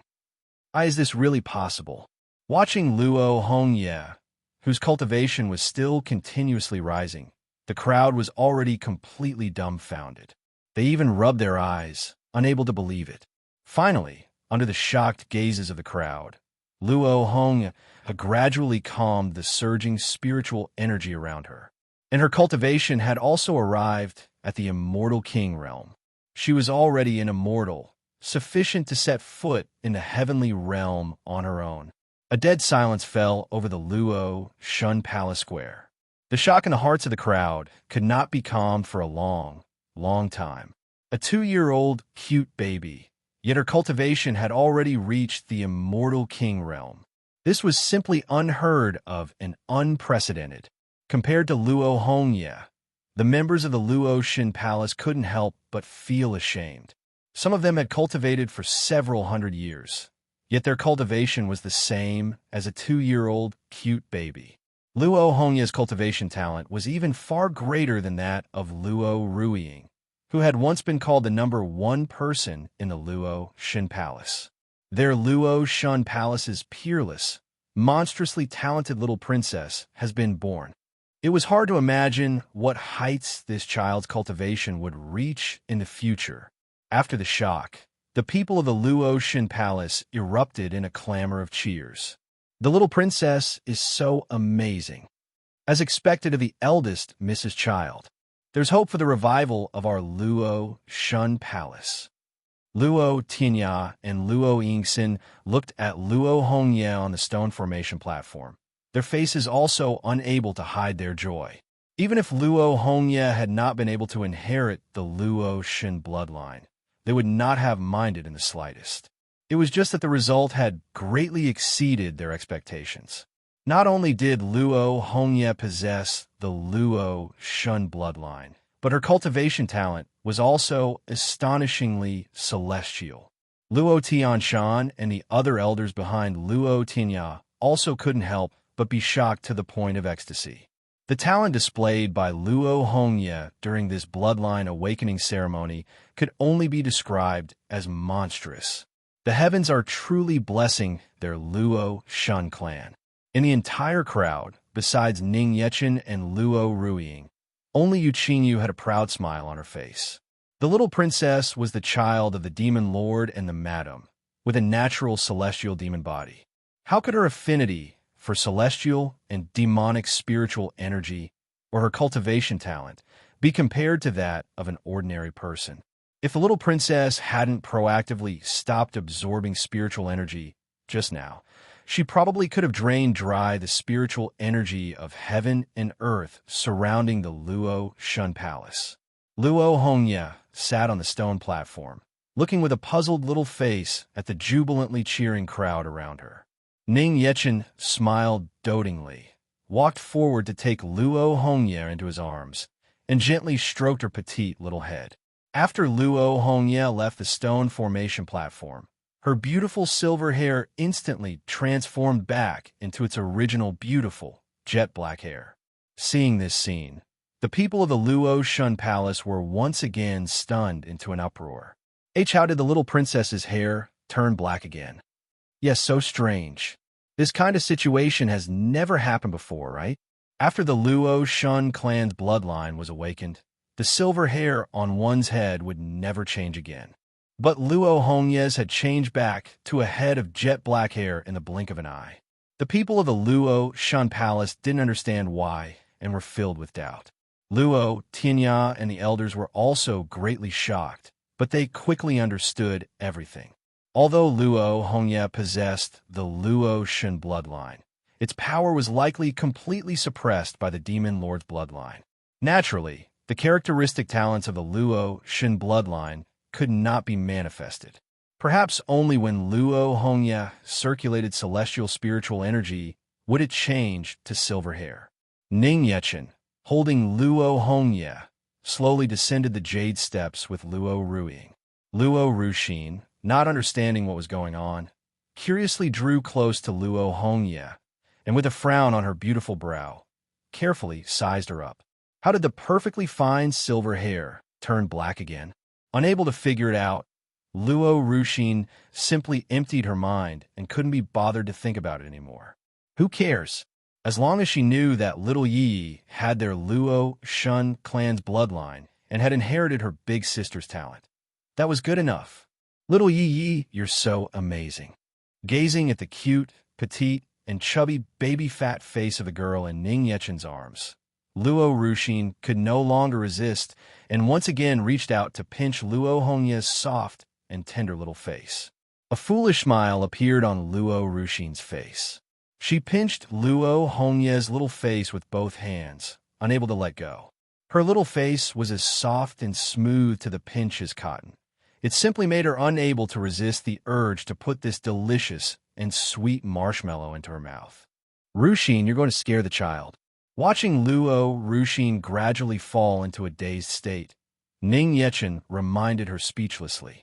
Luo Ruxin came back to her senses, hurriedly withdrew her hands in embarrassment, and leaned towards Luo Hongya to apologize. I'm sorry, little Yi. Luo Hongya covered her own little face with her tender little hands and shrank fearfully into Ning Yechen's embrace. Annie is so scary. Seeing this scene, Luo Ruxin froze on the spot, her heart taking a huge blow. Has she been hated by the child again? Being hated by my big sister's child. I don't want that to happen. You really should restrain yourself a little. Since you like children so much, shouldn't you also find a cultivation partner to accompany you? Luo Ruiying walked forward and said, lightly tapping Luo Ruxin's head. I don't want to. I only like big sister's child. Big sister's child is my child. Luo Ruxin covered her head, pouted, and then hugged Luo Ruiying's arm, laughing coquettishly. Luo Ruiying shook her head helplessly. This girl really hasn't grown up at all. I don't know if she'll be able to get married in the future. But what she didn't notice was that Luo Ruxin's eyelids were lowered, and a trace of bleak sadness appeared in the depths of her eyes. Hearing the conversation between the two sisters, Luo Ruiying and Luo Ruxin, Luo Tianya and Luo Yingxin also walked over towards Ning Yechen's side. Actually, the family has already arranged a marriage for Ruxin. Luo Tianya informed the group, looking at Luo Ruxin with a guilty expression. Luo Ruiying and Luo Yingxin were greatly shocked and looked at Luo Tianya with surprise. This was especially true for Luo Yingxin, as she had never heard him speak of this matter. When did this happen? Why didn't you tell me? Which family's young master from the heavenly realm is the other party? Luo Yingxin furrowed her beautiful brows and demanded, drawing close to Luo Tianya. Such a huge matter, and he didn't even discuss it with her. I'm sorry, Yingxin, for only telling you now. The other party is the young master of the Qin immortal residence in the central heavenly domain. Ruxin had a chance encounter with him once, and afterward his family sent someone over to propose marriage. Luo Tianya explained apologetically to Luo Yingxin. Hearing this, both Luo Yingxin and Luo Ruiying turned their gazes to Luo Ruxin. Girl, how come I've never heard you mention this? Is he someone you like? Luo Ruiying asked Luo Ruxin with a beaming smile. I guess so. Luo Ruxin's gaze flickered, and she looked away as she spoke. Luo Ruiying's smile instantly vanished, her beautiful brows furrowing slightly. She understood her own little sister very well. This appearance of hers didn't look at all like she liked the other person. Luo Yingxin also showed her displeasure, looking at Luo Tianya with a scrutinizing gaze. Tianya. Yes. Luo Tianya stood before Luo Yingxin with his head lowered, meek and subservient. He could feel that Yingxin was rarely this angry. Mother, don't blame father. I was the one who was willing to agree. Luo Ruxin spoke up to defend Luo Tianya. Ruxin, what exactly happened? Luo Ruing took Luo Ruxin's hand and asked, her brows furrowed. If Luo Ruxin liked the other person, then she would naturally happily offer her blessing. But if she was being forced, then she would absolutely not allow it. Luo Ruxin looked sad. She lowered her head slightly and told Luo Ruing and the others the whole truth. Actually, when the Qin immortal residents came to propose marriage, she had already rudely retorted and explicitly rejected them. The people from the Qin immortal residents, seeing that they couldn't persuade her, then turned and found Luo Tianya and the elders with Luo Tianshan. Initially, Luo Tianya was also completely on his daughter Luo Ruxin's side and sternly rejected them. He almost came to blows to drive them out. However, they then proposed a condition that he found difficult to refuse. As long as Luo Ruxin was willing to marry into their Qin immortal residence, their Qin immortal residence was willing to devote its full strength to helping cure Luo Yingxin. And they were willing to bring people from their Luo Shen Palace into the upcoming Immortal Realm trials. The Immortal Realm trials were a trial-type secret realm in the Heavenly Realm that only opened once every 100 years. The fateful opportunities contained within were all left behind by the ancient immortals of antiquity. The density of the spiritual energy in the trial's secret realm was no less than that of pure celestial spiritual energy. Even just meditating and cultivating inside would bring benefits that could not be compared to cultivating in the heavenly realm. One could say that the 10,000 sects of the heavenly realm would fight tooth and nail to squeeze into the immortal realm trials. The Luo Shen Palace once had the qualification, but unfortunately, today was not like the past. They had already been stripped of their qualification to enter the immortal realm 300 years ago. To be able to obtain the chance to enter the immortal realm trials again now was a rare opportunity. At that time, Luo Tianshan and the others were naturally ecstatic and agreed without hesitation. Luo Tianya, on the other hand, did not care so much about the qualification to enter the Immortal Realm trials. Compared to the Immortal Realm trials, he cared more about his daughter. But the other parties promised to fully assist in curing Luo Yingxin's illness. This point had moved his heart. For these past 300-plus years, for Luo Yingxin's sake, he had already given his all, nearly emptying the entire savings of the Luo Shen Palace. It was now difficult to even take out a few more immortal medicines for her to recuperate. After Luo Ruxin learned of this, she also proactively agreed to the Qin Immortal Residence's request. Tianya, you. After Luo Yingxin learned everything, her beautiful eyes glimmered with tears. She angrily raised her slender, delicate fist, but in the end, she couldn't bear to strike and helplessly lowered it. She was angry at Luo Tianya for hiding this from her and planning to secretly send her precious daughter away. But he had also done it for her sake. I'm sorry, Yingxin. Luo Tianya, knowing he had done wrong, lowered his head and apologized. The reason he had proactively spoken up this time was actually because he had regretted it and no longer wanted to send Luo Ruxin away. Now that Luo Yingxin's body had recovered a fair bit, they no longer needed the assistance of the Qin Immortal Residents. As for those Immortal Realm trials, he didn't care. Luo Yingxin frowned tightly and extended her hand towards Luo Tianya. Without needing Luo Yingxin to say more, Luo Tianya obediently took out the clan head's jade tablet and placed it in her hand. From this day forth, I am taking back the position of clan head. The Luo Shen Palace will be under my charge for the time being. Luo Yingxin announced sternly, glancing at Luo Tianshan and the other elders. Yes. Luo Tianshan and the others lowered their heads and replied in unison. Facing Luo Yingxin, not a single one of them dared to refute her. One must know, the Luo Shen Palace had always been managed by Luo Yingxin previously. She was the true head of the Luo Shen Palace. Ning Yechen looked at Luo Yingxin with great surprise. His mother-in-law, who was usually incomparably gentle and virtuous, had transformed in this moment. Her majestic and intimidating aura completely suppressed Luo Tianshan and the others. Ruxin, Mother will not agree to you marrying over there. We will go and cancel this engagement today. Luo Yingxin turned her head to look at Luo Ruxin and promised. Want to force her daughter to marry? No way. Luo Ruxin was very moved in her heart, but she still pursed her red lips and said with some worry. But Mother, I already agreed to the Qin immortal residence. If we go back on our word like this, will we offend them?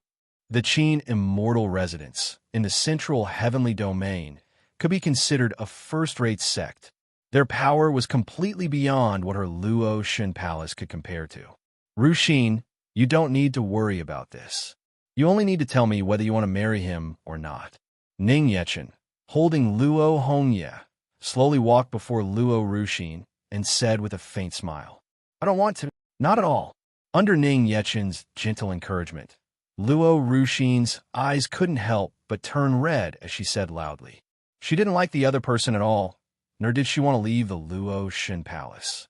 But for the sake of the clan, she had been holding it in, pretending it didn't matter, and comforting herself that the Qin immortal residence was actually very good and that marrying into it certainly wouldn't be bad. But in her heart, she still couldn't convince herself. At this moment, she finally said out loud what was in her heart. Luo Ruiying extended her hands and pulled Luo Ruxin into her embrace. It seems that during the time she was away, this girl had also grown up. Ning Yechen handed Luo Hongye, who was in his arms, to Luo Yingxin, gently patted Luo Ruxin's head, and turned to leave with his hands behind his back. Let's go, Ruxin. Jigo where, brother-in-law? Luo Ruxin lifted her head from Luo Ruiying's embrace and looked at Ning Yechen in confusion. Ning Yechen looked back and smiled, a reassuring smile at the corners of his mouth. Brother-in-law will accompany you to cancel the engagement.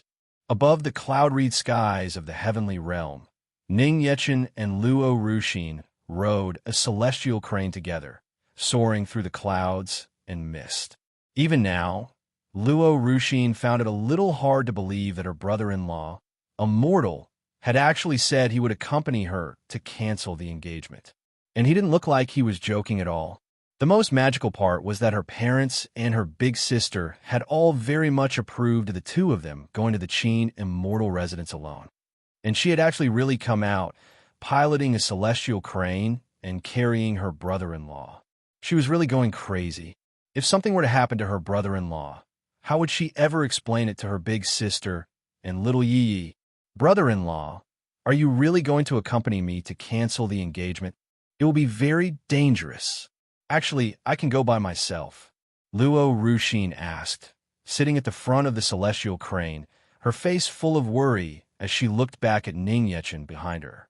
In order to take care of her brother-in-law, she didn't even dare to fly the crane too fast, afraid that he would fall off. Since we've already come out, let's just go together. Your big sister specifically instructed me to take good care of you, you know? Ning Yechen said with a faint smile. Luo Ruxin. Just who was taking care of whom? What on earth was big sister thinking? Luo Ruxin couldn't help but sigh in her heart. But on second thought, her brother-in-law did seem to be quite good at reasoning with others. Ever since he had that conversation with them, Luo Tianshan and the others have been incredibly well-behaved and honest. Maybe bringing brother-in-law along would actually be effective. Ruxin, it seems a little slow. Let's go a bit faster. Feeling that the flight speed was as slow as a Ferris wheel ride, Ning Yechen was a little unaccustomed to it.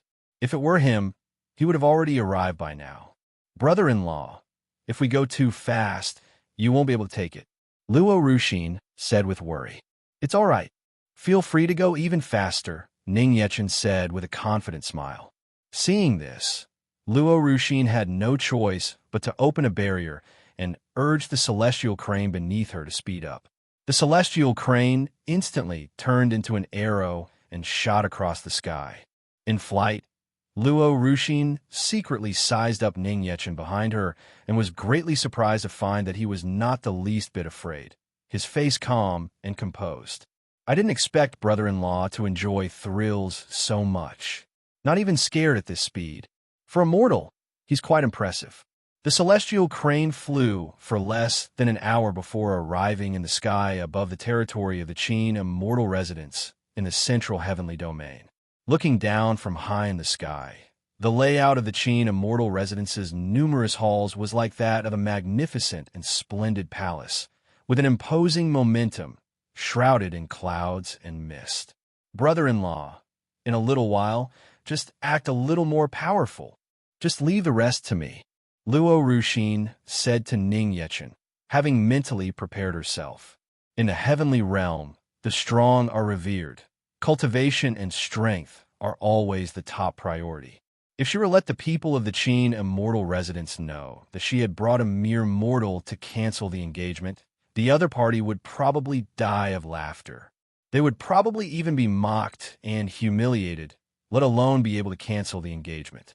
She had to intimidate the other party and make them afraid in order to seize the initiative and successfully cancel the engagement. Her brother-in-law had no spiritual energy fluctuations and his cultivation was not visible, but his temperament was quite good. He could perfectly pretend to be a worldly master, hiding his cultivation to scare the people of the Qin immortal residence. Maybe they would be able to cancel the marriage very smoothly. This was the good idea that Luo Ruxin had racked her brains to come up with along the way. Acting very powerful, that doesn't seem difficult for me. How about I just pretend to be the demon lord? Ning Yechen found this very interesting. He stroked his chin and pondered for a moment, then pointed at himself and said, The demon lord. Luo Ruxin's face changed, and she was instantly given a huge fright. Does her brother-in-law know who the demon lord is, and what that name represents in the heavenly realm? That was a name that made the entire heavenly realm tremble in fear. Isn't he overdoing it a bit with this act? Luo Ruxin's expression was pensive as she carefully sized up Ning Yechen from top to bottom. Suddenly, she felt that it might not be impossible. I've heard the demon lord is very handsome and dashing, and brother-in-law isn't bad either. With the demon lord's cultivation and strength, completely hiding his aura would be as easy as turning over one's hand. Even the people of the Qin immortal residence definitely wouldn't be able to tell. This could perfectly explain the fact that her brother-in-law has no spiritual energy at all. The most crucial point was that extremely few people in the heavenly realm had ever seen the demon lord's true face. Even she had never seen the demon lord's true face, so it was very likely that the people of the Qin immortal residence hadn't either. Perfect. This identity of the demon lord is simply tailor-made for brother-in-law. Now, there's only one last thing to worry about. Brother-in-law, show me your most imposing look. I need that really domineering, invincible feeling. Luo Ruxin said with a serious expression. To successfully disguise oneself as the demon lord, just looking the part and having no spiritual energy is not enough.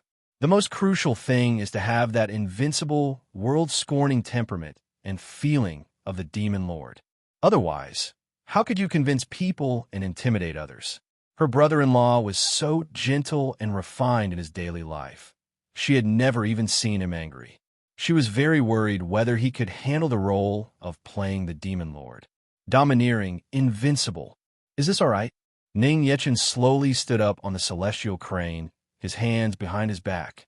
His expression was lonely and aloof. His eyes looked down upon the world, and his entire body revealed a calm and invincibly arrogant temperament. Yes, yes, yes.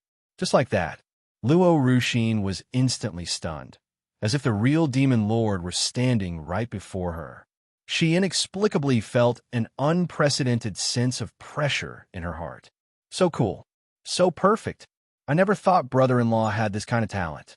This look will definitely be able to intimidate those people from the Qin immortal residence. Brother-in-law, you just maintain this look. For the rest, just follow my cues in a bit.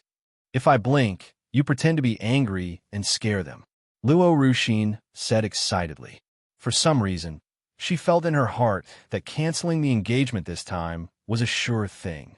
All right, Ning Yechen replied with a light laugh. Brother-in-law, sit down first.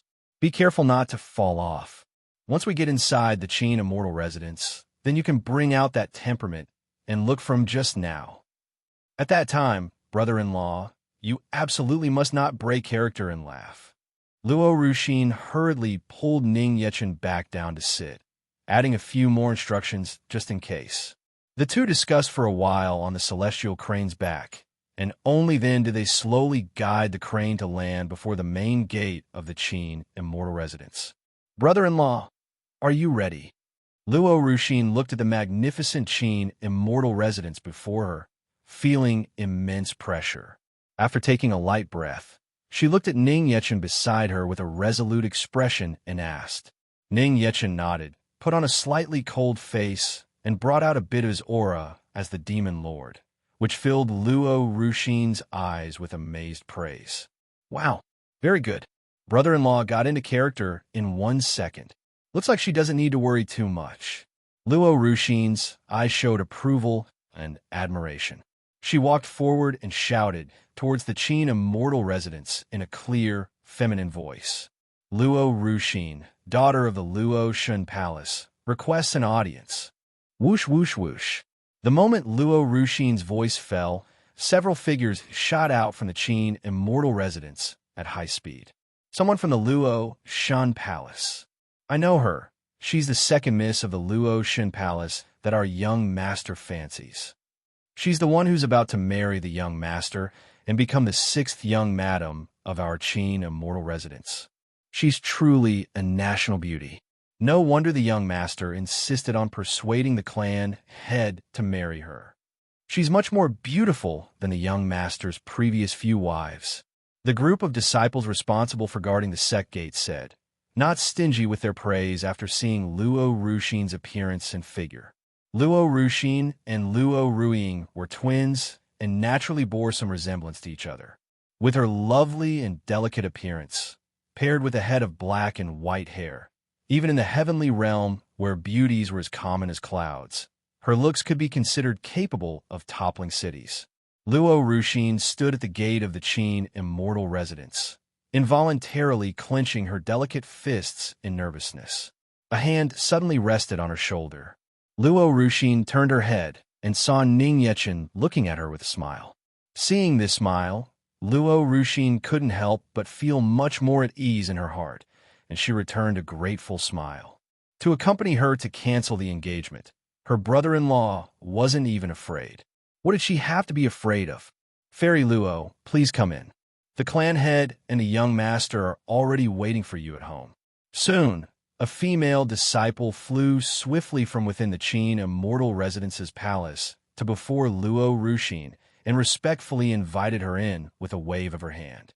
Luo Ruxin composed herself and slowly led Ning Yechen into the palace of the Qin Immortal Residence. The guiding disciple did not lead them to the Great Hall, but instead took them straight to the private residence of the Qin Immortal Residence's clan head. Normally, being able to meet guests in a private residence was a treatment reserved only for honored guests. She hadn't expected that they would also be received by the Qin Immortal Residence in their private residence. A little doubt couldn't help but rise in Luo Ruxin's heart. The strength of their Luo Shun Palace was far from that of the Qin Immortal Residence. Logically, they shouldn't have received this kind of treatment. Miss Luo, we've arrived. Please go ahead. After leading Luo Ruxin and Ning Yechen to a residence, the guiding female disciple bowed slightly and made an inviting gesture. Luo Ruxin and Ning Yechen stepped into the main hall together. The head of the Qin Immortal Residence, Qin Hao, was seen sitting in the main seat in the center of the hall, as if he'd been waiting for them here for a long time. Sitting beside Qin Hao was a slender man with a rather handsome appearance. The man's entire body exuded the air of a dissolute and unrestrained playboy, and he was precisely the young master of the Qin Immortal Residence, Qin Sheng. The moment he saw Luo Ruxin arrive, Qin Sheng's face revealed wild joy. He impatiently stood up and walked before her. Exiner, you've come. Qin Sheng's eyes were full of deep affection as he very naturally went to take Luo Ruxin's hand.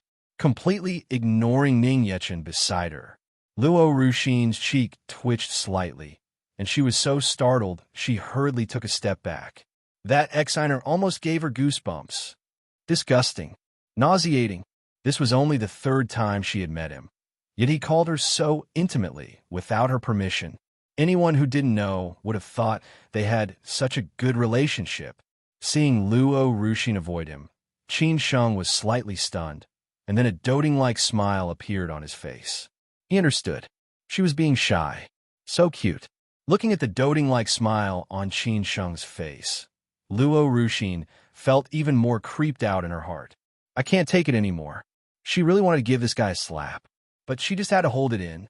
Exina, the other day when the great demon army invaded our heavenly realm, I was truly so worried about you. Every day, I thought of you so much I couldn't eat or sleep at night. I couldn't even calm my mind to cultivate. I wished I could fly to your side to protect you. The joy on Qin Sheng's face changed to worry in a second, and his words were incredibly sincere. Hearing this made Luo Ruxin's fists clench. Luo Ruxin clenched her delicate fists, her beautiful brows raised, as she once again desperately held back the impulse to smash him with a punch. This bastard's words were so sweet. The Qin Immortal Residence had not sent a single person to her Luo Shun Palace from beginning to end. Thank you for your kind intentions, young Master Qin. How could the Luo Shun Palace dare to trouble the Qin Immortal Residence for help? Luo Ruxin said politely through gritted teeth, looking at Qin Sheng. If it weren't for the fact that she didn't want to offend the Qin Immortal Residence, with her personality, she would have long since cursed this hypocritical bastard. Not at all. Exiner, when you say that, I don't like to hear it. You and I will be married soon, becoming a divine couple envied by all. From now on, the Qin Immortal Residence and the Luo Shin Palace will be one family.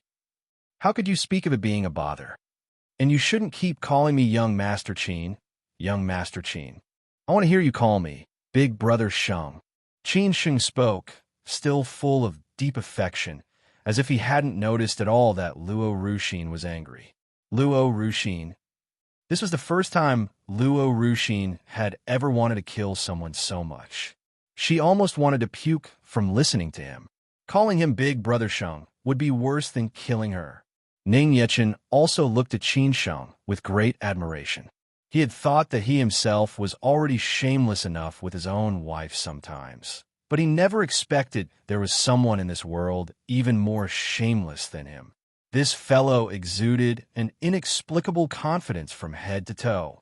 Those greasy, sweet nothings came to him so easily, flowing from his mouth like poetry.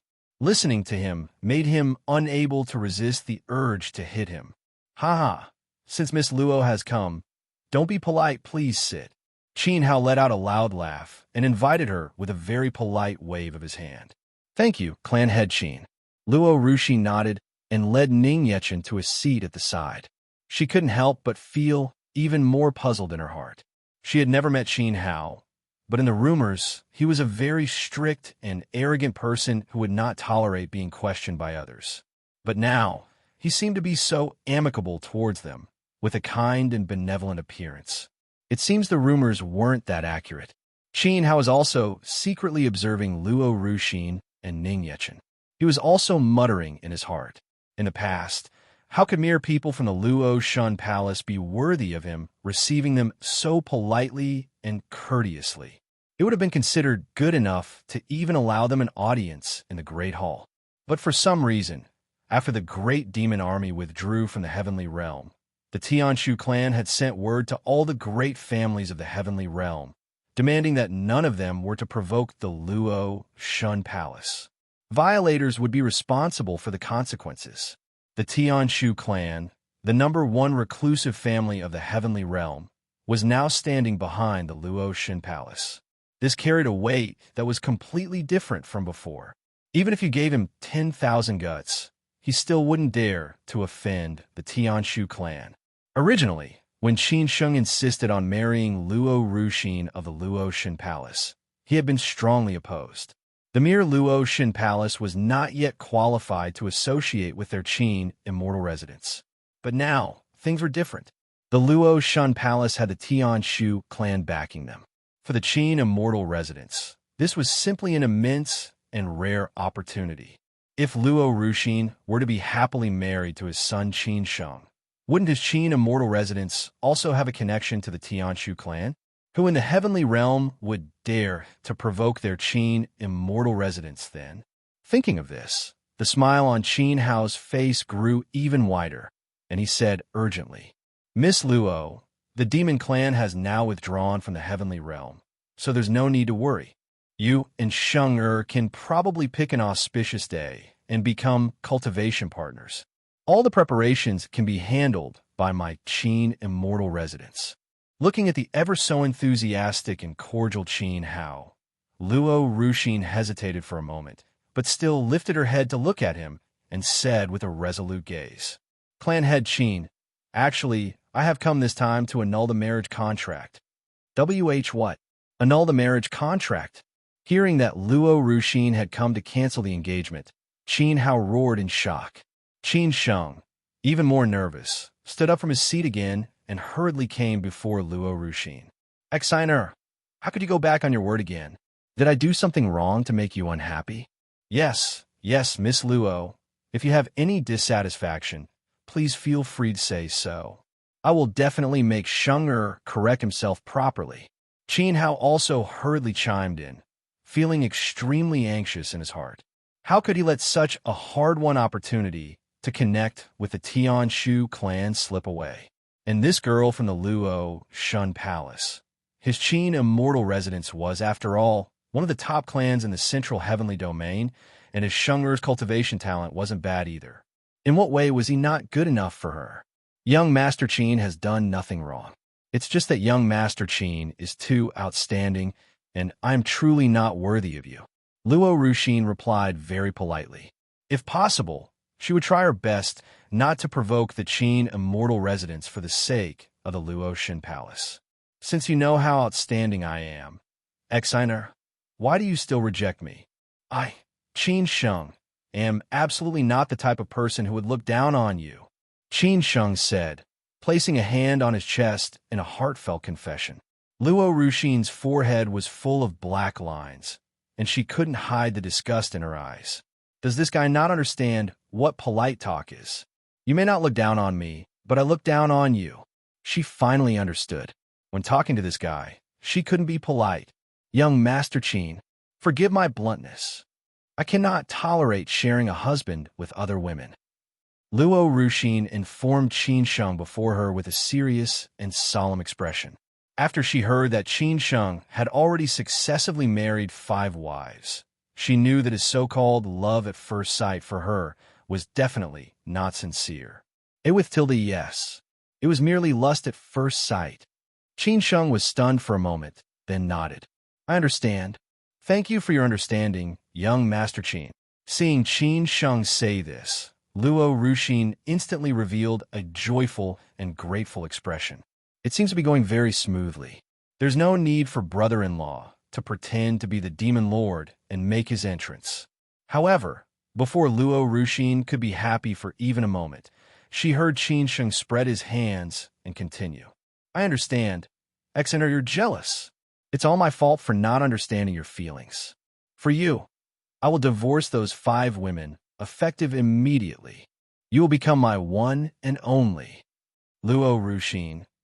No, I really want to hit him. This guy just doesn't understand human language. How could she possibly be jealous of this kind of person? Isn't this guy a little too narcissistic? He's not even as handsome as my brother-in-law or that barbecue vendor from the mortal realm. Where does he get his confidence? There is no need for you to do this, young Master Qin. Even if you divorce your other wives, I will not marry you. Doing so will only make me think you are a fickle man and make me look down on you. Luo Ruxin retorted to Qin Sheng with sharp words. Since he couldn't understand human language, she would no longer be polite. Exeter, are you serious? It was the first time Qin Sheng had been rebuked like this by a woman, and he asked with a frown. He couldn't believe someone would dare to refuse him like this. That's right. I have come on this trip specifically to cancel the marriage contract with you, young Master Qin. Luo Ruxin said with a serious expression, her beautiful eyes looking at Qin Sheng. If you cancel the marriage contract with me, your Luo Shin Palace will lose its qualification to enter the Immortal Realm trials, and your mother will no longer receive the help of my Qin Immortal Residence. Have the various elders and your father and your family agreed to this? You'd better think this through, Exen. Seeing that he couldn't persuade Luo Ruxin, Qin Sheng brought up the previously agreed-upon conditions to pressure her. Qin Hao wanted to stop Qin Sheng, but after hesitating for a moment, he ultimately acquiesced to his actions. Although it wasn't wise to provoke the Luo Shan Palace right now, the opportunity was rare, and he didn't want to give up the chance to build a good relationship with the Tianshu clan. As long as Qin Sheng and Luo Ruxin were married and the raw rice was cooked into cooked rice, then no matter what, his Qin Immortal Residence and the Luo Shin Palace would be in-laws. After that, he could just have Xing and Luo Ruxin cultivate their relationship properly. Luo Ruxin hesitated for a moment. Just as she was about to retort to Qin Sheng, Ning Yechen, who was sitting at the side, spoke up first. These are the affairs of our Luo Shun Palace, so we won't trouble your Qin Immortal Residence to worry about them. Who are you? Why are you with Xiner? Qin Sheng turned his head to look at Ning Yechen and asked with a frown. Qin Hao also followed the sound with his gaze and stared with a frown as well. Who was this man to dare to speak so arrogantly? Why did brother-in-law suddenly speak up? But the timing right now was perfect. It was time to let brother-in-law make his entrance. Otherwise, the Qin Immortal Residence would not agree so easily.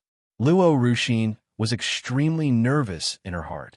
She cleared her throat, deliberately put on an arrogant and haughty appearance, and introduced him grandly. He is my brother-in-law. Brother-in-law? Qin Hao and Qin Sheng had looks of confusion. That's right. You may not know my brother-in-law, but you have definitely heard of his fearsome reputation. Let me tell you the truth. Actually, my brother-in-law is the supreme ruler of the demon realm, the Demon Lord. The large-scale invasion of the heavenly realm by the demon clan this time was all for my brother-in-law to bring my big sister back. After speaking, Luo Ruxin tried her best to maintain a proud and arrogant expression on her face, but in her heart, she wished she could find a hole to crawl into. She suddenly regretted a little pretending that Ning Yechen's identity was the Demon Lord. Such a fake identity, no one would believe it. She almost couldn't stop herself from laughing while saying it. How could she convince others? Qin Sheng. Qin Hao. The father and son pair, Qin Sheng and Qin Hao, looked at each other in dismay, and then they could no longer hold it in and roared with laughter. Ha ha! Xiner, you really love to joke. The Demon Lord, are you serious? Are you trying to say that the Demon Lord fought his way into the heavenly realm for your big sister, and now, for you, he has brought you to my Qin Immortal Residence to cancel the engagement? Ha ha! Xiner, you are truly too naive. Let me tell you, the great demon army has long since returned to the demon realm, and the Demon Lord has gone back too. If he's the Demon Lord, then I'm the Demon Lord, and my father is the Demon Lord too. Qin Sheng couldn't stop laughing as he pointed at his father, Qin Hao, and laughed loudly.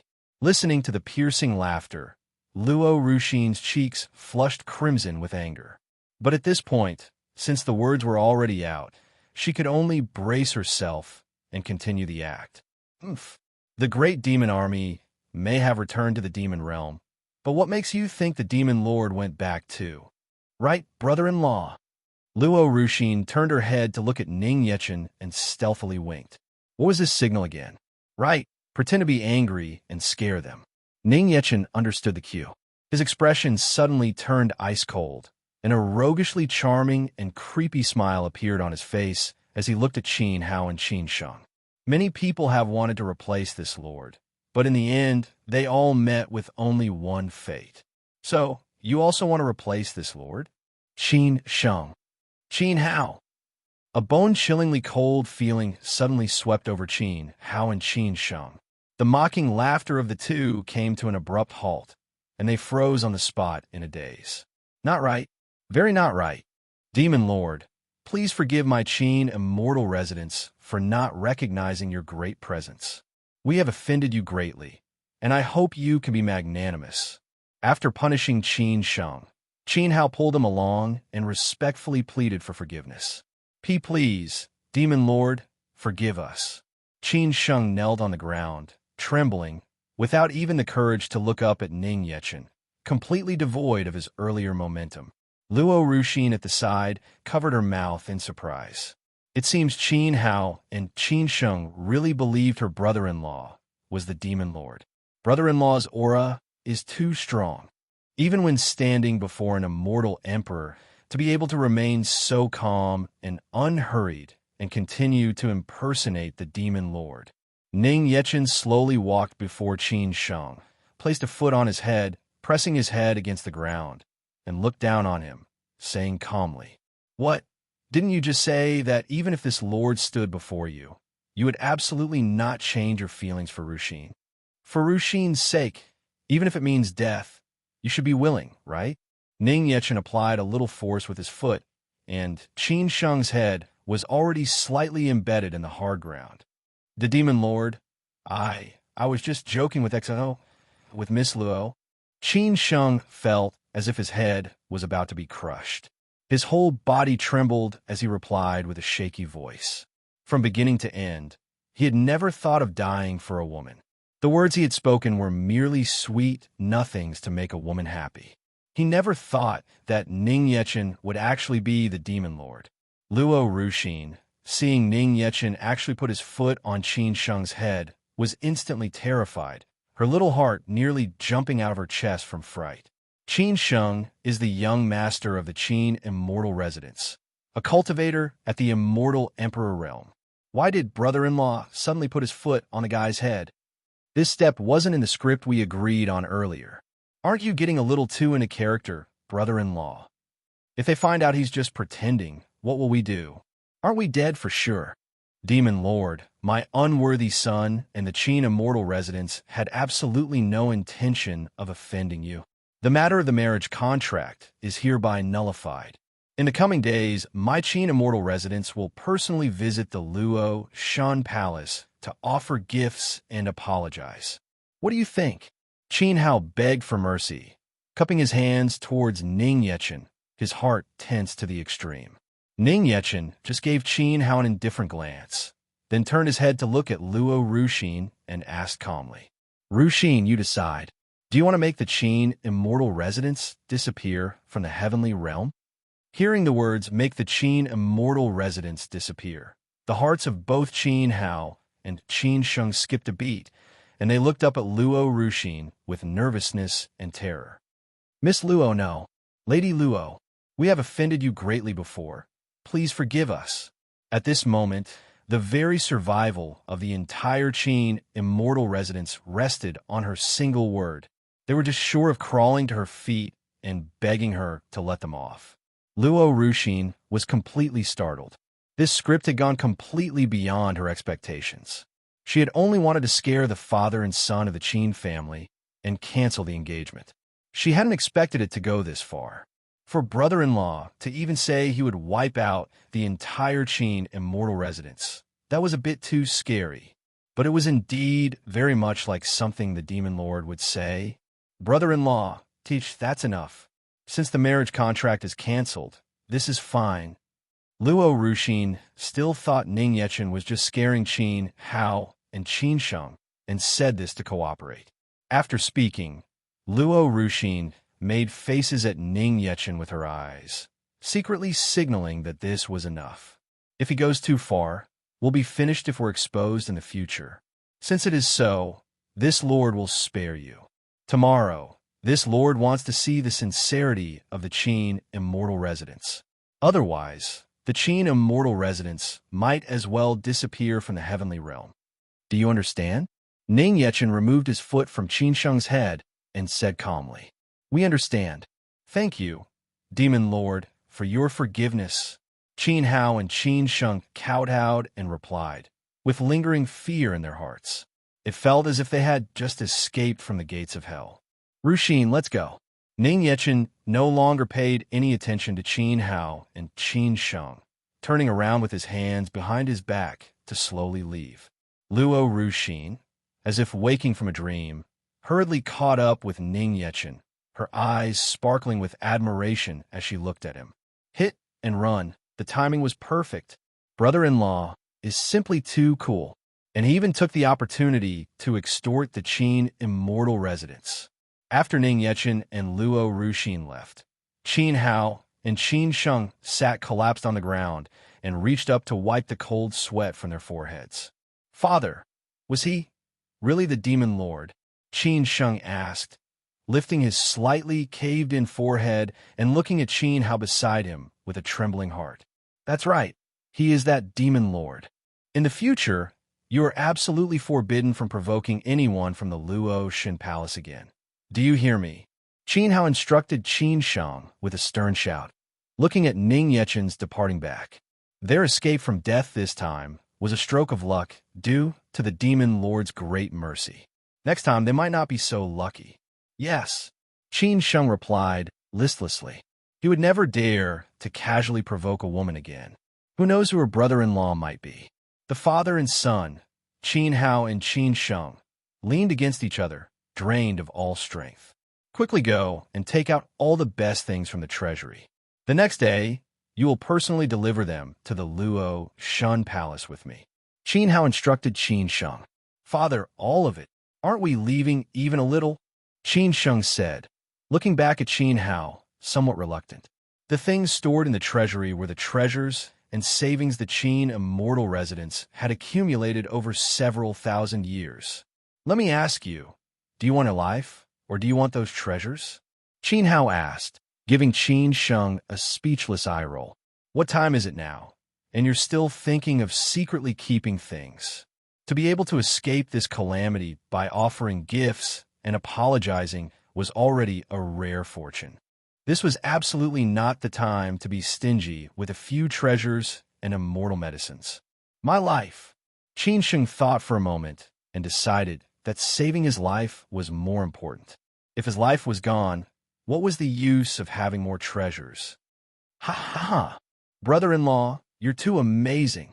That fellow Qin Sheng's face was slapped until it was like a pig's head. The demon lord you pretended to be was just like the real thing. You scared them silly. Even I almost thought it was real. Above the speeding sky, Luo Ruxin was overjoyed. She stood up on the celestial crane and began to imitate Ning Yechen's demeanor and tone from the Qin immortal residents. Since it is so, this lord will spare you. Ha ha ha. Brother-in-law, do I act like the demon lord? Ning Yechen revealed a faint smile and quietly watched Luo Ruxin perform. He had already gone this far, and this girl still hadn't noticed his identity. Brother-in-law, can you tell me how you did it?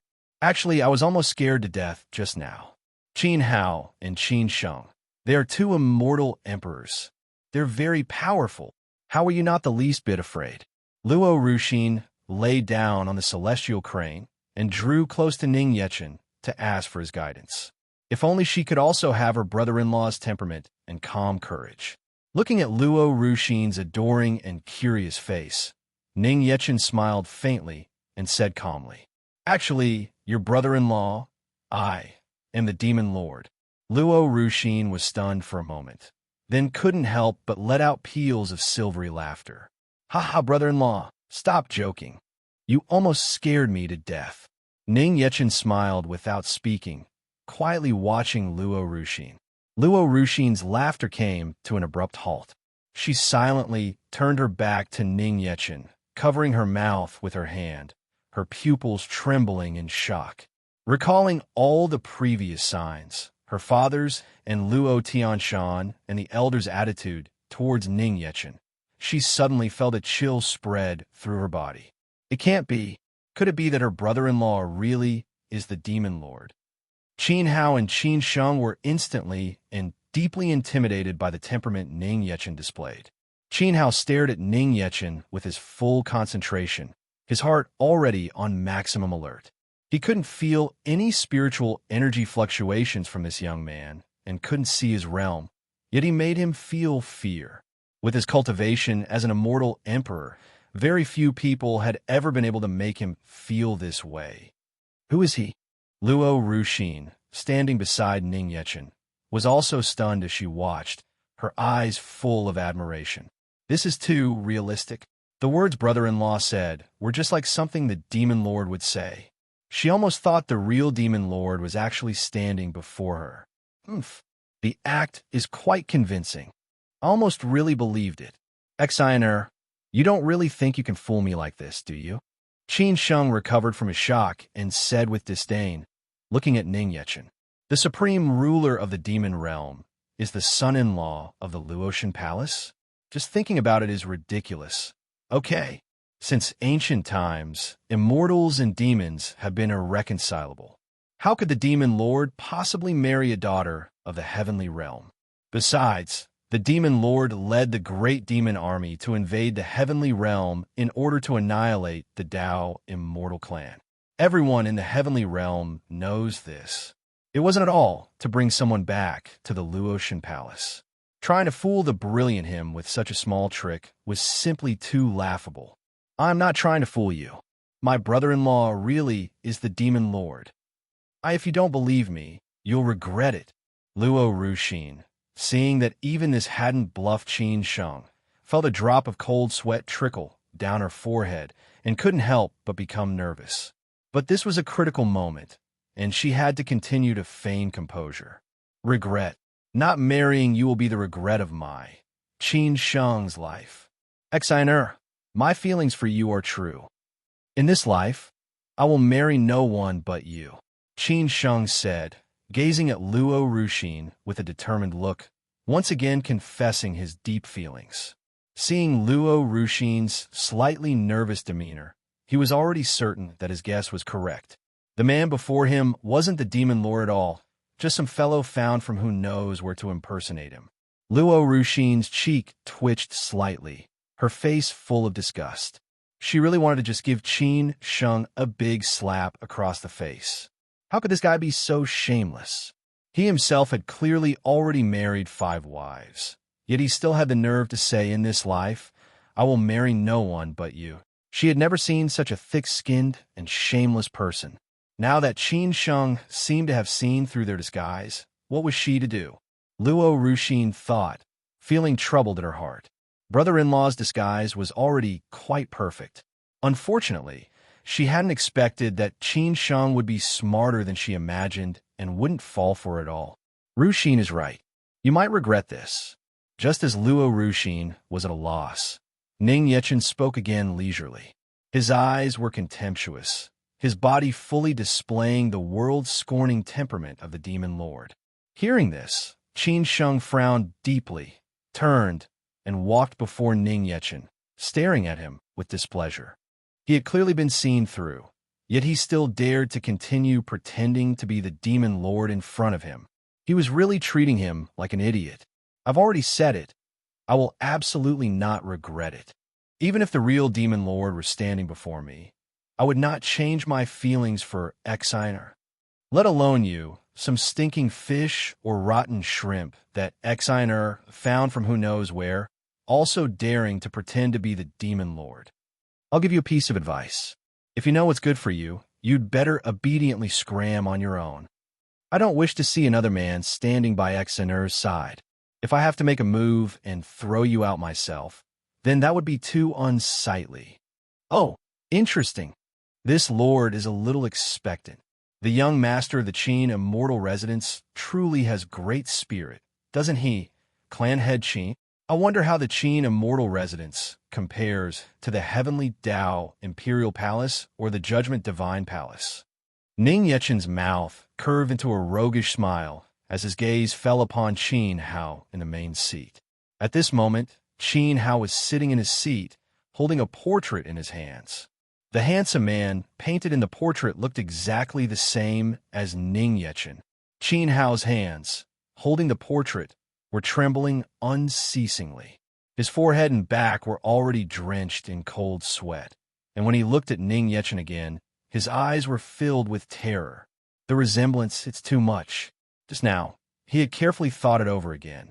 The demon lord had led the great army of the demon realm to invade the heavenly realm, first annihilating the Dao immortal clan, and then destroying half of the Judgment Divine Palace. Shortly after, the Tianshu clan had urgently announced a secret message that no one in the heavenly realm was to provoke the Luotian Palace. This was simply too much of a coincidence. Besides, how could the Tianshu clan of the central heavenly domain have anything to do with the third-rate Luotian Palace of the northern underworld heavenly domain? But if the Demon Lord really was the son-in-law of the Luotian Palace, backing them up, then everything would make sense. Taking out a portrait of the Demon Lord that he had previously obtained from someone else from his immortal ring, and making a comparison, it really was the man himself. His Qin immortal residence had actually provoked the Demon Lord. Qin Hao's heart instantly turned cold. He hurriedly stood up from his seat, came before Ning Yechen with the utmost respect, and said, bowing with cupped hands, "The Demon Lord, you must be joking. My worthless son was just joking. Demon Lord, please don't take it seriously." Luo Ruxin. Qin Sheng. Both Luo Ruxin and Qin Sheng were instantly stunned. What was this situation? Qin Hao was actually being so respectful and humble towards her brother-in-law. Did he really believe her brother-in-law was the Demon Lord? Luo Ruxin looked at Qin Hao with bewilderment, her heart filled with joy. She hadn't expected to bluff Qin Sheng, but she had bluffed Qin Hao instead. Brother-in-law really has some skills. "Father, what are you doing? He's just an imposter. What are you afraid of?" Qin Sheng stepped forward and asked, not understanding. What he got in return was a heavy slap from Qin Hao across his face, directly sending him flying to the ground. "Silence, you unworthy son. How dare you be disrespectful to the Demon Lord? An unworthy son like you dares to marry the second miss of the Luotian clan. Effective immediately, your marriage contract with Miss Luo is cancelled." Qin Hao roared angrily at Qin Sheng on the ground. When he recalled the attitude he and Qin Sheng had just shown towards the Demon Lord, he could have died from regret. If the Demon Lord were to get angry, the Qin immortal residence would be finished. "Father, you promised I could marry Xina. Why you? What on earth is wrong with you?"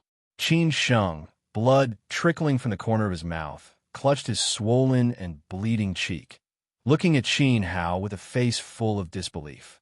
From childhood to adulthood, this was the first time his father had ever been so angry as to strike him.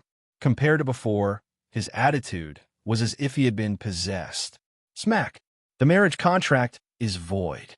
From now on, you are forbidden from bothering Miss Luo again. Otherwise, I will break your legs." Qin Hao viciously slapped the other side of Qin Sheng's face and roared, furious at his disappointing son. After 2 slaps, Qin Sheng was completely stunned, his face swollen beyond recognition.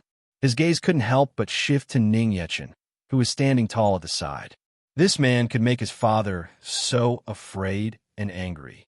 Could he really be the Demon Lord? Then did he just offend the Demon Lord? Thinking of this, the pain on Qin Sheng's face suddenly vanished, replaced by an endless terror that enveloped his entire body. On the celestial crane, ever since Ning Yechen had confessed his identity, Luo Ruxin sat there feeling as if she were on pins and needles, her body tense. Completely gone was her former lively and mischievous self. She sat quietly and obediently on the celestial crane, not daring to say another word. The atmosphere, for a time, was somewhat awkward and stagnant. Luo Ruxin stealthily used her peripheral vision to glance at Ning Yechen behind her. Seeing him watching her with a smile, she was so scared she quickly turned her head away again. I'm finished. Brother-in-law, the Demon Lord, has been staring at me." Recalling her previous disrespectful and seniority-ignoring behavior towards Ning Yechen, as well as slapping him on the back not long ago, Luo Ruxin wanted to cry, but had no tears, filled with regret. Does that count as hitting the Demon Lord? Is she dead for sure? And big sister and father, really? They clearly knew brother-in-law's identity all along, yet not a single one of them told me. Ruxin, just as Luo Ruxin's mind was filled with worry that she might not make it back to the Luotian Palace and would be dumped somewhere along the way, Ning Yechen's voice suddenly sounded from behind her. PR present. Luo Ruxin was so scared she straightened her back and replied, turning her head with a tremble. Looking at Luo Ruxin, who was so scared she was trembling, Ning Yechen didn't know whether to laugh or cry. Should I have given her some time to buffer the news? Telling her so directly like this, did I scare this girl too much? Ruxin, we've arrived, Ning Yechen said helplessly, pointing to the Luo Shun Palace below them.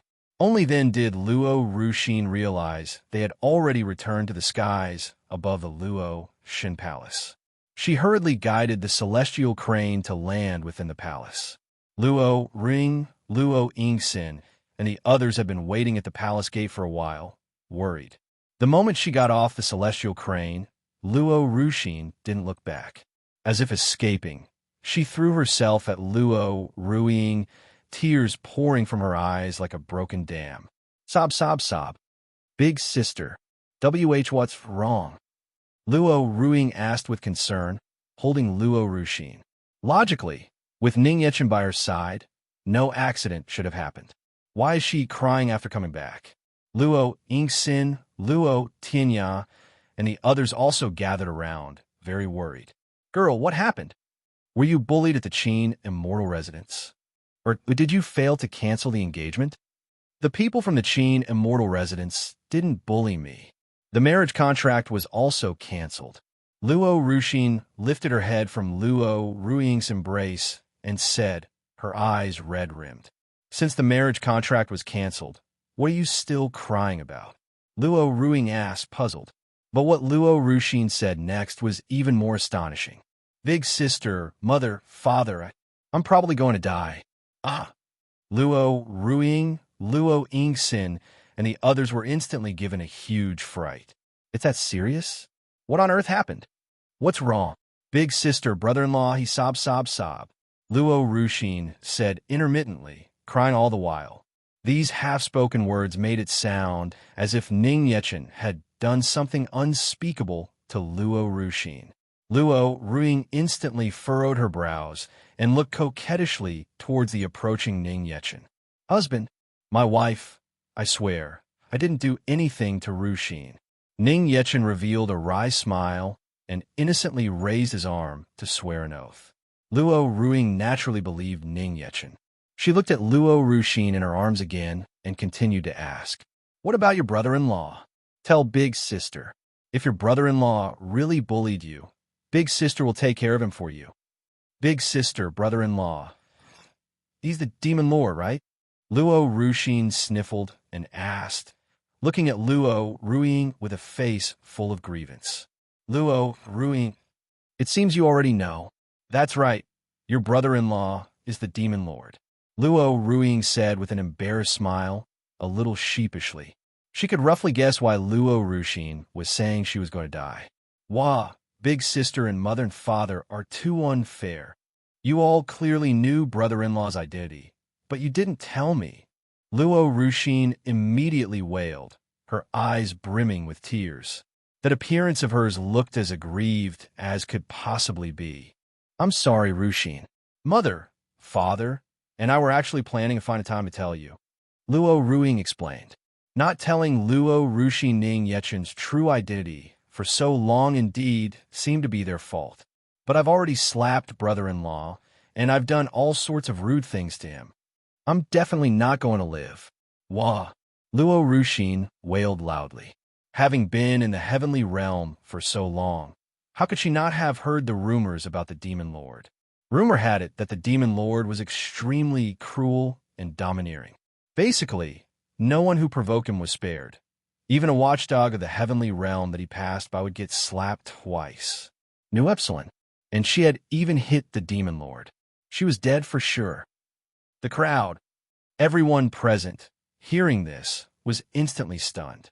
Ning Yechen, moreover, had a look of helplessness and innocence. When had he said he was going to kill her? How come he didn't know? This girl, really? Even if he had really wanted to make a move, he would have done so long ago. Why would he have gone to all the trouble to accompany her to cancel the engagement and then safely bring her back to the Luo Shin Palace? Luo Ruiying could tell with one look that this girl Luo Ruxin was definitely just scaring herself and letting her imagination run wild. All right, now, don't be scared. Your brother-in-law is actually very gentle. How could he hurt you? If he really wanted to hurt you, would you have been able to come back? Luo Ruiying said comfortingly, patting Luo Ruxin in her embrace. Luo Ruxin calmed down and thought about it. It seemed to make sense. If Ning Yechen had really wanted to kill her, it would have been impossible for her to return alive. Luo Ruxin turned her head to look at Ning Yechen behind her and asked weakly with teary eyes, "Be brother-in-law, why you're really not mad at me? I have never blamed you." Ning Yechen smiled helplessly, placed his hand on Luo Ruxin's head, and said softly. When Ning Yechen's hand reached over, Luo Ruxin shrank back in fear. After hearing Ning Yechen's reply, she was moved and started to cry again, a sense of relief at having successfully survived. Luo Ruiying, Luo Yingxin, and the others also couldn't help but reveal helpless yet doting smiles. This girl was so old, yet she was still such a crybaby, still like a child, not at all like an immortal sovereign realm cultivator. All right, let's go. Luo Ruiying pulled Luo Ruxin and walked towards home. Just as Ning Yechen was preparing to follow, his steps suddenly halted, and he turned with a sharp gaze to look at the distant sky beyond the Luo Shun Palace. What's wrong, husband? Luo Ruiying, seeing Ning Yechen looking behind him, couldn't help but also stop and turn to ask. It's nothing, just my imagination. Ning Yechen smiled faintly, walked forward, and took Luo Ruiying's hand to leave. He gave a cold glance at the distance behind him out of the corner of his eye, then paid it no mind. 100 li away from the Luo Shun Palace, a towering and burly figure was standing amidst the clouds and mist, silently watching Luo Ruiying's group. Its sharp gaze was fixed tightly on Luo Hongye, who was being held in Luo Yingxin's arms. Then it turned and left. Late at night, Ning Yechen, lying on the soft bed, slowly opened his eyes. Gazing at Luo Ruiying, who was curled up asleep in his arms, Ning Yechen gently caressed her cheek, then silently slipped out of bed. With a single flash, Ning Yechen transformed into a speeding divine rainbow and arrived on a mountaintop tens of thousands of li away from the Luo Shun Palace. Get out here, Ning Yechen said calmly with his hands behind his back. A towering figure slowly emerged from the dark forest. The man was handsome, with long, fluffy hair that reached his waist. His stature was not particularly tall. His upper body was bare, a half-removed immortal robe tied at his waist. His naked torso was astonishingly burly, his muscles clearly defined, and his back was so ferocious it could be called a demon back. Pak Xian looked at Ning Yechen and said with praise, as expected of the demon lord. When he had first arrived, from 100 li away, he had felt that he had already been detected by Ning Yechen. Ning Yechen gave Pak Xian a cold glance and said with disdain, What? Have you finally come to seek revenge on this lord? Or do you want to rescue your son, Pa Tian? Unexpectedly, Ning Yechen only heard Pak Xian say calmly, Neither. That useless thing who only knows how to play. This lord has never considered him my own child. This lord also does not care whether he lives or dies. Since he provoked you, demon lord, you may dispose of him as you wish. Oh, you're truly ruthless. Ning Yechen's eyes narrowed slightly, feeling very surprised. Pak Xian had specially come to find him. It was neither for revenge nor for his own child. In his words, Pa Tian was simply like trash, something he couldn't care less about. Ruthless? You must be joking, demon lord. In the long river of time, only seeking the Tao of eternal life, transforming from an immortal into a god, and pursuing the end of the immortal path is the lifelong pursuit of cultivators like us, Arno Epsilon. The great Tao is ruthless. The so-called 7 emotions and 6 desires in the vast and long immortal path are merely illusions. Is it not so, demon lord? Pak Xian said with righteous solemnity, his arms spread wide. This lord has no interest in your so-called end of the immortal path. Ning Yechen said calmly, gazing at Pak Xian. Then, demon lord, what is the pursuit of your cultivation? Could it be just to live a life like a petty mortal, marrying a wife and having children as if playing house? Poxian frowned and said sarcastically, very much perplexed. A cultivator should naturally cultivate in order to pursue the end of the immortal path, to become the venerable one of an era, an eternal god, to hold heaven and earth in their hands and command all the laws of the world. Everything else is just a waste of time and a squandering of precious energy. Facing Poxian's mockery, Ning Yechen gave a light smile and said very frankly, "That's right. What this lord is pursuing now is exactly that. However, on top of that, one more thing must be added, and that is to clean up all the ignorant ants who dare to disturb this lord's life." After speaking, Ning Yechen's eyes turned ice-cold, and a terrifying killing intent burst forth. His spiritual pressure was not revealed. The killing intent alone was like a sharp sword piercing Poxian's heart. In that instant, he felt as if his immortal body had been pierced through.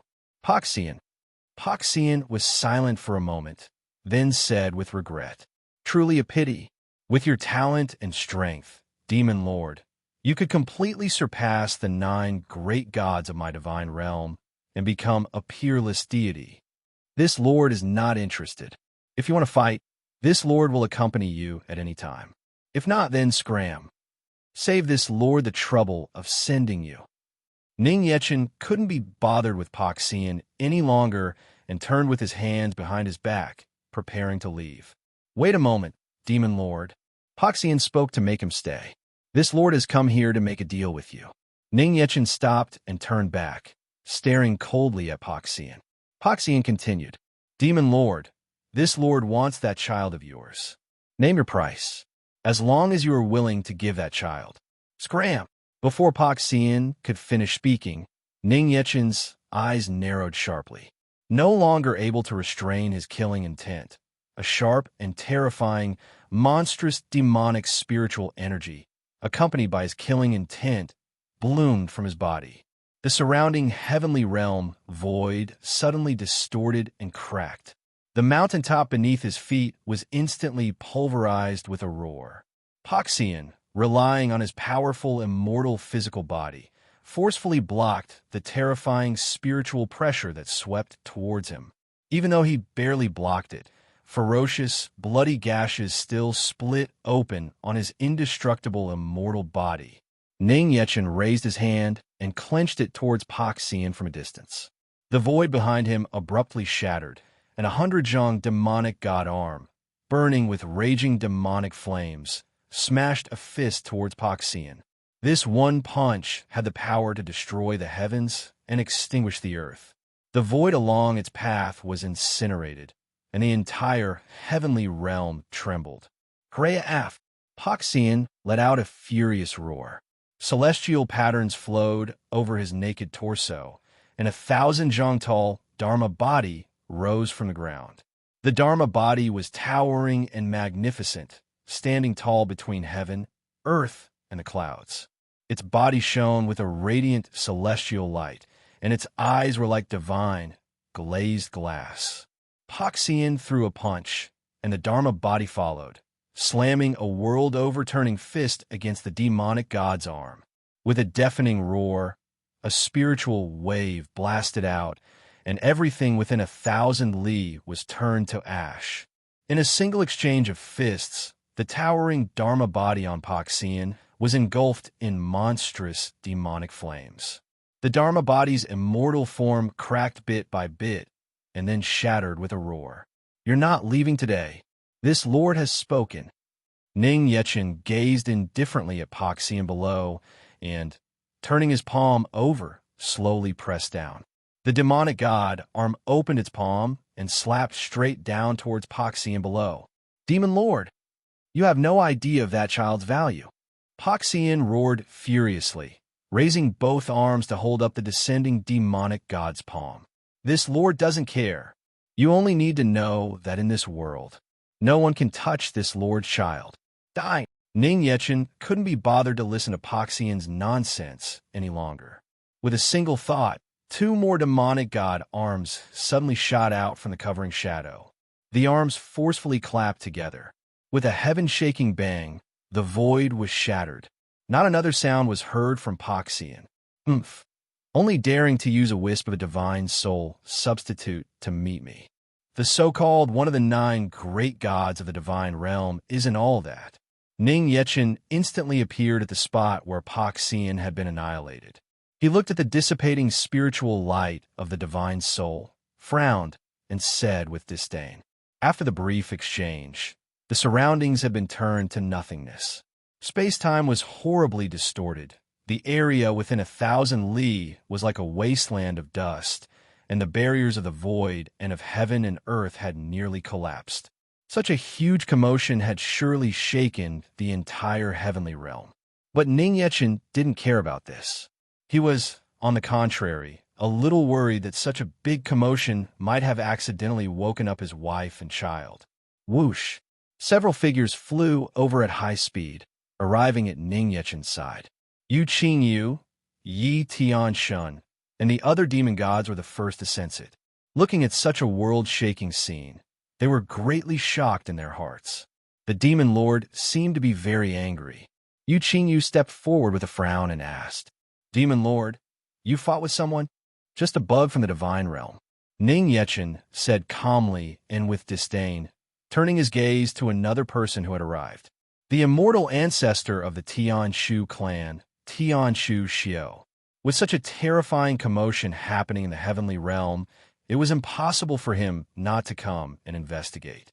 During the fight between Ning Yechen and Poxian, just now, he hadn't even dared to approach rashly, afraid of being caught in the crossfire. This lord remembers you, Tianshu Xiao.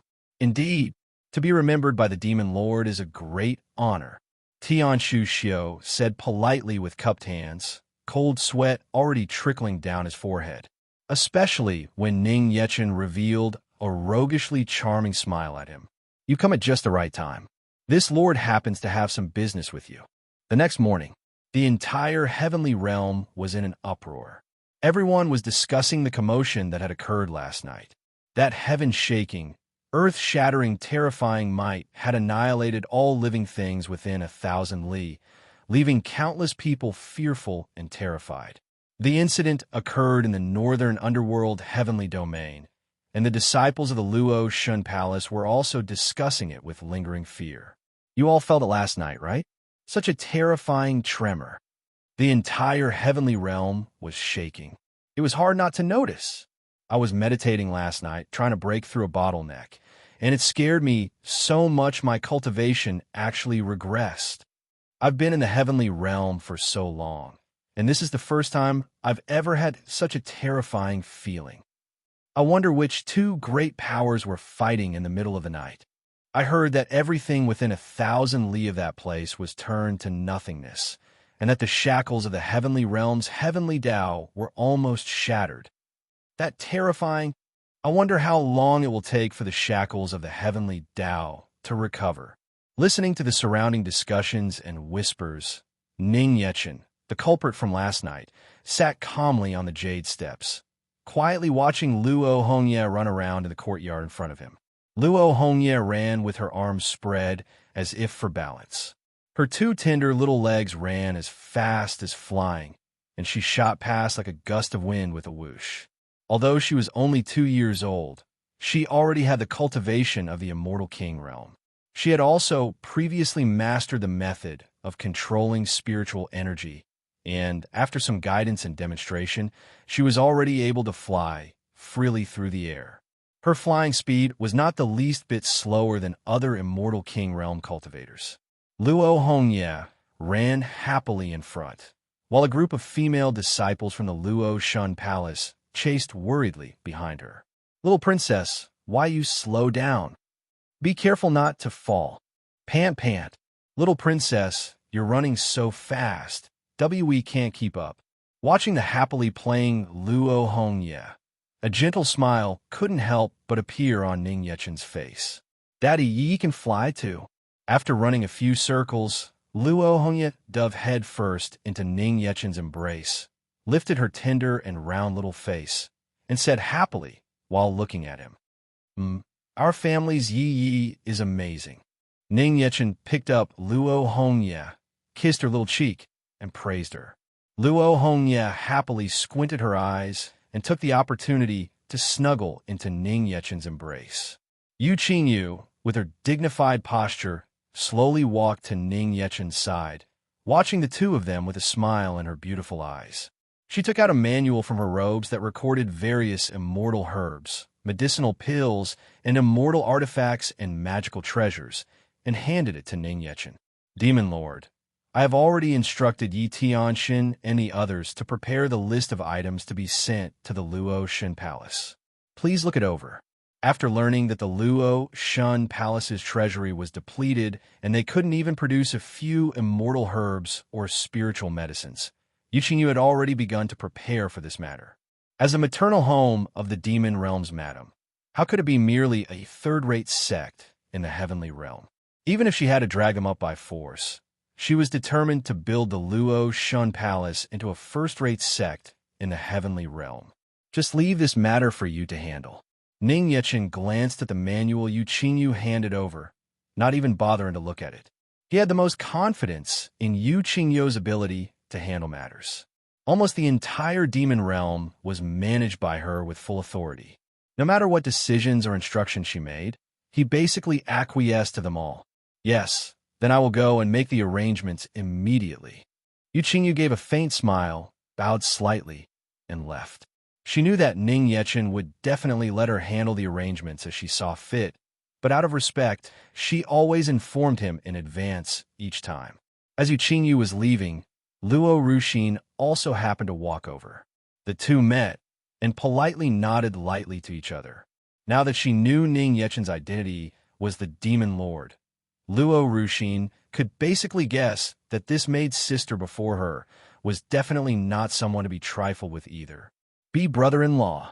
Luo Ruxin walked towards Ning Yechen somewhat timidly and greeted him. Now, she was also experiencing the feeling that Qin Hao and his son had felt when they faced the Demon Lord yesterday. There really was a lot of pressure. What? Are you still scared of me? Ning Yechen teased with a smile.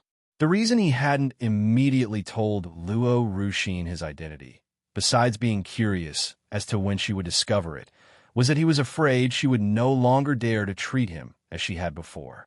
He was very fond of this somewhat lively, mischievous, coquettish, and willful little sister-in-law. He basically saw her as a little sister. It would be a pity if she became reserved because of his status. A little bit. Luo Ruxin mustered her courage, sat down beside Ning Yechen, and gestured with her fingers. Since you're scared, you still dare to come over? Ning Yechen said with a laugh. I wanted to apologize to you, brother-in-law. Luo Ruxin said with an embarrassed smile, poking her fingers together. Didn't I already say, I don't mind? Just treat me as your brother-in-law. You don't need to worry about the Demon Lord's identity. Oh, really? Then I'll really only treat you as my brother-in-law. Okay. Then can I still act towards you like I did before, brother-in-law? You can. Then if I do any rude things, you won't blame me, right, brother-in-law? I won't. Sniffle, brother-in-law. You're the best. I approve of handing my big sister over to you. Luo Ruxin said with a solemn expression, moved as she hugged Ning Yechen's arm. Everyone in the heavenly realm said the Demon Lord was cruel, terrifying, and horrifying to the extreme, which had scared her terribly. However, she felt that her brother-in-law was simply an incredibly good person. How was he as terrifying as the rumors claimed? It's all slander. Ning Yechen. Ning Yechen looked helplessly at Luo Ruxin, who was hugging his arm. Since when did his own wife require her approval to be handed over to him? But seeing that Luo Ruxin seemed to have lost her reservedness towards him and had returned to her usual liveliness, in the end, Ning Yechen just smiled. Girl, didn't I tell you your brother-in-law wasn't angry with you at all? Luo Ruxin, who had been secretly observing from a hidden spot, revealed a gratified smile and slowly walked to Ning Yechen's other side, gathered her dress, and sat down. Luo Ruxin, gave an embarrassed laugh. Luo Ruxin, on the other hand, raised her hand and lightly tapped Luo Ruxin's head. How long do you plan on hugging your brother-in-law? Is big sister jealous? Luo Ruxin squinted her eyes and looked at Luo Ruiying with a playful, comical smile. You little rascal! Luo Ruiying's pretty face turned red, and she feigned raising her hand to hit her again. Luo Ruxin pretended to be scared and dodged, taking the opportunity to push Ning Yechen into Luo Ruiying's embrace. Big sister's going to hit me. I'm so scared. It's better to give brother-in-law back to big sister. Looking at Ning Yechen, who had fallen in her arms, Luo Ruiying's pretty face turned red, and she gave Luo Ruxin a coquettish glare. This girl really hasn't grown up at all, having a rare chance to lie in his own wife's lap. How could Ning Yechen pass up this opportunity, assisted by his little sister-in-law? Ning Yechen took the opportunity to lie down and, holding Luo Hongye, directly pillowed his head on Luo Ruiying's lap. Soft, yet not without resilience, it was very comfortable to rest on. Husband, why you? How could you just lie down? Luo Ruiying asked, her cheeks flushed red. At this moment, in the center of the Luo Shun Palace Square, all the clan members could see. My wife, I will just rest for a bit, Ning Yechen said shamelessly, with no intention of getting up. Luo Ruiying was helpless against Ning Yechen. Blushing, she just let him rest his head on her lap, her beautiful eyes as gentle as water, her hand gently caressing his cheek. She knew that the commotion last night was definitely his doing, but she didn't ask about it. She only wanted to quickly recover her cultivation and step into the transcendent immortal realm, so she wouldn't always have to be protected by him. Big sister and brother-in-law's relationship is so good. Luo Ruxin snickered at the side, covering her mouth.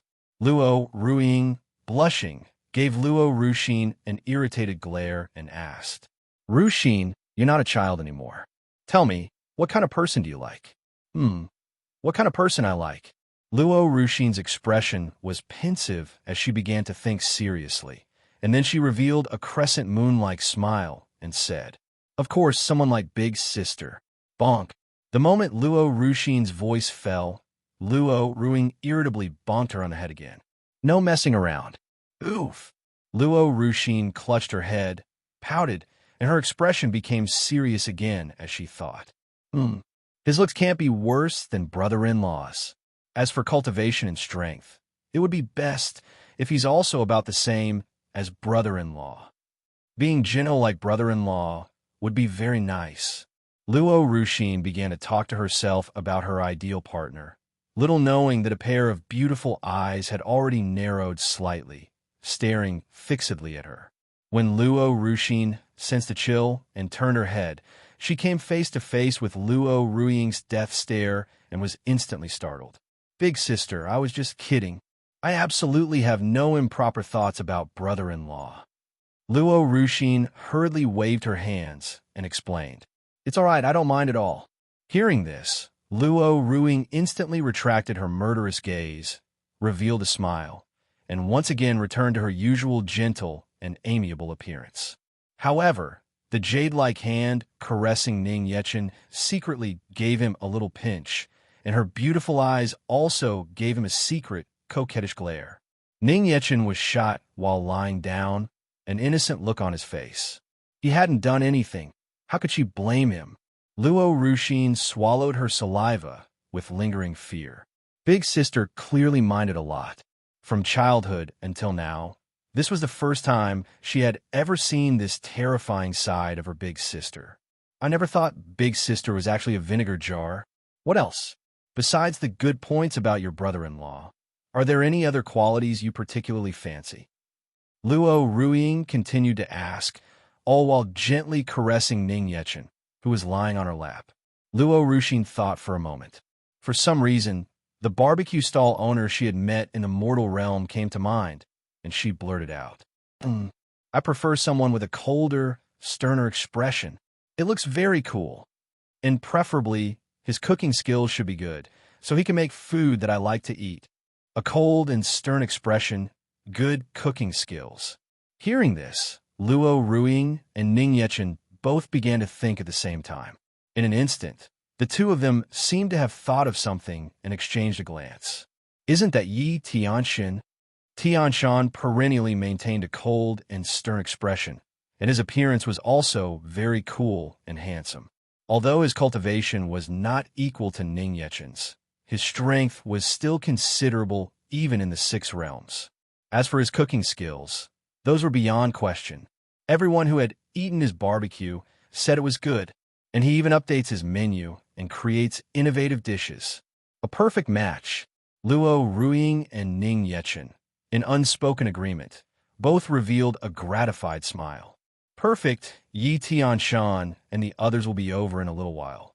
Luo Ruxin, seeing the inexplicable smiles on Luo Ruiying and Ning Yechen's faces, suddenly felt a chill run through her body. She felt as if she were about to be sold off. The conditions she had deliberately proposed were already quite high. They probably wouldn't be able to find such a person in a short time. Luo Ruxin couldn't help but think in her heart.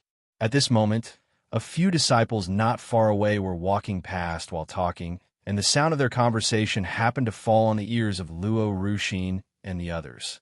Our Omicron Thailand bot. It's almost time for the Centennial Immortal Realm trials to open again. So what? This time it will surely have nothing to do with our Luo Shun Palace again. That's true. The Luo Shun Palace no longer has the qualification to enter the Immortal Realm trials. The few disciples hurried past as they spoke. The speaker may be heedless, but the listener is attentive. Luo Ruxin, hearing the crowd's conversation, couldn't help but look bleak, lowering her head with some self-reproach and guilt.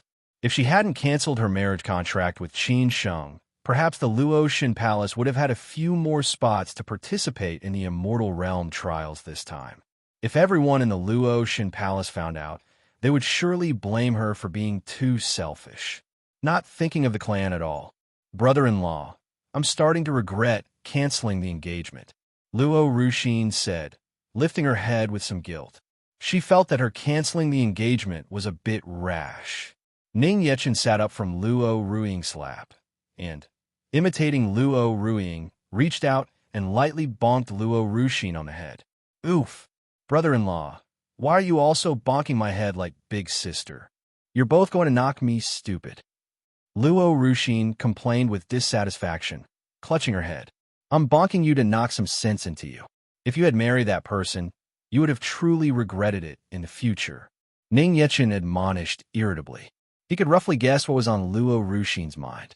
Single-mindedly thinking about sacrificing oneself for the clan will only end up hurting oneself in the end. Luo Ruxin had nothing to say and silently lowered her head, admitting her fault. It's just one Immortal Realm trial. What does it matter if you miss it? Compared to the Immortal Realm trials, I care more about my little sister. I believe that mother and father, and many others in the Luo Shun Palace, all think the same. You don't need to blame yourself. Luo Ruiying also took Luo Ruxin's hand and comforted her in a soft voice. Although the Immortal Realm trials were very important, compared to her own little sister's happiness, what was one trial? Isn't it just the qualification for one Immortal Realm trial? What's so difficult about that? Watching Luo Ruiying comfort Luo Ruxin, Ning Yechen smiled faintly, then added dismissively.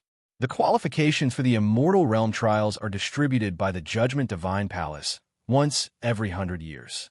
The qualifications were already set 100 years ago. Brother-in-law, do you have a way to get the qualification for the Immortal Realm trials? Luo Ruxin's eyes lit up, her face full of joy, as she impatiently drew close to Ning Yechen and asked. Luo Ruiying also turned her head to look at Ning Yechen curiously. If she could enter the Immortal Realm trials, her cultivation should be able to recover even faster. Ning Yechen, with a smile on his face, slowly shook his head. The joy on Luo Ruxin's pretty face instantly vanished, and she sat back down in disappointment. As expected, the qualification to enter the Immortal Realm trials was fixed. Once set, unless one could make the Judgment Divine Palace proactively change the qualification, there was no other way. Even someone as strong as brother-in-law would have no way, right? Luo Ruxin thought this in her heart, but Ning Yechen then explained leisurely. What I mean is, I don't need to specially go and obtain the qualification for the Immortal Realm trials. But I didn't say I couldn't get the qualification for the Immortal Realm trials. Luo Ruxin was completely bewildered as she listened. I don't need to specially go and obtain the qualification. Could it be that you're waiting for the qualification to just come knocking on our door? Luo Ruxin said jokingly. That's right, you guessed it, Ning Yechen said with a playful smile. Luo Ruxin blinked her dazed eyes, still not understanding what he meant. Ning Yechen didn't explain further, but instead lifted his head to look at the divine rainbows that were gradually speeding towards them from not far away in the sky. By the looks of it, they're here. Who's here? Luo Ruxin and Luo Ruing looked up in confusion, following Ning Yechen's gaze towards the sky above the Luo Shin Palace. In the sky, one fire god ox after another was seen pulling carriage after carriage, racing through mid-air with nearly 100 cultivators flying swiftly to guard them. The ones leading the procession were conspicuously Qin Hao and Qin Sheng of the Qin Immortal Residence. Everyone in the Luo Shun Palace noticed this scene and looked up one after another. What a spectacular procession of fire god oxen. Judging by their attire, these all seem to be people from the central heavenly domain's Qin Immortal Residence. Who are they delivering gifts to make such a big fuss? I feel like they're heading towards our Luo Shun Palace. Under the astonished gazes of the Luo Shun Palace members, the people from the Qin Immortal Residence slowly led the fire god oxen to land within the Luo Shun Palace's territory. Hearing the commotion, all the disciples of the Luo Shun Palace also rushed over curiously to watch. Luo Yingxin, Luo Tianya, and the others also walked out from the Great Hall, looking with surprise at the Qin Immortal Residence's display. The marriage contract had already been canceled. What were the people from the Qin Immortal Residence still doing here? Could it be that they wanted to attack their Luo Shun Palace? Luo Yingxin led Luo Tianya and the others and flew to land before Qin Hao. Her beautiful brows furrowed, and just as she was about to ask their purpose in coming, who would have thought that Qin Hao would be the first to step forward, cupping his hands and bowing as he said, Qin Hao of the Qin Immortal Residence, in the name of the Qin Immortal Residence, has specially come to offer gifts and apologize to the Luo Shun Palace. Luo Yingxin and the others were confused on the spot. Apologize? Apologize for what? Yesterday, Ning Yechen and Luo Ruxin had only told them that they had successfully canceled the marriage contract. They hadn't said that the Qin Immortal Residence will be coming to offer gifts and apologize today. The members of the Luo Shin Palace were even more baffled. The Qin Immortal Residence was a first-rate sect in the central heavenly domain, completely beyond what their Luo Shin Palace could hope to associate with. Why was the Qin Immortal Residence's clan head, Qin Hao, being so humble before Luo Yingxin? Men, unveil the curtains. Qin Hao turned around and ordered the clan disciples standing beside the fire god oxen. Receiving the order, the disciples immediately moved to lift the curtains of the carriages pulled by the fire god oxen. In an instant, carriage after carriage filled with spirit stones, immortal herbs, spiritual pills, and all sorts of magical treasures and divine weapons were revealed before the eyes of the Luo Shun Palace members. The brilliant light of the spirit stones and the radiant glow of the magical treasures and immortal artifacts instantly left the members of the Luo Shun Palace staring dumbfounded. Are these all for their Luo Shun Palace? This is simply too generous. Luo Yingxin and the others were instantly stunned. For a moment, they didn't even know what to do and turned to look at Ning Yechen, who was sitting on the jade steps. As if asking what was going on, Ning Yechen, flanked by the two sisters Luo Ruing and Luo Ruxin, slowly descended the jade steps and arrived before Qin Hao. The moment Qin Hao and Qin Sheng saw Ning Yechen, they were startled and hurriedly cupped their hands with the utmost respect, saying, "Greetings, Demon Lord. As you requested, the Qin Immortal Residence has come as promised to offer gifts and apologize to the Luo Shun Palace." After speaking, Qin Hao and Qin Sheng moved aside, revealing the rows of fire god oxen pulling carriages of spirit stones immortal medicines, and so on. Ning Yechen gave a casual glance and said calmly, "Is this all?" Hearing these words, the hearts of Qin Hao and everyone from the Qin immortal residence behind him leaped into their throats, and they were nearly scared to death. The Demon Lord is dissatisfied? The Demon Lord.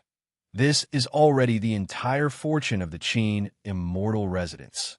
Qin Hao said with a trembling voice, wanting to cry, but having no tears in his heart. He had already emptied the Qin immortal residence's treasury.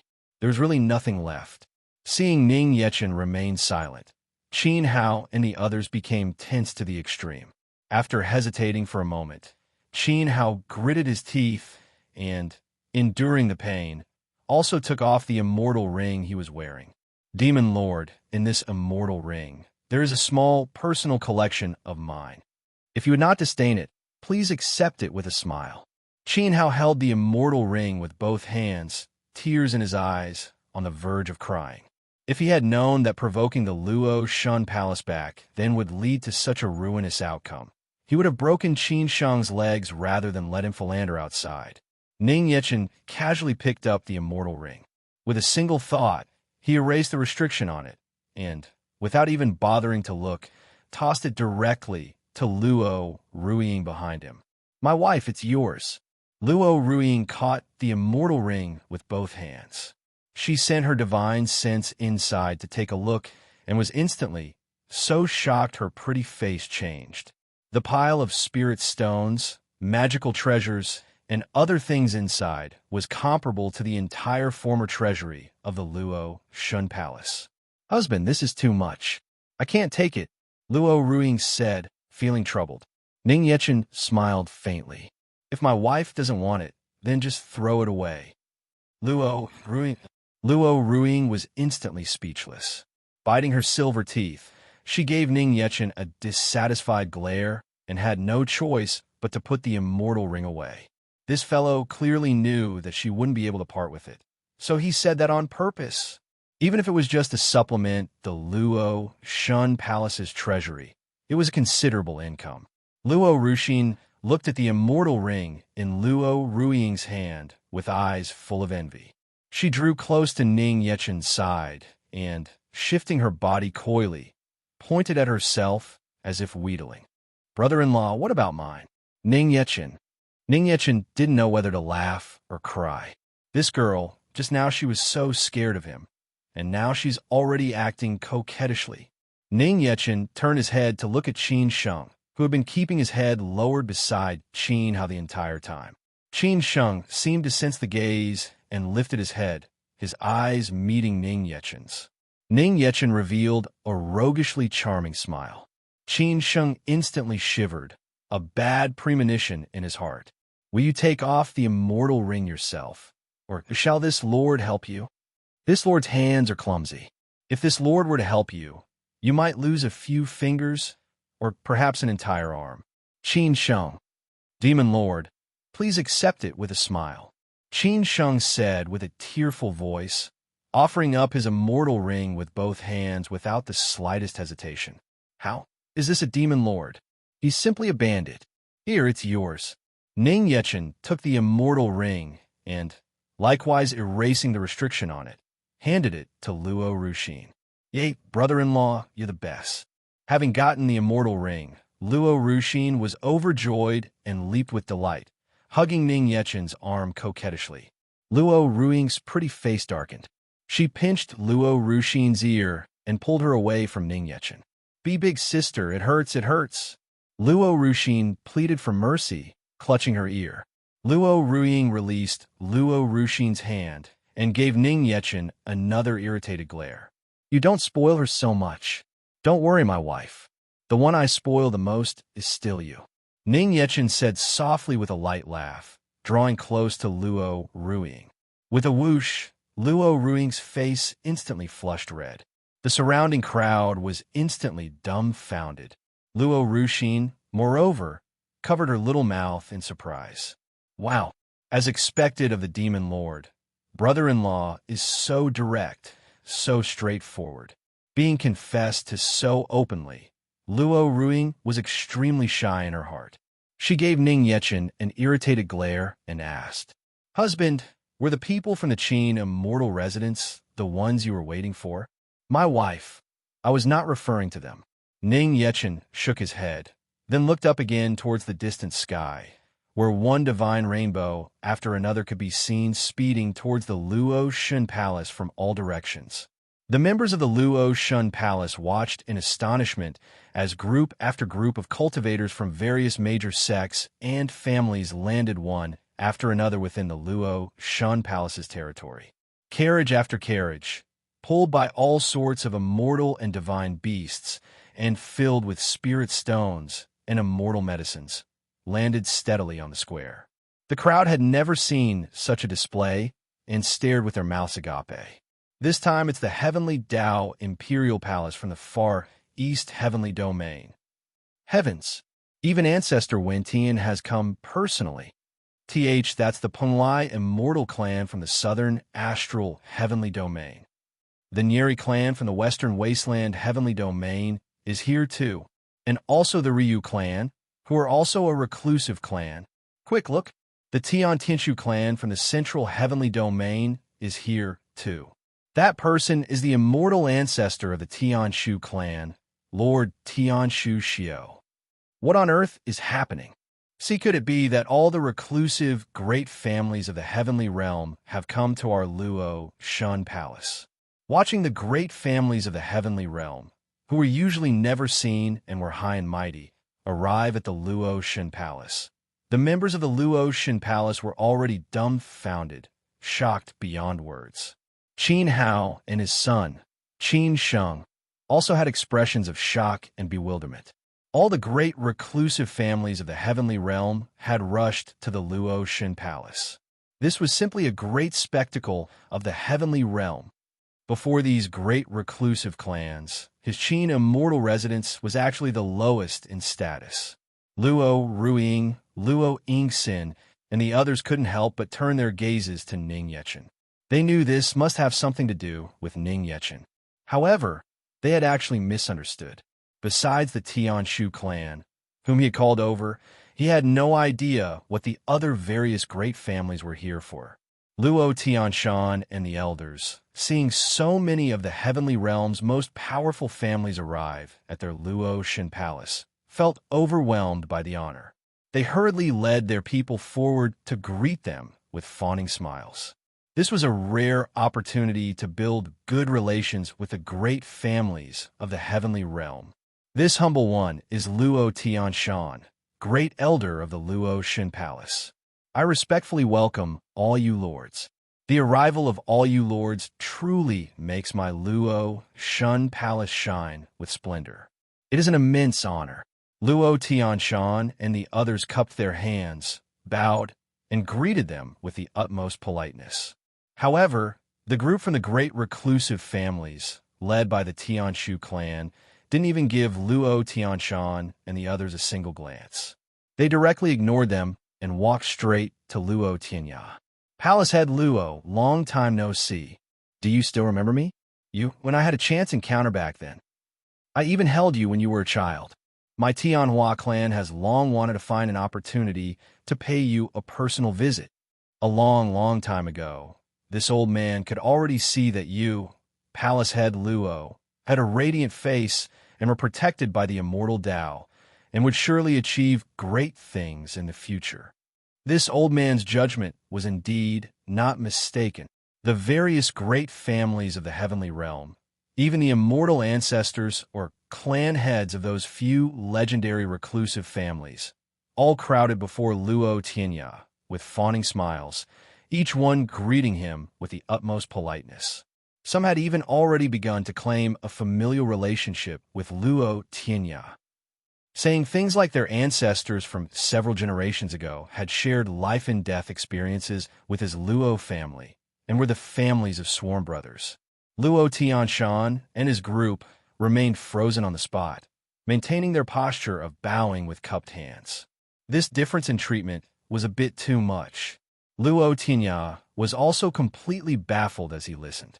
He had never heard of any of this before he married into the family. And before he married into the Luo Shun Palace, His surname wasn't even Luo. His surname was Chu. As for those people with whom he supposedly had a fateful connection or a chance encounter, he had no impression of them at all, let alone those who said they had held him when he was a child. His Chu family was just a minor, unranked family in the heavenly realm that had long since disappeared. How could they have ever known so many powerful and prosperous immortal sects? Luo Tianya's heart was full of doubt, but the members of the Luo Shun Palace, who didn't understand what was going on, were on the contrary filled with joy and admiration. I couldn't tell that Lord Tianya knew so many great immortal sects. He's really hiding his abilities. Why didn't he tell us sooner? Thank you, my lords. Actually, this Luo is no longer the head of the Luo Shun Palace. The position of clan head has been handed over to my wife. Luo Tianya replied politely with cupped hands. He looked back at the current true person in charge of the Luo Shun Palace, Luo Yingxin. The crowd was stunned for a moment. Then, without hesitation, they pushed aside the path-blocking Luo Tianya and all came before Luo Yingxin, greeting her with smiling faces. Palace head Luo, long time no see. Do you still remember me? Even after so long, you are still as beautiful as ever. Your complexion has also improved a lot. Hearing that your immortal body was unwell, my Ryu clan has specially brought you Sun Moon Immortal Dew. My heavenly Dao Imperial Palace has also prepared Tianshan Immortal Medicine for you to nourish your spiritual meridians. Luo Tianya, the members of the Luo Shun Palace. This change in attitude was a bit too fast. Thank you, my lords. My Luo Shun Palace is endlessly grateful. Luo Yingxin was also startled by the enthusiasm of the crowd of ancestors and immortal ancestors who had suddenly swarmed her. She tried her best to maintain a dignified and gentle expression to deal with them one by one. After hearing that Luo Yingxin was also Luo Ruiying's mother, the crowd became even more enthusiastic. So much so that even Luo Yingxin found it difficult to handle. The members of the Luo Shun Palace watched, dumbfounded.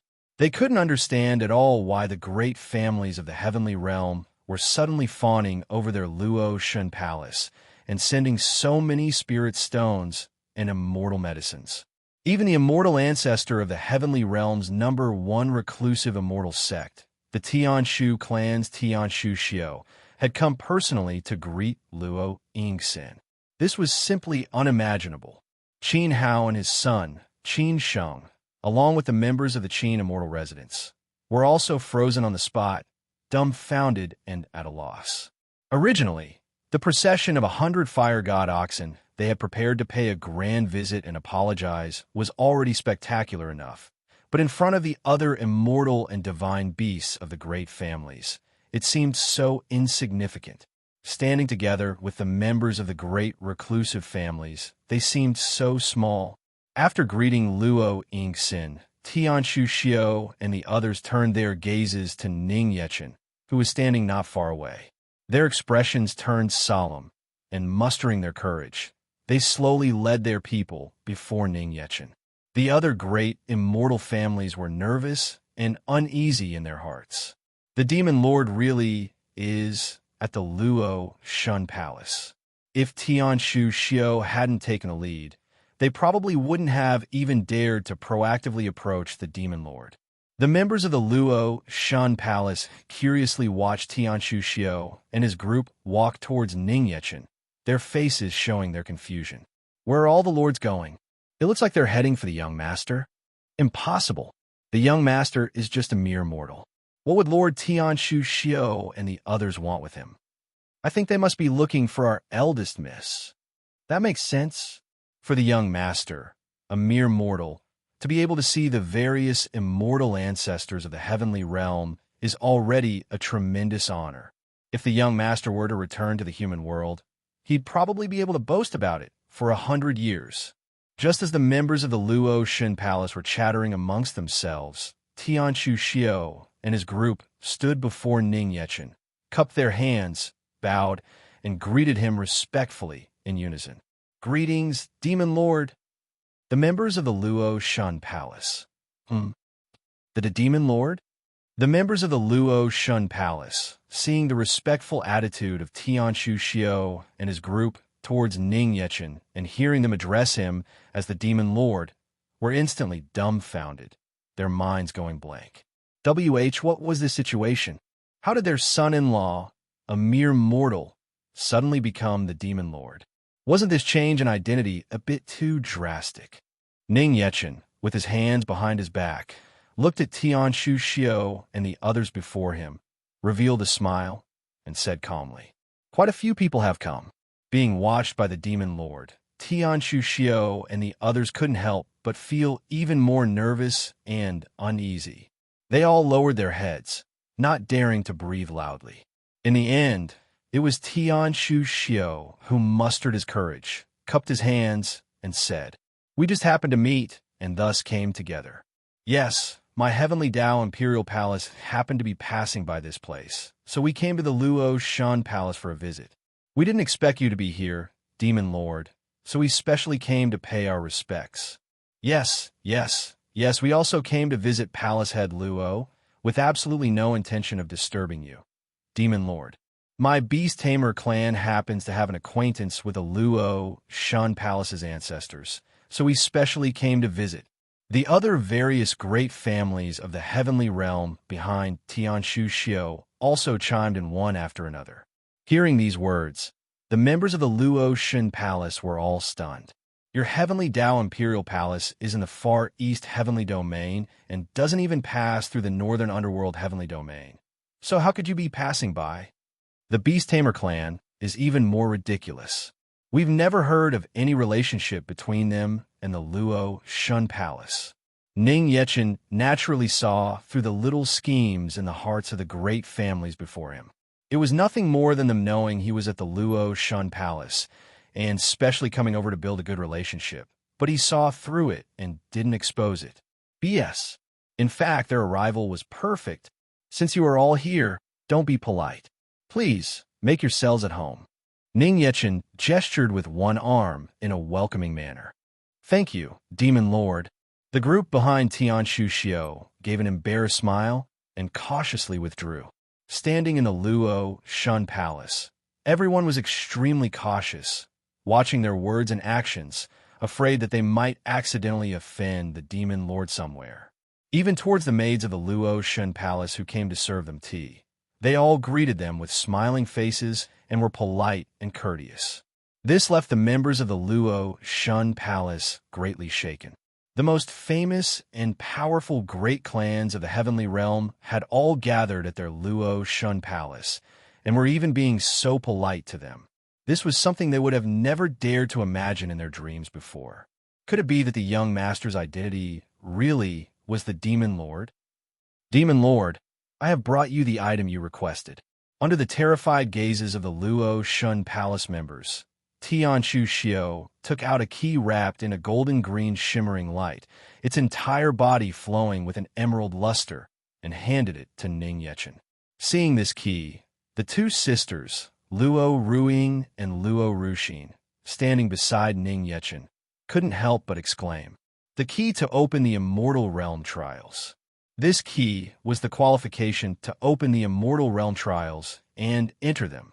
Seeing this key, the members of the Luo Shan Palace also turned from shock to wild joy. Didn't that mean that their Luo Shun Palace had also obtained the qualification to enter the Immortal Realm Trials this time? Luo Yingxin, Luo Tianya, and the others were also filled with pleasant surprise. The value of the Immortal Realm Trials was known to everyone in the heavenly realm, although they could disregard it for the sake of Luo Ruxin's happiness. If they could really obtain the qualification to enter the Immortal Realm Trials, they would naturally be overjoyed. Disciples who returned from the Immortal Realm Trials would often obtain some fateful opportunities, and their cultivation realms could also improve. Moreover, the resources in the Immortal Realm Trials were abundant, and unlike other secret realms, there was generally no fighting and snatching of immortal medicines and magical treasures. Compared to other secret realms, the Immortal Realm Trials were considered quite safe. This would surely be of 100 benefits and no harm to the future revival and development of the Luo Shan Palace. Ning Yechen took the secret key to the Immortal Realm trials, glanced at it, and then casually tossed it into Luo Ruiying's hands. My wife, hold on to it. Luo Ruiying looked blankly at the secret key to the Immortal Realm trials in her hands. He had really made the Judgment Divine Palace give up a qualification spot for the Luo Shen Palace, and had even had Tianshu Xiu personally deliver it to their door. After carefully putting away the secret key, Luo Ruiying said gratefully to Ning Yechen in a soft voice, "Husband, thank you. If my wife is going to be so polite again, I will get angry." Ning Yechen said softly, drawing close to Luo Ruiying's exquisitely beautiful face. Luo Ruiying, as always, was easily shy.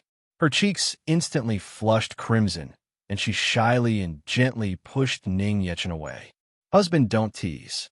There are so many people watching. Is anyone watching?" Ning Yechen turned his head and looked at the crowd, who were staring at him and Luo Ruiying in a daze. The crowd reacted, either immediately lowering their heads to pretend to look for something or tactfully turning around and closing their eyes. Some even directly covered their eyes and said to themselves, "My eyes seem to have suddenly gone blind."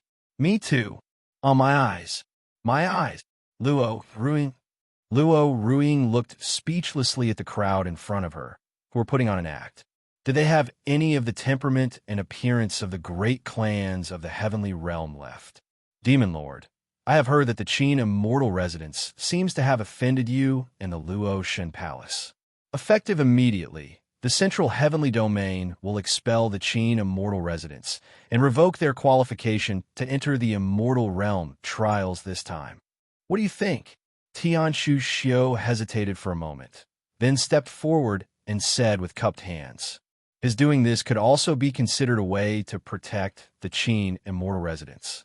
When he learned that the Qin Immortal Residence was trying to force a marriage with Luo Ruixin of the Luo Shen Palace, and that Ning Yechen had taken Luo Ruixin to visit the Qin Immortal Residence, he was simply terrified. If the Demon Lord were to get angry, the mere Qin Immortal Residence could be annihilated in an instant. His punishing the Qin Immortal Residence in this way, although it might cause the Qin Immortal Residence to decline from now on, was still better than the entire sect being annihilated. Hearing these words from Tianshu Xiu, Qin Hao's face instantly turned ashen, and he pleaded, "Lord Tianshu, this silence. For the crime of offending the Demon Lord, the Qin Immortal Residence is only receiving this punishment. What more do you want to say?" Tianshu Xiu gave Qin Hao no opportunity to explain or plead, and with a single roar, he blasted Qin Hao, making him spit up blood and fall to the ground. "Yes." Qin Hao clutched his chest and nodded bleakly. Indeed, compared to the entire Qin Immortal Residence being annihilated, just being expelled from the Central Heavenly Domain and having their qualification for the Immortal Realm trials revoked was already a great fortune. Let's do as you say." Ning Yechen hesitated for a moment and replied calmly. He actually no longer cared about the Qin Immortal Residence, but since Tianshu Xiu wanted to show his sincerity and apologize, he would go along with his wishes. Otherwise, Tianshu Xiu would probably be constantly worried about whether he would attack the Qin Immortal Residence later and wipe them out. Agreeing to this was also an indirect way of telling him that he had forgiven the Qin Immortal Residence. "Thank you, Demon Lord, for your forgiveness." Qin Hao and the members of the Qin Immortal Residence bowed bleakly and replied, handing over the secret key to the Immortal Realm trials to Tianshu Xiu. From this point on, the first-rate sect, the Qin Immortal Residence, no longer existed in the Central Heavenly Domain. Everyone present witnessed this scene. To have offended the Demon Lord and not have their entire sect annihilated like the Dao Immortal Clan was considered a great fortune. But to be expelled from the Central Heavenly Domain and have their qualification to enter the Immortal Realm trials revoked, such a punishment, while not the worst, was not small either. And this was the price for offending the Demon Lord and provoking the Luo Shen Palace. The crowd couldn't help but secretly feel relieved that they hadn't offended the Luo Shen Palace earlier. Just at this moment, Yu Qingyu also returned to Ning Yechen's side and said with a slight bow, "Demon Lord, everything is ready. The timing is perfect. Let Yi Tianxin and the others come over." Ning Yechen said with a faint smile. Standing beside him, Luo Ruiying was completely bewildered. "What's ready?" Just as Luo Ruiying was feeling puzzled, the void around the Luo Shun Palace trembled, and the sky began to distort. What's happening? This commotion feels a little familiar. Look, it seems like something is about to come out of the void. Everyone in the Luo Shun Palace sensed the abnormality and looked up one after another at the distorting and cracking void. From within the distorted and cracking void rift, Yi Tianxin took a step out. With a wave of his arm, a countless great demon army surged out from behind him. All sorts of demonic beasts carrying goods and pulling heavy treasure chests poured out. The roars of the demonic beasts shook the heavens and the earth. The divine and immortal beasts within the Luo Shun Palace, hearing the sound, instantly became agitated and restless. The ferocious-looking Xiao was the first to flap its wings. Dark lightning surged around its feet, and its body shot out like a purple bolt of lightning, landing directly within the Luo Shun Palace. Roar, roar, roar. The Xiao scanned its surroundings and let out a roar. The surrounding divine and immortal beasts couldn't be held back, and all scattered and fled. It's a demonic beast from the demon realm, and a Xiao. That power! Even my sky-howling divine tiger is afraid. This Xiao probably has the cultivation of an immortal venerable. Nether greedy wolves, 9-headed gloomy birds. Quick look, even the void-wandering dragons are here. So many demonic beasts and demons.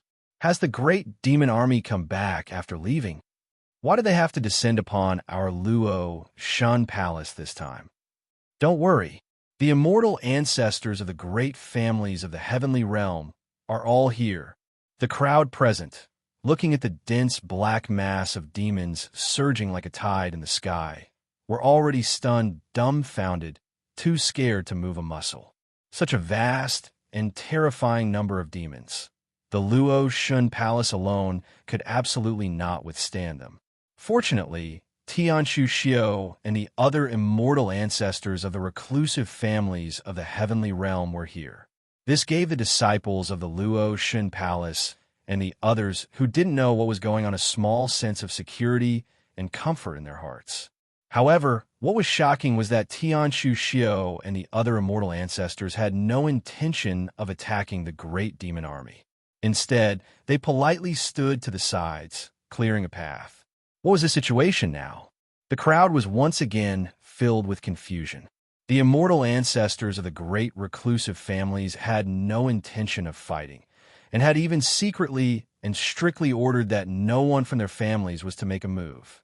This was a scene that had never been witnessed before in the heavenly realm. Luo Hongye, held in Ning Yechen's arms, saw the Xiao arrive and instantly called out happily in her milky voice. "Big kitty." This one call from Luo Hongye startled the members of the Luo Shun Palace. "Little princess, that's the most ferocious Xiao in the demon realm, and you're just calling a big kitty." Hearing Luo Hongye's call, the Xiao turned its head and galloped over on all fours. As the Xiao ran towards them, the members of the Luo Shun Palace were so scared their hearts almost stopped, and they were filled with worry. However, the scene they had worried about did not happen. After the Xiao ran before Luo Hongye, it immediately came to a steady stop, lay down on the ground, and let out a soft, coquettish-like roar. Roar! Hee big kitty!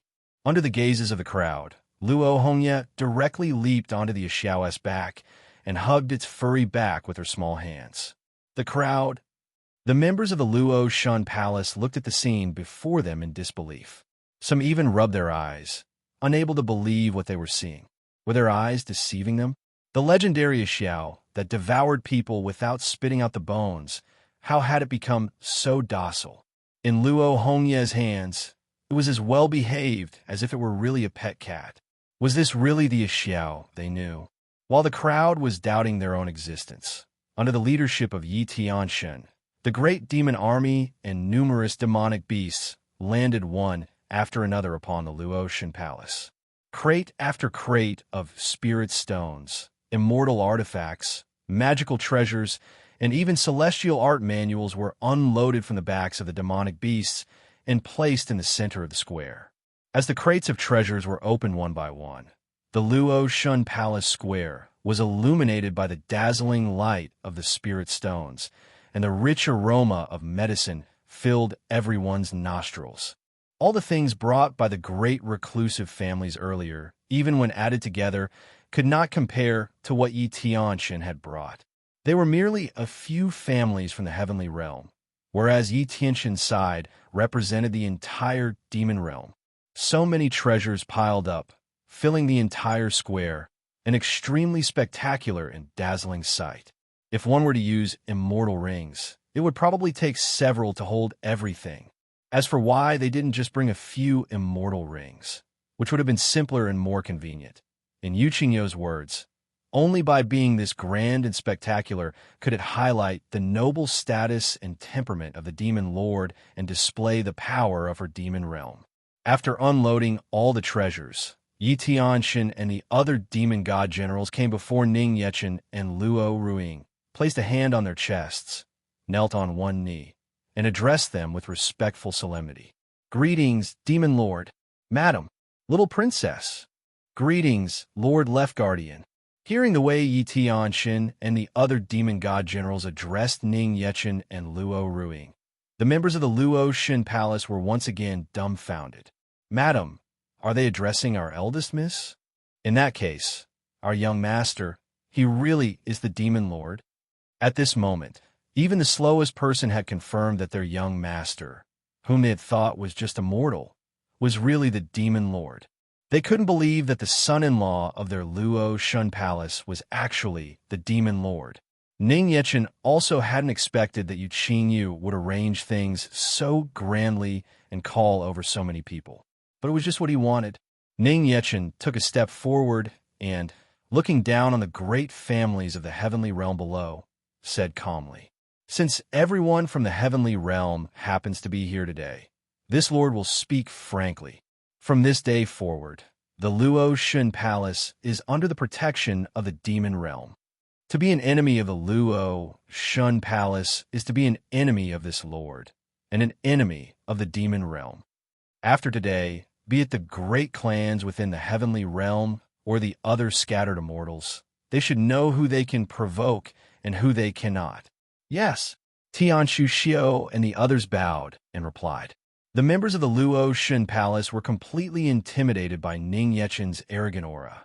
They couldn't help but sigh in their hearts, as expected of the demon lord.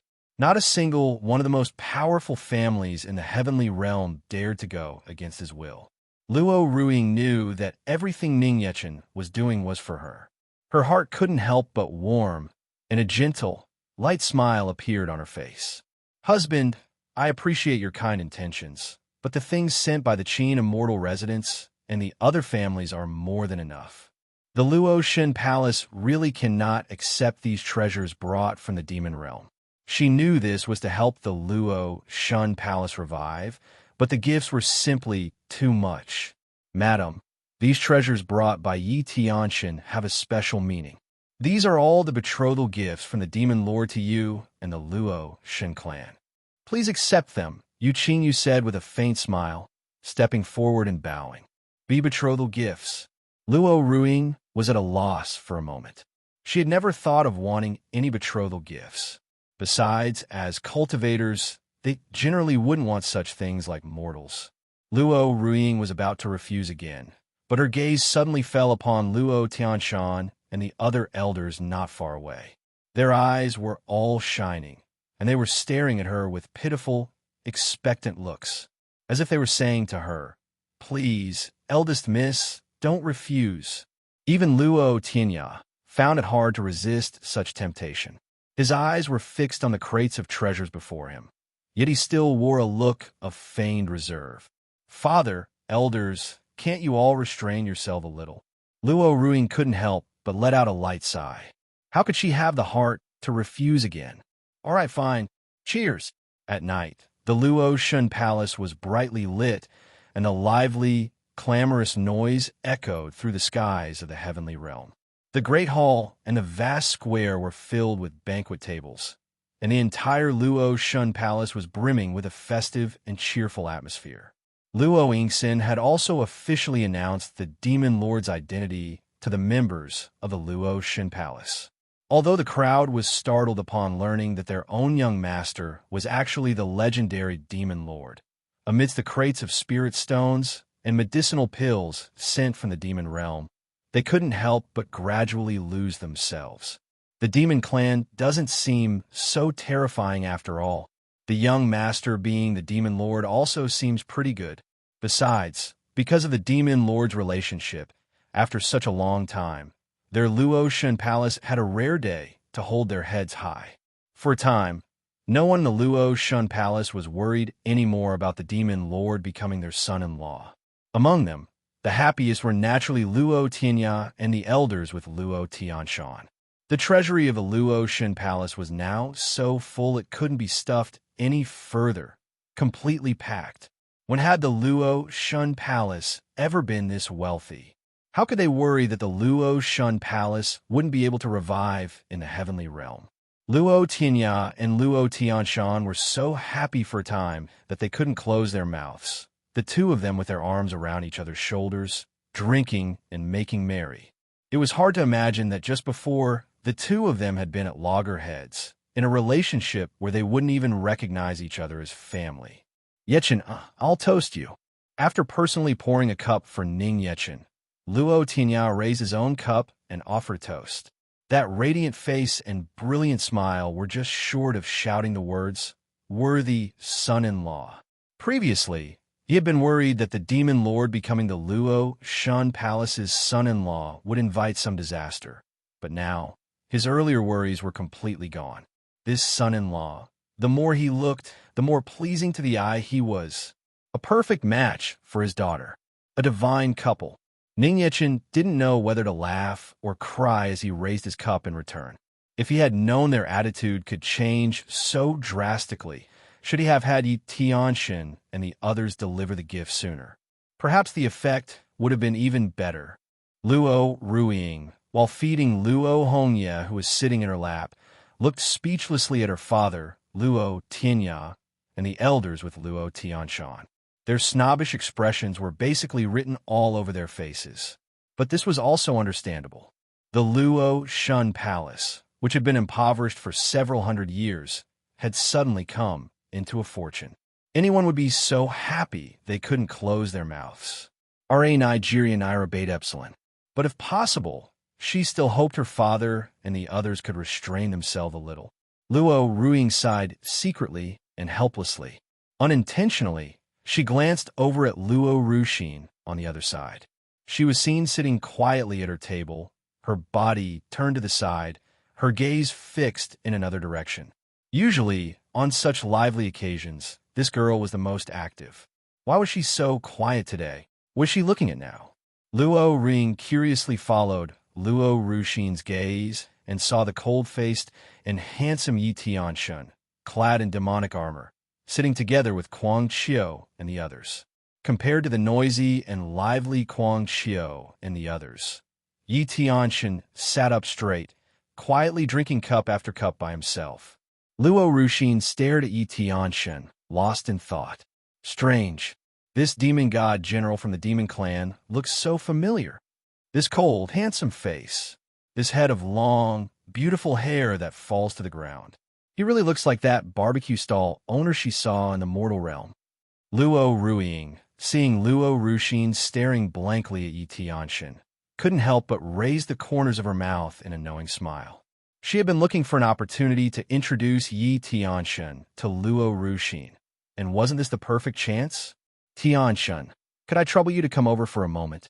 Luo Ruiying suddenly called out to Yi Tianshan. Yi Tianshan immediately put down his wine cup, stood up, and came to Luo Ruiying's side, placing a hand on his chest and bowing slightly as he saluted. Madam, Tianshan, the child wants to taste your craftsmanship again. Could I trouble you? Luo Ruiying asked, stroking the little head of Luo Hongye in her arms. However, her gaze was secretly fixed on Luo Ruxin. Luo Hongye also cooperated perfectly, lifting her big, nimble eyes to look at Yi Tianxin and calling out happily in her soft, sweet voice. Uncle Yi. This Uncle Yi made Yi Tianxin's heart bloom with joy. A determined look appeared in his eyes. He ripped off the demonic armor on his body and, without hesitation, revealed the dedicated barbecue apron worn underneath. He bowed elegantly and said, "It will be my utmost pleasure. Please wait a moment, Madam and little princess." After speaking, Yi Tianxin flashed away and ran outside the great hall. In the square, he took out the barbecue stall cart he carried with him and, on the spot, displayed his exquisite barbecue cooking skills. The members of the Demon Clan. The members of the Luo Shun Palace. Both the Demon Clan members and the Luo Shun Palace members looked at the focused Yi Tianxin with confusion and astonishment. What is he doing? Having a barbecue in the heavenly realm? Ning Yechen smiled, also at a loss for what to say. This fellow, Yi Tianxin, does he always wear a barbecue apron underneath? He even carries the barbecue stall cart and a whole series of seasonings with him. Isn't he a little too professional?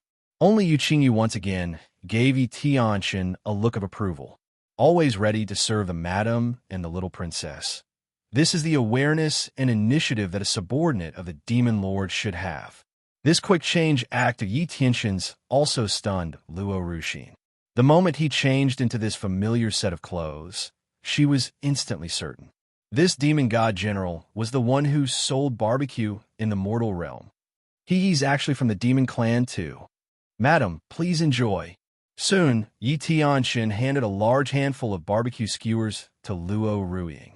Thank you for the trouble. Luo Ruiying thanked him softly.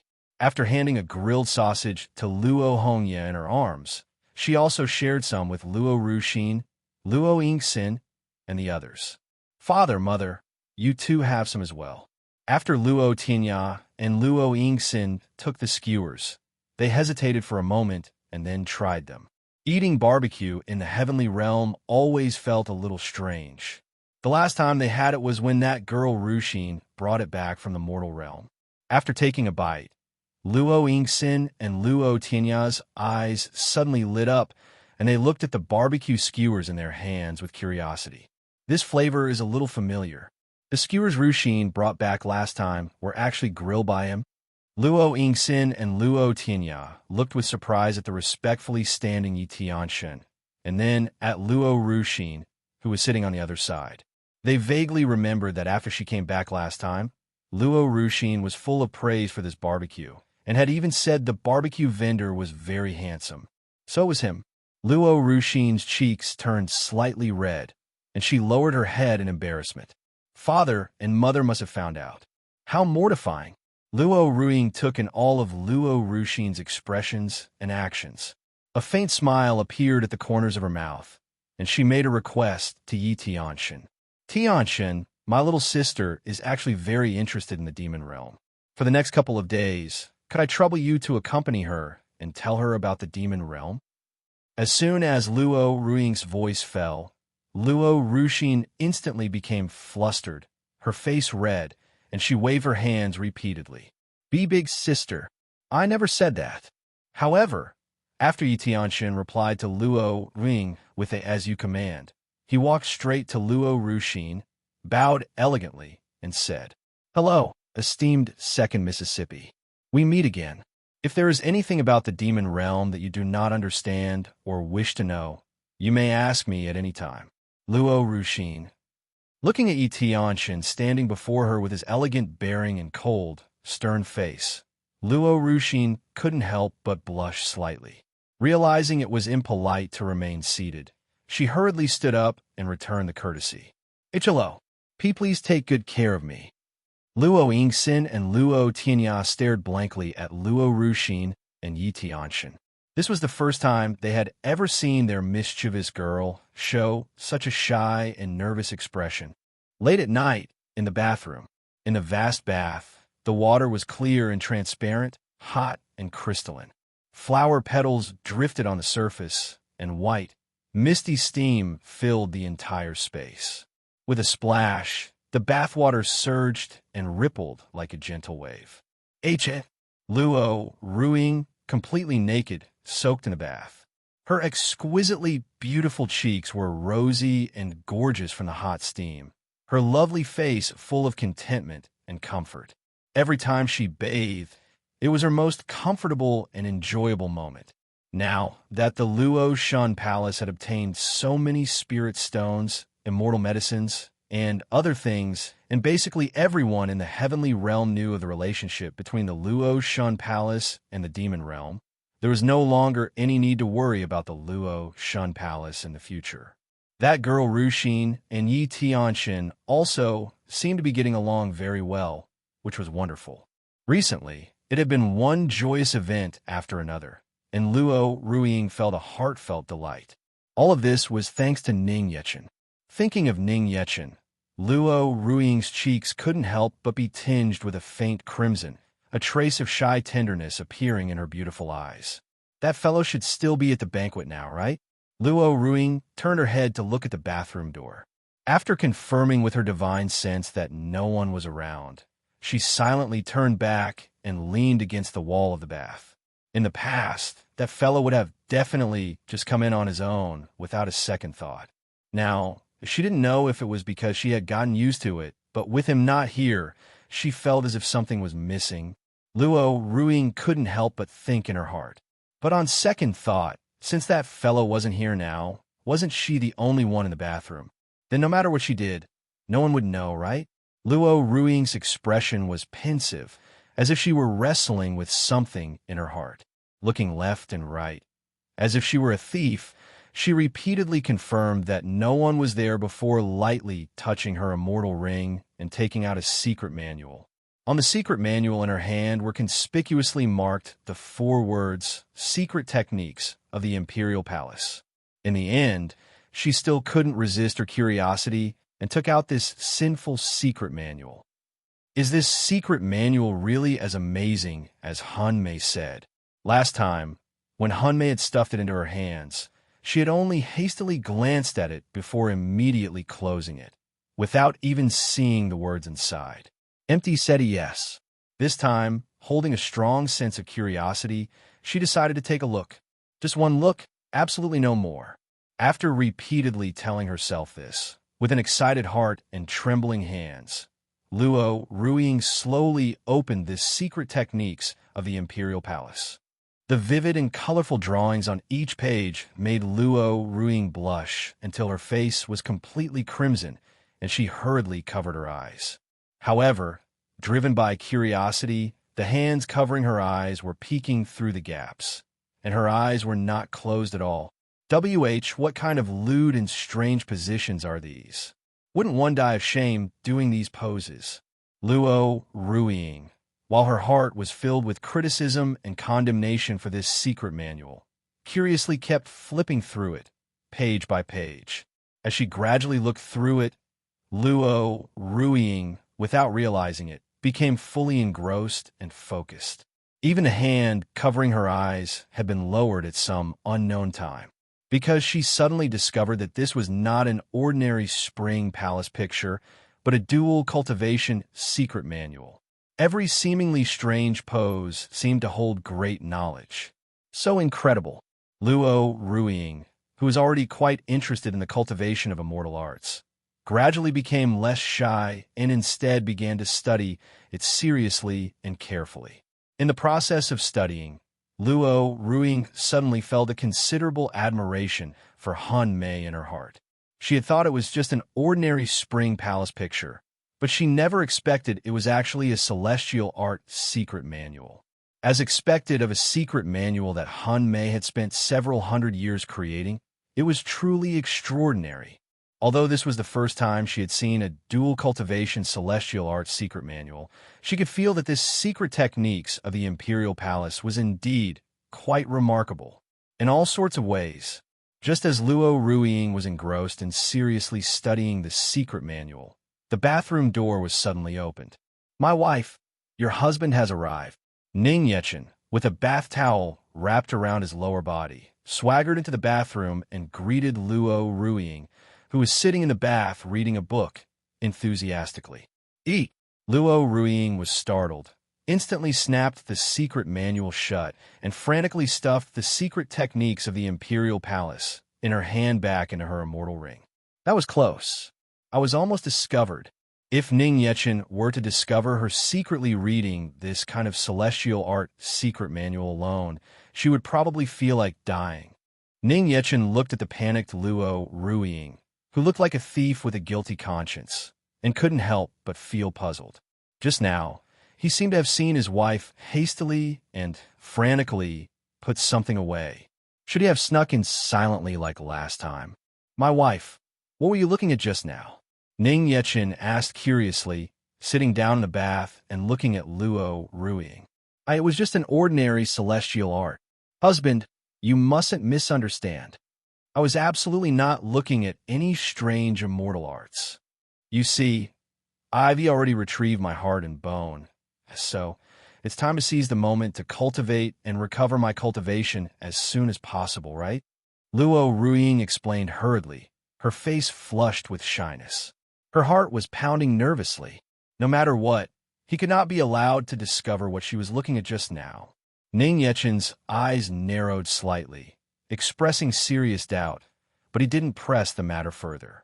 Even if she were looking at some strange immortal arts, how strange could they be? My dear, even if you don't cultivate, I can always protect you, Ning Yechen said, opening his arms and smiling at Luo Ruiying. Luo Ruiying, her cheeks slightly flushed with shyness, proactively swam into Ning Yechen's embrace and took the opportunity to nestle against him. Besides, even if she didn't go over, he would have proactively come to find her. I know, but I don't want to always be protected by you like a child. I am the Luo Shun Empress. Soon I will be able to catch up to you, husband. Luo Ruiying said proudly, covering her chest with her hands and tilting up her snow-white, jade-like neck. No matter what, she was once an empress of a domain, the publicly acknowledged favored daughter of the heavens in the heavenly realm. She still had her strong pride. All right, this husband is waiting. Ning Yechen gently caressed Luo Ruiying's bright, shining silver hair. He didn't refute her, but just revealed a doting smile. Husband, in 2 days, it will be time for the Immortal Realm trials to open.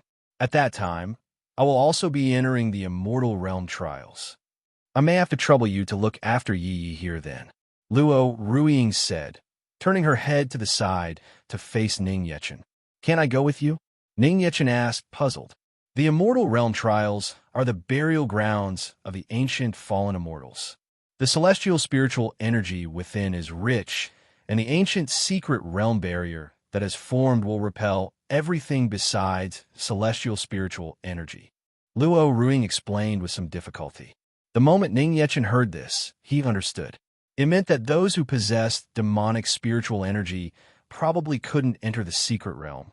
All right, I understand, Ning Yechen replied with a faint smile. In his heart, however, a disdainful, cold sneer formed. Those who possess demonic spiritual energy cannot enter. Interesting. Hearing Ning Yechen agree so readily, Luo Ruiying turned around with delight. Really? Then during the time I'm not here, I'll have to trouble you, husband. She had originally thought that Ning Yechen would be worried and not allow her to enter the Immortal Realm trials. For this, she had even prepared all sorts of reasons to persuade him. If my wife wants to go, I will naturally not refuse, Ning Yechen said softly, wrapping his arm around Luo Ruiying's slender waist and drawing close to her exquisitely beautiful, blushing face. At this moment, the snowy, jade-like peaks of Luo Ruiying's chest were half exposed above the bathwater, the deep and alluring cleavage clearly visible. Luo Ruiying seemed to notice. She shyly covered her chest and gave Ning Yechen a charmingly coquettish glare. This action made Ning Yechen's heart stir even more, and he couldn't help but kiss her red lips. The two embraced and kissed, gradually sinking into the bath. 2 days passed in a flash, and in the blink of an eye, the day for the opening of the Immortal Realm trials had arrived. On this day, the Luo Shun Palace carefully selected 500 of the clan's elite disciples, preparing to enter the Immortal Realm trials. Many of the disciples were entering the trials for the first time and were filled with anticipation and excitement.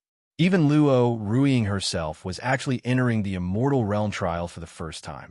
In the past, before entering the trials, Luo Yingxin, Luo Tinya, and the others would always give 1,000 warnings and 1,000,000 instructions on various matters to be aware of. For example, not to take risks when entering the Immortal Realm trials, not to proactively provoke a mortal or divine beast that one couldn't afford to offend, not to force a fateful opportunity that couldn't be obtained, that there were many opportunities in the secret realm, and there was no need to sacrifice one's life in vain for just one of them. This time, Luo Tinya, as was customary, went over the various points of caution and then added one more sentence. Remember, if you encounter danger and someone wants to attack you, just shout out that you are from the Luo Shun Palace. I guarantee they won't dare to touch you. Yes, the group of Luo Shun Palace disciples replied loudly, their faces full of excitement. At this moment, the crowd was more high-spirited than ever before. The son-in-law of their Luo Shun Palace was the supreme ruler of the demon realm. Who would dare to provoke their Luo Shun Palace? Luo Ruiying gave her father a speechless eye roll. Is this any way to teach the disciples? Luo Ruiying pushed Luo Tianya to the side and corrected them with a frown and a charming voice. If you truly encounter danger, it is not out of the question to report the name of the Luo Shun Palace. But if anyone dares to commit evil and bully others under the name of the Luo Shun Palace, they will be expelled from the clan. At this moment, Luo Ruiying seemed to have regained her former Empress-like majestic temperament. Not a single person from the Luo Shun Palace present dared to disobey, and they replied in unison. Yes. Luo Ruixin looked at Luo Ruiying with eyes full of admiration. Big Sister's majestic appearance is also so beautiful, so heart-stirring. Ning Yechen, holding Luo Hongye, also looked at Luo Ruiying's graceful and majestic immortal bearing with a smile. Ever since she had retrieved her heart and bone, his wife at times had more and more of that empress-like sense of majesty from when they first met. After admonishing the members of the Luo Shun Palace, Luo Ruiying turned and walked before Ning Yechen and Luo Hongye, her beautiful eyes revealing a deep reluctance to part. NES. This separation might mean a long time would pass before they could meet again. Yi, Mommy has to leave for a while. You have to be a good girl and stay by Daddy's side. Listen to what Daddy says, and Mommy will be back very soon. Luo Ruiying said, stroking Luo Hongye's round and chubby, tender little face with reluctance, her own face full of gentle, loving affection. MMPH, where is Mommy going? Yi wants to go too. Luo Hongye pouted her little mouth and said, her little face full of pitiful reluctance. Yi, the place Mommy is going might be a little dangerous. Mommy doesn't want Yi to be in any danger, Luo Ruiying said, coaxing her softly with a faint smile. But Yi doesn't want Mommy to be in danger either. Can't Mommy just not go? Just stay and play with Yi, Luo Hongye said, her big eyes watery, full of expectation and worry. These words made Luo Ruiying's heart tremble, and she almost really couldn't stop herself from deciding to stay. But remembering her own powerlessness when facing the enemies who wanted to snatch Luo Hongye, Luo Ruiying finally hardened her heart and held back her reluctance. It wasn't just about relying on Ning Yechen. She also wanted to protect her beloved child and family. Don't worry, Yi, Mommy will be all right. When Mommy comes back, I'll take Yi to eat delicious food, okay? Feeling Luo Hongye's worry and reluctance to part with her, Luo Ruiying's heart was also filled with immense gratification and reluctance. She pulled her into an affectionate embrace. Luo Hongye was not swayed by the offer of food. She still had a pouting, aggrieved little face, her small hands clutching tightly to Luo Ruiying's lapels as she burrowed into her warm embrace. When Luo Ruiying tried to pass Luo Hongye from her arms to Ning Yechen's, Luo Hongye had already tightened her little hands, unwilling to let go. Luo Ruiying looked at her child, who was being willful for the first time, with a helpless yet doting expression. Even if she really wanted to take her child into the immortal realm trials, with her celestial demon body, she wouldn't be able to enter. Ning Yechen, seeing that Luo Ruiying seemed to be in a difficult position, stepped forward, drew close to Luo Hongye's ear, and stealthily whispered something. "Really, Daddy?" The radiance on Luo Hongye's little face was instantly restored.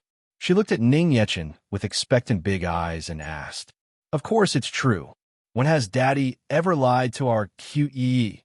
Ning Yechen said, nodding with a smile to guarantee it. He reached out and easily took Luo Hongye from Luo Ruiying's embrace into his own. Luo Ruiying's pretty face was curious and puzzled. What did he say to the child? How did he convince her to let go so quickly? I must ask him when I get back.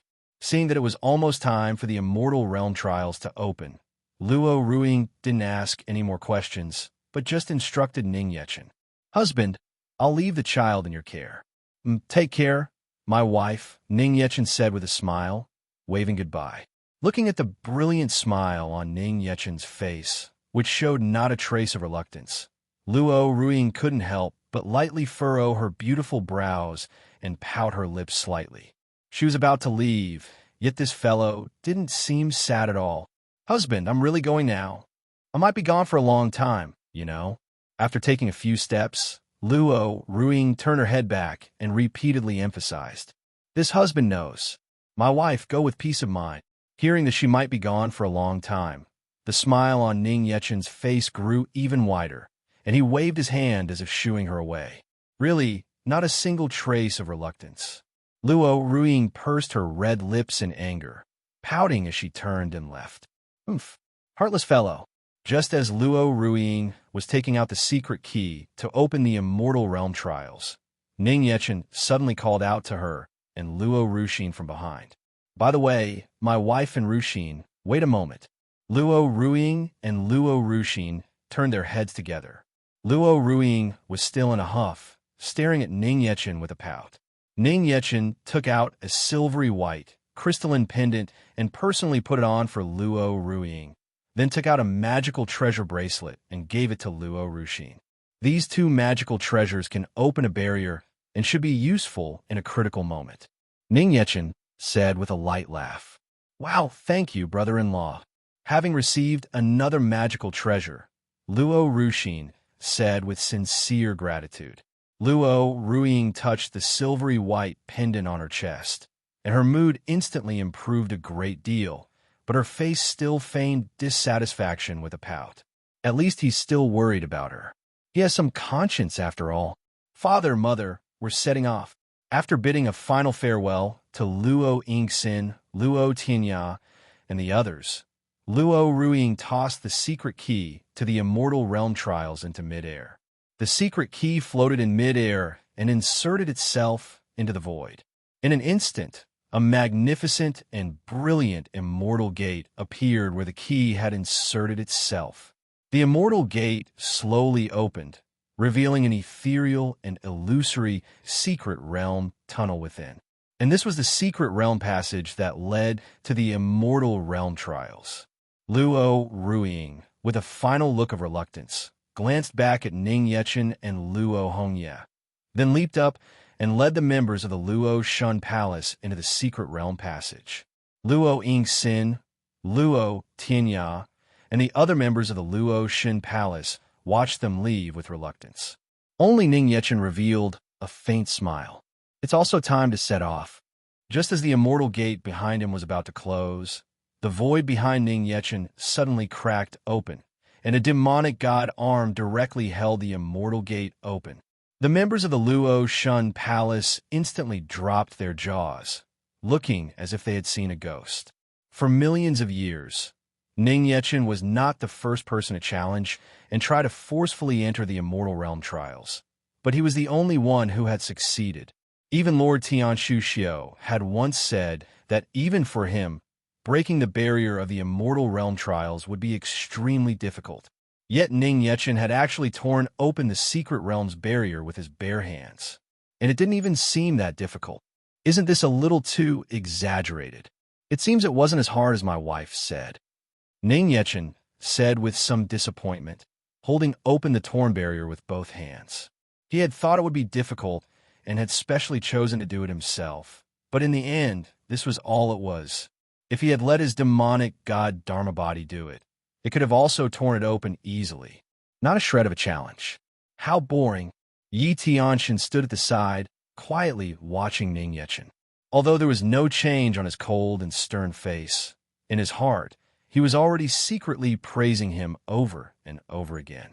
As expected of the demon lord, this kind of barrier, condensed from the celestial spiritual energy of countless ancient beings, is no difficulty at all for the demon lord. No, in this world, there is no existence that can pose a difficulty to the demon lord. Yi Tianxin, you go in first.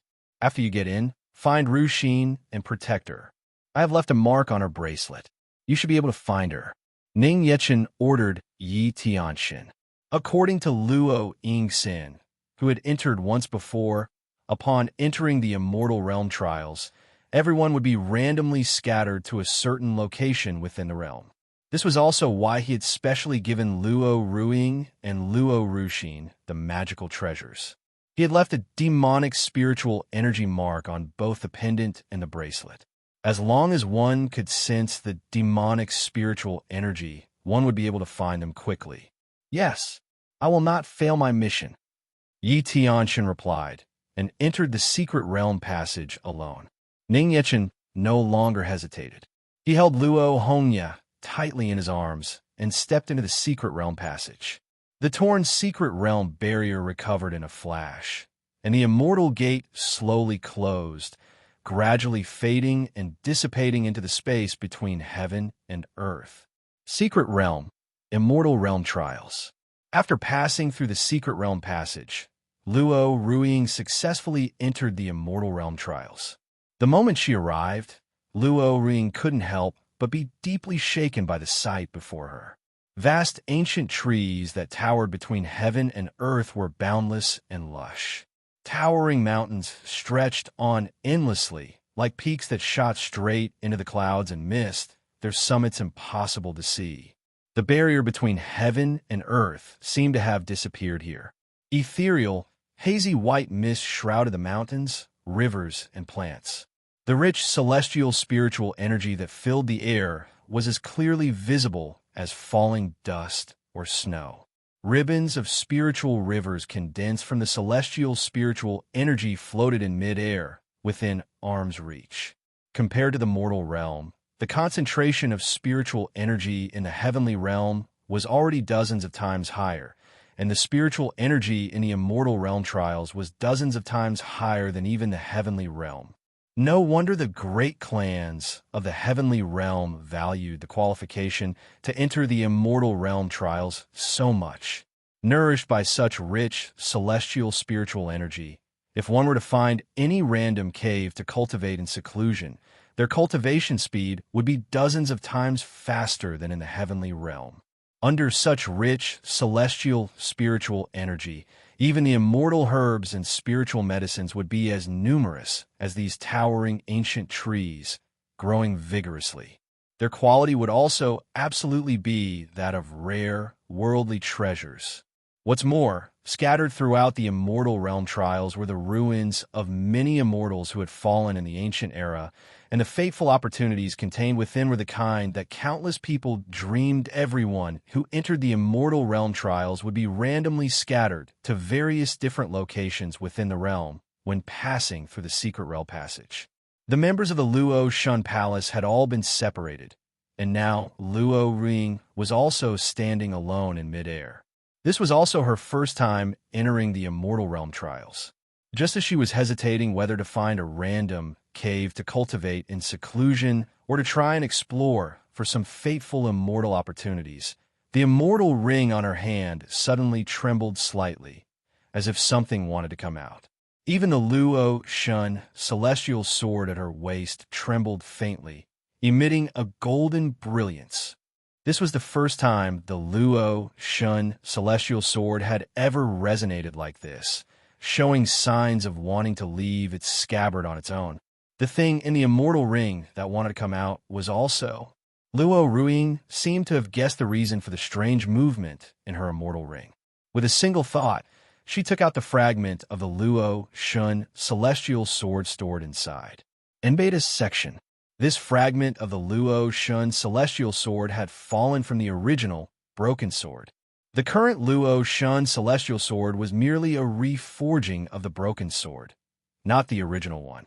After the fragment of the Luo Shun celestial sword was taken out, as if being guided by something, it flew on its own toward a certain direction in the Immortal Realm trials. Seeing this, Luo Ruiying hurriedly flew to follow it. After entering the Immortal Realm trials, her mind had also been faintly feeling as if something were calling to her. She couldn't help but want to head in the direction of the call in her heart to investigate. Could it be that some former immortal ancestor of her Luo Shin Palace had fallen here in the Immortal Realm trials? Holding on her doubts, Luo Ruiying sped up, transforming into a divine rainbow that shot swiftly across the sky. On the other side, Ning Yechen stepped out from the secret realm passage, his gaze sweeping around with interest. Surrounding them was an endless ocean. The sea below surged violently with monstrous waves, and in the distance, a few scattered islands could be seen. Luo Hongye, burrowed in Ning Yechen's lapels, poked her cute and petite head out from his collar, her innocent and nimble big eyes looking around curiously. Shadow also quietly poked its little cat head out from beside Luo Hongye and looked around. "Daddy, where's Mommy?"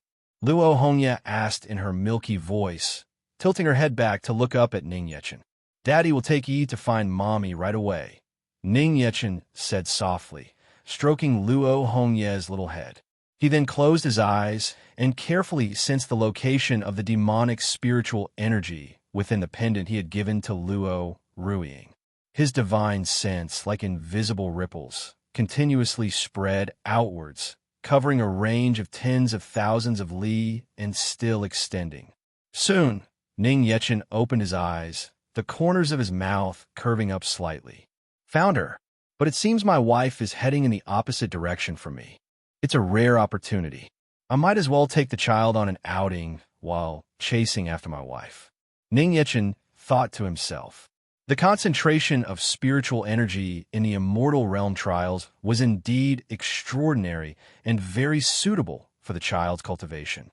It just so happened that he was also planning to simply teach the child a little about cultivation. Ruhar. Just at this moment, a massive figure the size of a mountain suddenly leaped out from the surging waves beneath Ning Yechen's feet. This creature was shaped like a fish and a whale, with a massive, spiraling, sharp horn on its forehead.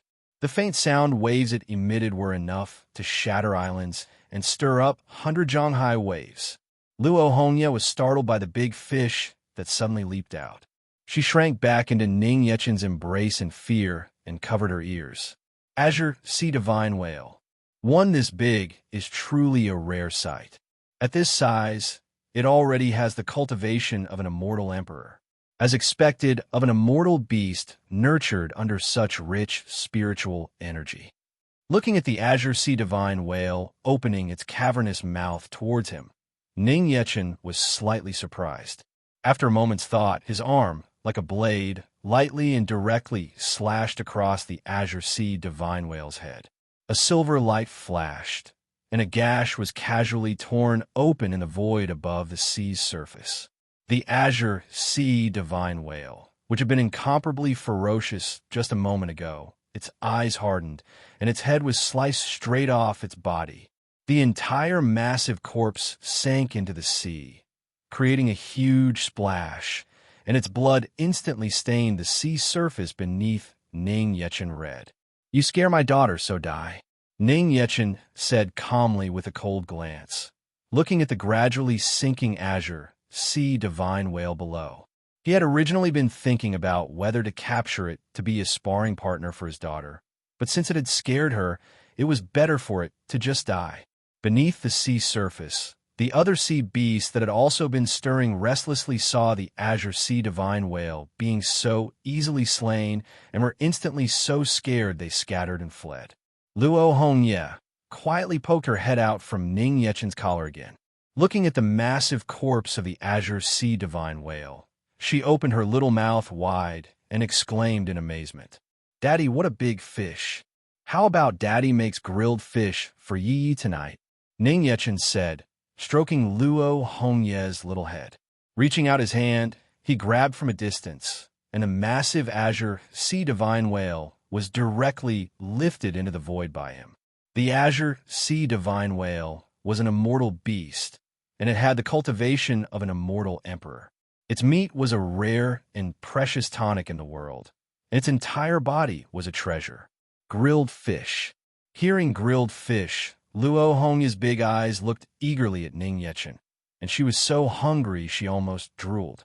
Ning Yechen smiled dotingly, and, carrying the massive, mountain-sized corpse of the azure sea divine whale, he flew across the sky. The other people nearby who had entered the Immortal Realm trials earlier saw this scene and were all dumbfounded. They weren't mistaken, were they? Someone had actually hunted and killed an azure sea divine whale just after entering. This sea area was one of the most dangerous places in the Immortal Realm trials, known as the sunken sea of the Immortal Realm trials. Beneath this sea, immortal and divine beasts gathered, and the level of danger was far greater than in other places. That azure sea divine whale, moreover, was the overlord of this sunken sea, having roamed the Immortal Realm trials for several thousand years, and no one had ever dared to proactively provoke it. Yet now it had fallen so quickly. They hadn't even sensed any commotion from a fight. Being too far away, and not daring to approach rashly, the crowd couldn't see the true face of the person carrying the azure sea divine whale's corpse, and their hearts couldn't help but be filled with great curiosity. Just who on earth was this person? Immortal Realm trials, towering jungle, black Ganoderma, red immortal fruit, and the Rui stalactite that takes 1,000 years to form a single drop. The resources in these Immortal Realm trials are truly abundant. In the dense and towering forest, Ning Yechen stood on a vast ancient tree, holding Luo Hongye. He casually plucked an immortal fruit from the tree and fed it into Luo Hongye's mouth. Inside Ning Yechen's clothes were already stuffed with all sorts of rare immortal fruits and spiritual medicines, making him bulge out like he had a pot belly. These immortal fruits and spiritual medicines inside his clothes were like fruit snacks, casually popped into Luo Hongye's mouth.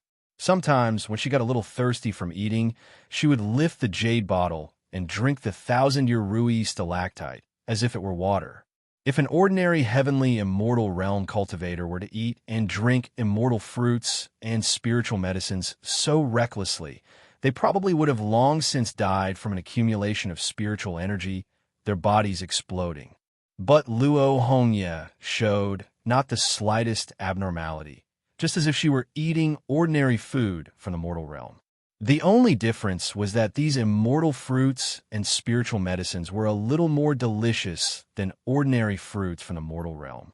Ning Yechen, seeing Luo Hongye eating happily and confirming that there was nothing wrong with her body, let her eat as she pleased. As long as the child was happy, that was all that mattered.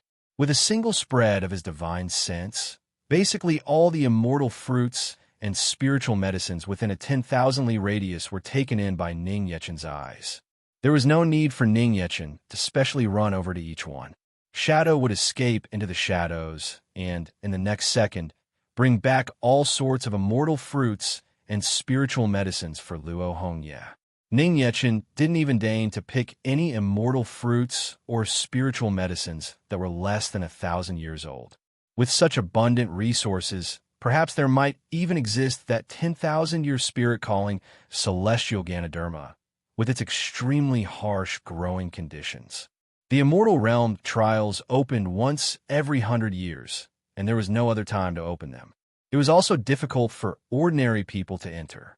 In addition, the Immortal Realm trials were like a brand new world, extremely vast and boundless. There were many immortal medicines hidden in dark places, not easily discovered. Moreover, in this secret realm with such rich spiritual energy, it was not impossible to have a source of pure celestial spiritual fluid. The only worry was that there were numerous immortal and divine beasts in the immortal realm trials. Even if the 10,000-year spirit calling celestial Ganoderma existed, wouldn't it have been eaten long ago? Ning Yechen thought with a pensive expression. It seems that before leaving, I'll have to try and turn this immortal secret realm upside down to look for it. Daddy, acute! Milky Call interrupted Ning Yechen's thoughts. Luo Hongye picked up a red immortal fruit with her small hand and proactively brought it to Ning Yechen's lips. Personally fed by his daughter, Ning Yechen readily opened his mouth and ate it, dotingly ruffling her petite little head. After leaving the sunken sea, Ning Yechen had been heading in Luo Ruiying's direction with Luo Hongye. Although they were traveling, they were not in a hurry. Instead, it was like an outing as he brought Luo Hongye along, stopping and starting, eating and drinking. If he discovered any rare immortal fruits or spiritual medicines in the surroundings, he would gather them up. If there was some magnificent scenery that caught the child's attention, he would stop to look. If any cute and beautiful immortal beasts passed by, piquing the child's curiosity and making her want to pet them, he would go and reason with them. O Thailand bot.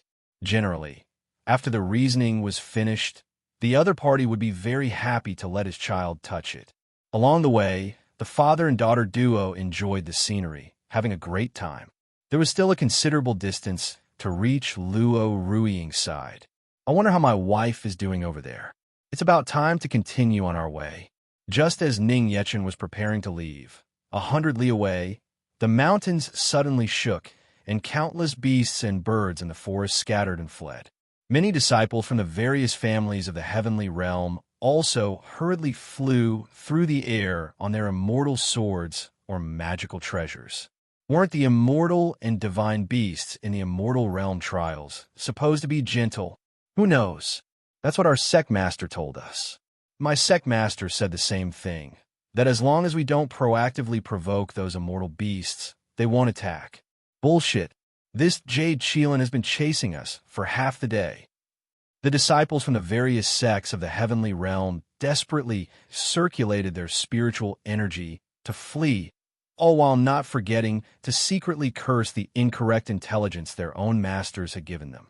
Behind them, a Jade Qilin, its entire body as crystalline as jade and shimmering with spiritual light, was continuously chasing them on all fours. Its mountain-sized body running created a momentum that shook the earth and swayed the mountains. All the towering trees in its path were directly knocked down. The Jade Qilin would also, from time to time, spit out gorgeous flames like fiery fireflies towards the crowd. However, these magnificent and dazzling flames were, in the eyes of the fleeing crowd, incomparably dangerous. A Jade Qilin at the peak of the immortal Emperor realm. Ning Yechen stood on a high branch in the distance, quietly watching the Jade Qilin and the pursued crowd. It seems these immortal realm trials aren't as safe as my wife said. Of course, for him, it was still very safe. Ning Yechen gave a calm glance, and after confirming there were no Luotian Palace disciples among the pursued crowd, he couldn't be bothered to pay them any more mind. As long as they didn't provoke him, he had no need to save these people. Besides, this Jade Qilin didn't seem to actually intend to kill these people. It was more just chasing them away. Otherwise, with this Jade Qilin's cultivation at the peak of the immortal Emperor realm, killing these people would be a simple matter. Daddy, that tiger is so pretty, so sparkly and shiny. Luo Hongye's big eyes sparkled as she watched the distant Jade Qilin. She looked up at Ning Yechen, her cute little face written with curiosity and fondness. Yee, that's not a tiger, it's a Qilin. Ning Yechen smiled dotingly and turned his foot, which had been preparing to move, back in the Jade Qilin's direction. He had no interest in the Jade Qilin and had no intention of saving those people. But, excuse me, my daughter is interested in you. Just as the Jade Qilin was about to lift its foot and stomp on the man who had fallen behind, the man turned his head back in terror and despair. Thinking that he had just entered the immortal realm trials only to perish here, his heart was filled with unwillingness and regret. He had promised that after his cultivation was accomplished and he returned to the sect, he would marry his childhood sweetheart and become cultivation partners. Xiao Chui, farewell. The man readily closed his eyes, tears in the corners, preparing to meet his fate. And just at this moment, a figure instantly arrived at the top of the Jade Qilin's head, lightly stepping on its forehead. With a loud boom, the Jade Qilin was instantly stomped from midair down into the ground. The ground instantly caved in, forming a deep crater 100 zhang deep. The fleeing man in front was also sent flying and knocked to the ground by the aftershock. The Jade Qilin itself didn't even know what had happened. It only felt a buzzing in its head for a moment. The man who had fallen to the ground scrambled up and looked back, and was instantly stunned by the sight before him. A graceful back was seen standing tall on the Jade Qilin's head, its aura and temperament so mighty and domineering. This Jade Qilin was at least at the immortal Emperor cultivation realm. Yet this person had pinned it firmly underfoot with a single stomp.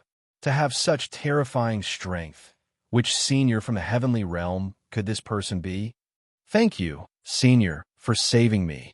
The man hurriedly scrambled up, walked behind Ning Yechen, and bowed respectfully in gratitude. No matter what, he had successfully survived. Thinking that he still had a chance to see Xiao Chui again, the man's eyes couldn't help but welled up with tears. Ning Yechen turned around and gave the man a calm glance. To be honest, he had no intention of saving him at all. Glanced at by Ning Yechen's indifferent gaze, the man's expression froze, and his body stiffened on the spot. Carefully examining Ning Yechen's face, his expression gradually became incomparably terrified, as if he had seen something incredible. The joy of having luckily survived in his heart instantly vanished. The Demon Lord? 2 days ago, he heard the Demon Lord personally visited the Qin immortal residence, and that Qin had not recognized the Demon Lord's true face on the spot, and had even offended him. Now the Qin immortal residence has been expelled from the central heavenly domain. After the major sects of the heavenly realm learned of this, they all drew portraits of the Demon Lord's true face and widely circulated them within their sects, making all disciples, even if they had to put aside their cultivation for the time being, first firmly commit the Demon Lord's appearance to memory, repeatedly instructing that no matter what, they must not provoke the Demon Lord. Now, the moment he saw Ning Yechen, this male disciple immediately recognized his identity. It was just that he didn't understand. How could the Demon Lord appear here? This is the secret realm of the immortal realm trials. Could he be dreaming? You recognize this lord? Ning Yechen, seeing that the man seemed to recognize him, stepped forward and asked. The Demon Lord stood before him, gazing at him. The oppressive feeling made the man's heart tense and terrified to the extreme. Feeling as if he were suffocating, his eyes rolled back, and he actually fainted dead away on the spot. Goodbye, Xiao Chui. Ning Yechen. Looking at the man who had fainted on the ground, Ning Yechen was speechless. Faking it? He hadn't put any pressure on him, nor had he threatened him. He just asked a simple question, and he fainted. This mental fortitude is a bit too poor. Daddy, what's wrong with him? Luo Hongye, nestled in Ning Yechen's lapels, looked down at the man on the ground and asked with a curious little face. He's probably just sleepy. Ning Yechen said with a faint smile. Oh. Luo Hongye didn't doubt Ning Yechen's words in the slightest, and even looked at the fainted man on the ground with a worried expression. If he were to sleep here, wouldn't he catch a cold? Why isn't he covering himself with a little blanket? Detestable human. How dare you take advantage of my unpreparedness and ambush me? After Ning Yechen left its head, the Jade Qilin shook its head and slowly stood up again, looking at Ning Yechen with anger. As an overlord in the immortal realm trials, when had it ever suffered the humiliation of being trampled underfoot? Accept your death. The Jade Qilin tilted its head back, its mouth suddenly puffed up, and it spat out a breath of fiery fireflies. Wherever the breath passed, not even grass grew, all turning to ash. The magnificent flames that rolled up shot straight to the heavens, reaching a height of several tens of zhang. The gorgeous breath attack lasted for several minutes. Feeling that the other party should have been turned to less than ash, The jade Qilin finally closed its mouth, the corners of its lips curling up in a smug expression. To not even dodge, truly arrogant. In the 1,000 years she had been in the Immortal Realm trials, she had never seen such an arrogant person who dared to face her breath attack directly. When the scorching smoke and dust from the breath attack gradually dissipated, a jet-black sphere appeared before the jade Qilin. Was this thing? To be able to remain completely unharmed in her breath attack. The jade Qilin looked at the black sphere with a puzzled expression. When the black sphere turned into a shadow and retracted into the shadow at Ning Yechen's feet, Ning Yechen, holding Luo Hongye, reappeared before the jade Qilin. The jade Qilin's eyes instantly widened, its face full of disbelief.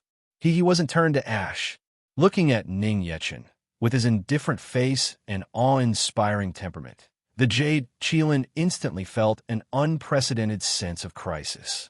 This person's indifferent and profound eyes did not hold her in any regard. Run!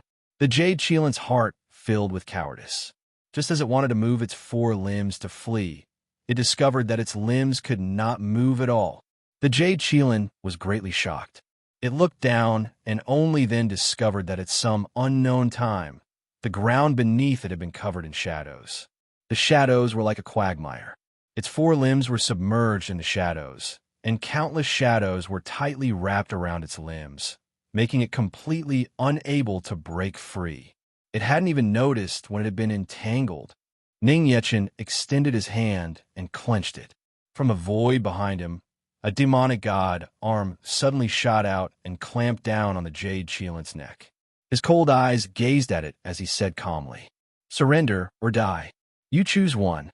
The jade Qilin, feeling the terrifying aura emanating from Ning Yechen and the monstrous demonic spiritual energy that filled the air, the jade Qilin's eyes trembled in shock, and it couldn't help but shiver. The Demon Clan. This person is from the Demon Clan. How could a member of the Demon Clan set foot in these Immortal Realm trials? This was the first time in several thousand years that she had seen the figure of a Demon Clan member appear in the Immortal Realm trials. The jade Qilin's terrified heart couldn't help but fill with doubt. Seeing the jade Qilin not answer for a long time, Ning Yechen frowned. The demonic god arm applied a little force, and the jade Qilin instantly felt suffocated, as if its neck were about to be crushed. The fear of death enveloped its entire body. "Wait, MPH, wait. I surrender." The jade Qilin was so scared it hurriedly begged for mercy. Hearing its reply, only then did Ning Yechen satisfyingly release the demonic god arm from the jade Qilin's neck and untangled its limbs. The tide-like shadow at its feet slowly receded back to Ning Yechen's.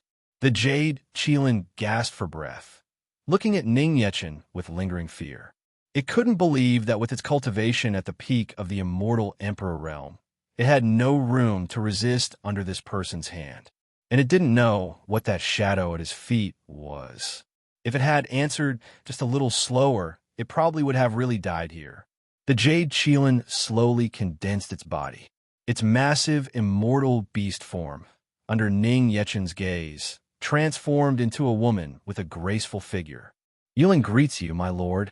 Yulin prostrated herself on the ground, kowtowing respectfully in greeting.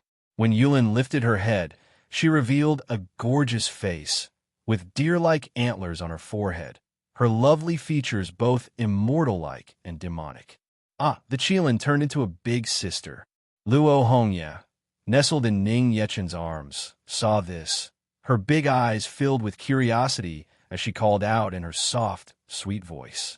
Although Yulin in her female form was very beautiful, she no longer had that crystalline, jade-like, sparkling pet feeling she had in her immortal beast form. Luo Hongye's little face couldn't help but show a trace of disappointment. Ning Yechen took in Luo Hongye's expression, stepped forward to stand before Yulin, and looking down on her, ordered, "Change back." Change back." Yulin lifted her head and looked at Ning Yechen with a bewildered expression, her heart instantly filling with unease. Why does this lord want her to change back to her immortal beast form? He couldn't have that kind of strange hobby, could he? So sparkly, so slippery. Big sister Yulin, you're so pretty.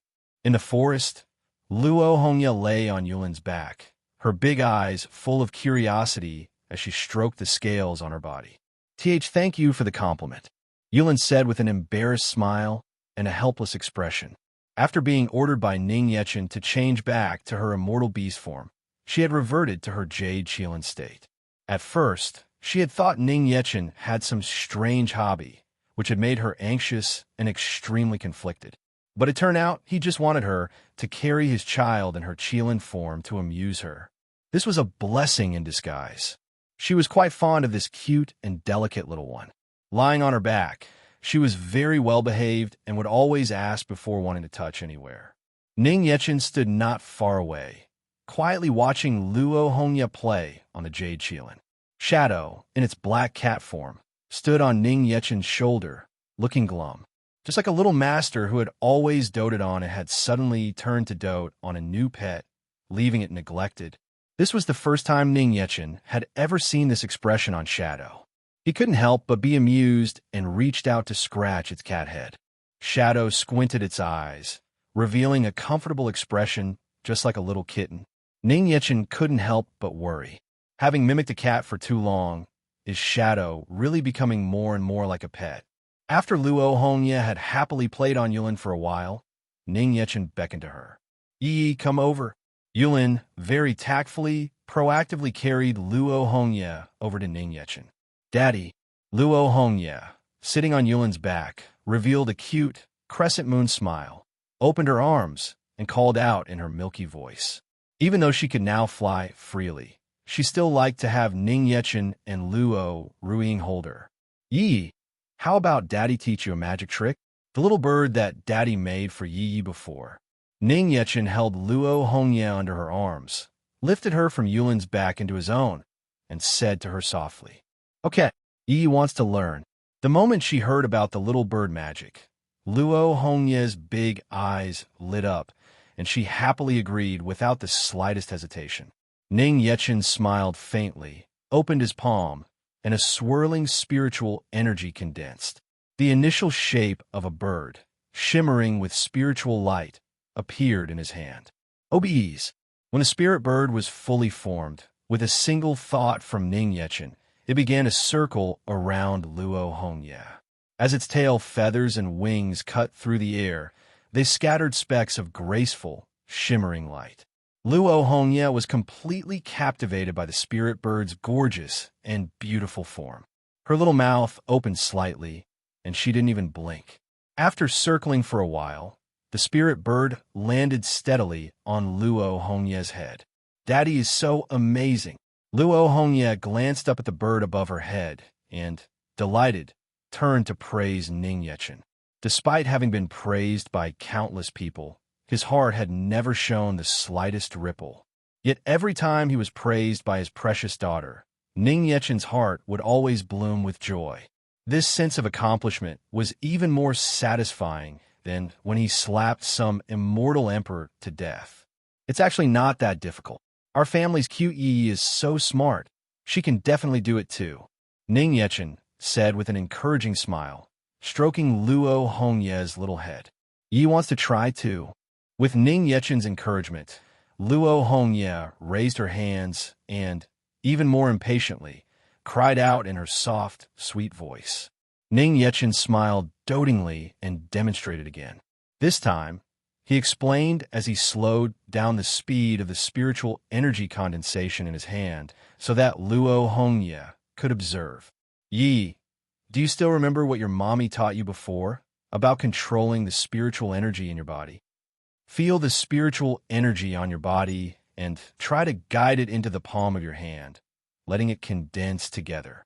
In your mind, imagine the little bird you're thinking of, and then use your will to carefully sense the condensed spiritual energy in your hand, and use that spiritual energy to construct the shape of the little bird you just imagined.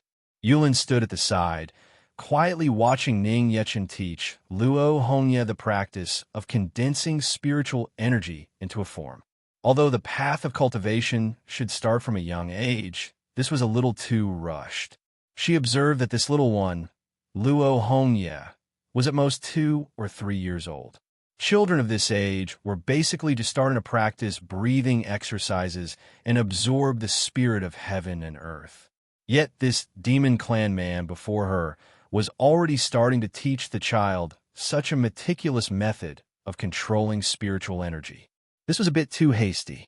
Putting aside whether the child could even comprehend what he was saying, could the spiritual energy in her body even support her in condensing it? Logically, with this person's terrifying cultivation realm, it was impossible for him not to understand such a simple principle.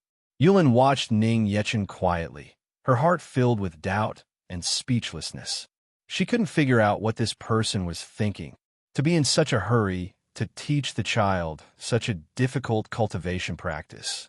She wanted to correct Ning Yechen, but she didn't dare. However, just as Yulin was certain that Luo Hongye couldn't possibly succeed, even if she practiced for a whole day, spiritual energy had already begun to condense and swirl on Luo Hongye's tender little hands. Yulin's eyes instantly widened in shock. This little one had actually succeeded in condensing spiritual energy. And it wasn't just the spiritual energy from her own body surging into her arm. Even the spirit of the surrounding heaven and earth was automatically gathering in the palm of her hand. Such an affinity for spiritual energy was simply unheard of. And what shocked Yulin was not just this. After the spiritual energy surged out from Luo Hongye's body, Yulin was shocked to discover that this 2-year-old little one actually possessed the cultivation of the heavenly immortal realm. This was the first time she had ever seen a child of this age with such talent. What kind of monstrous talent is this? The talented disciples of other sects, at the age of 2, might at most have learned to breathe and absorb spiritual energy, yet this child already possessed a realm that many cultivators would find difficult to reach. She couldn't believe what kind of cultivation realm she would reach in the future. Yulin's gaze towards Luo Hongye was no longer simply that of looking at a child, but at an unprecedented and peerless, monstrous talent. She had thought that the cultivation of this demon clan man before her was already shocking enough, but she never expected that his daughter might surpass him in the future. At this moment, Yulin's eyes lowered, and she began to hesitate and ponder in her heart. MMPH. Staring intently.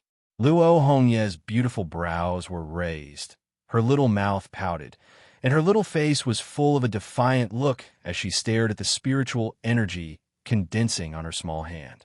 Under her fully concentrated gaze, the spiritual energy in her hand actually began to slowly condense into a form. Before long, a spirit bird identical to the one Ning Yechen had just made appeared on her small hand. Daddy, Yi succeeded. Luo Hongye happily held the spirit bird and said in her soft, sweet voice before Ning Yechen. Succeeded on the first try. Ning Yechen was slightly shocked, then revealed a faint smile and dotingly stroked Luo Hongye's little head. Yi is amazing. Daddy knew it wouldn't be hard for Yi. He had originally thought that Luo Hongye might need to try a few more times to succeed, but he never expected that she would succeed on the first try. His precious daughter is truly remarkable. Being praised by Ning Yechen and having her head patted, Luo Hongye happily squinted her eyes. Since Yi already knows how to do this, then Daddy can also teach Yi something a little more powerful. Ning Yechen smiled faintly, his gaze suddenly falling upon Yulin, who was still in a state of shock beside him. For some reason, Yulin suddenly couldn't help but shiver. She had a feeling that something bad was about to happen. Yi wants to learn. Hearing that Ning Yechen was going to teach her an even more powerful magic, Luo Hongye waved her hands happily and laughed. All right, watch closely, Yi. This time, Daddy will teach Yi a little magic for beating up bastards. Ning Yechen extended his palm again. Only this time, it wasn't to condense a spirit bird, but to instantly gather a huge sphere of spiritual energy. The spiritual energy sphere in Ning Yechen's hand continuously compressed and condensed, and the terrifying spiritual energy contained within it made even Yulin feel a chill. TL/N, raising Gan. Oh, to gather and compress such a massive amount of spiritual energy. If one were even slightly careless and lost control, the sphere in his hand could instantly annihilate everything within 100 li. But in Ning Yechen's hands, that spiritual energy sphere was incomparably stable. Even though the spiritual energy within it had reached its limit, there was not the slightest sign of instability. Go! Ning Yechen lightly tossed the spiritual energy sphere from his hand, as if he were bowling. The massive spiritual energy sphere rolled into the distance, and all the mountains, rivers, and plants along its path were completely devoured, leaving a ferocious, long, and deep trench in the ground. Finally, after devouring a towering mountain that stood tall against the sky, this spiritual energy sphere gradually disappeared as its spiritual energy dissipated. Such a terrifying commotion had long since sent all the nearby immortal and divine beasts scattering and fleeing. Yulin was stunned. Thank goodness that spiritual energy sphere just now wasn't aimed at her. Even she wouldn't dare to say if she could have remained unharmed after taking that hit. Daddy is so amazing. Luo Hongye looked at the scene of destruction, her big eyes sparkling as she gazed at Ning Yechen. Ning Yechen proudly lifted his head and said with a laugh, Yi will be able to do this in the future too. You could try it now? Now that the child already had the cultivation of the heavenly immortal realm and could perfectly control her spiritual energy, it was also time to teach her some celestial arts and techniques for using spiritual energy. Thailand bot. But the child was only 2 years old, so he wasn't in a hurry to teach her anything too difficult. He decided to start by teaching her the simplest condensation and compression of spiritual energy. Luo Hongye nodded, and her little hand immediately began to condense and compress spiritual energy. Before long, a small spiritual energy sphere appeared in her palm. MMPH. Daddy Yez is so small. Looking at the small spiritual energy sphere in her hand, Luo Hongye furrowed her beautiful brows and said to Ning Yechen with a little disappointment. Compared to the one in Daddy's hand just now, the one in her hand was much smaller. But no matter how hard she tried, the spiritual energy sphere couldn't get any bigger. Yi is still small. To be able to do this already is very remarkable. When Yi grows up, you'll be able to do the same as Daddy. Ning Yechen comforted her softly. His words were not simply to make his child happy. He was being serious. For Luo Hongye, at her age, to be able to form a complete and stable spiritual energy sphere on her first try was already a sign of monstrously talented. Really, Daddy? With Ning Yechen's reassurance, Luo Hongye's little face regained its smile, and she looked up and asked cutely, Of course it's true. The spiritual energy sphere in Yi Ye's hand is very powerful. Yi can try throwing it. Ning Yechen encouraged, pointing to a vast ancient tree not far away. Heave-ho! Luo Hongye gently tossed it in the direction Ning Yechen had pointed. The spiritual energy sphere shot straight out and shattered the entire tree trunk. The towering ancient tree fell to the ground with a roar. Wow, wow, wow. Luo Hongye looked at her masterpiece, her little face full of joy. As if wanting to be praised, she turned her head to look at Ning Yechen and said in her soft, sweet voice, Daddy, Yi did it. As expected of Daddy and Mommy's Yi. Truly remarkable. Ning Yechen praised her with a smile, ruffling Luo Hongye's little head again. Oh. Luo Hongye happily and proudly lifted her little face. Since Yi has already learned it, how about we let big sister Yulin practice with Yi? Ning Yechen said with a smile, looking towards Yulin. The child had already learned to fly, and had also mastered the control of spiritual energy and the most basic of celestial arts. She could be considered a formal cultivator. With someone to spar with her, she could also become familiar with the use of spiritual energy more quickly. The reason he had captured Yulin, besides making his child happy, was also to find a sparring partner for her. Me? Yulin asked, bewildered, upon hearing that she was to be Luo Hongye's sparring partner. What unwilling? This lord won't force you. I can find someone else.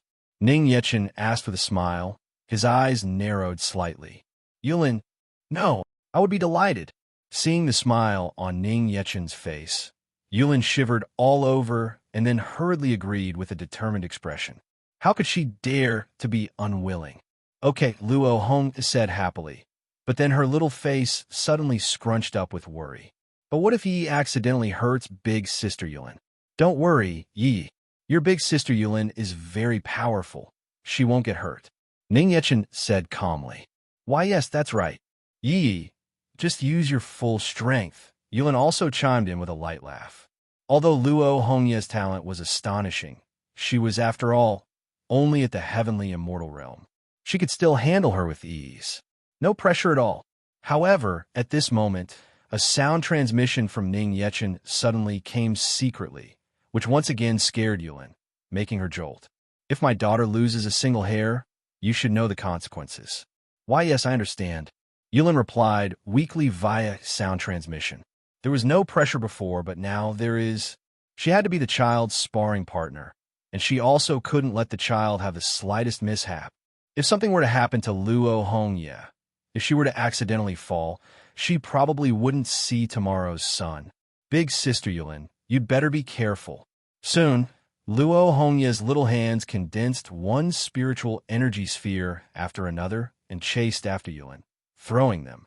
Yulin dodged and weaved, her figure as light as a swallow, flipping up and down, easily avoiding the spiritual energy spheres Luo Hongye threw. With Luo Hongye's cultivation, it was basically impossible for her to touch her. The few times she was hit were when she deliberately slowed down and pretended to fail to dodge. Luo Hongye also treated this entirely as a game, tirelessly throwing the spiritual energy spheres. Ning Yechen stood in midair, silently watching the happily playing Luo Hongye, and would offer a few words of guidance from time to time. Yi, while controlling the spiritual energy in your hands, you must also pay attention to the spiritual energy at your feet. If you divide your spiritual energy, your speed will slow down, you know? Oh, Yi understands. Every time Ning Yechen gave a little guidance, Luo Hongye would quickly grasp it, using the spiritual energy in her hands and feet simultaneously. Her speed did not slow down, and the spiritual energy spheres from her hands were also continuous.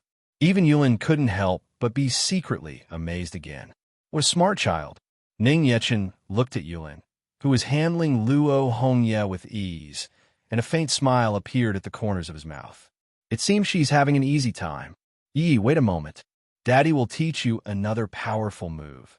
Ning Yechen floated down to Luo Hongye's side and tapped the spiritual energy sphere in her hand with his finger. The spiritual energy sphere was infused with jet black, demonic spiritual energy. The demonic spiritual energy rose and gradually transformed into a raging flame that enveloped the sphere. The color of the flame gradually changed from crimson to a swaying, jet-black inferno. The demonic flame? Yulin's beautiful eyes instantly widened, her face full of terror. Big sister Yulin, watch out.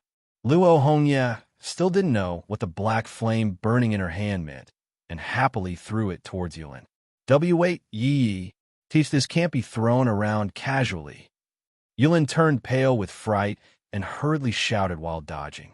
Although the demonic flame in Luo Hongye's hand was not yet enough to threaten her life, if it were to touch her, she would have to shed a layer of scales. Big sister Yulin, Yi is coming. Don't. Wait, don't come over here. Hello, everyone. As we wrap up this video, I want to share a quick note. I have a Patreon account. If you'd like to support me and enjoy on-demand audiobooks, you can become a Patreon member. Alternatively, you can check out my Google Drive link, which has 500+ novel audiobooks available through my Ko-fi or Patreon shop. I appreciate your support.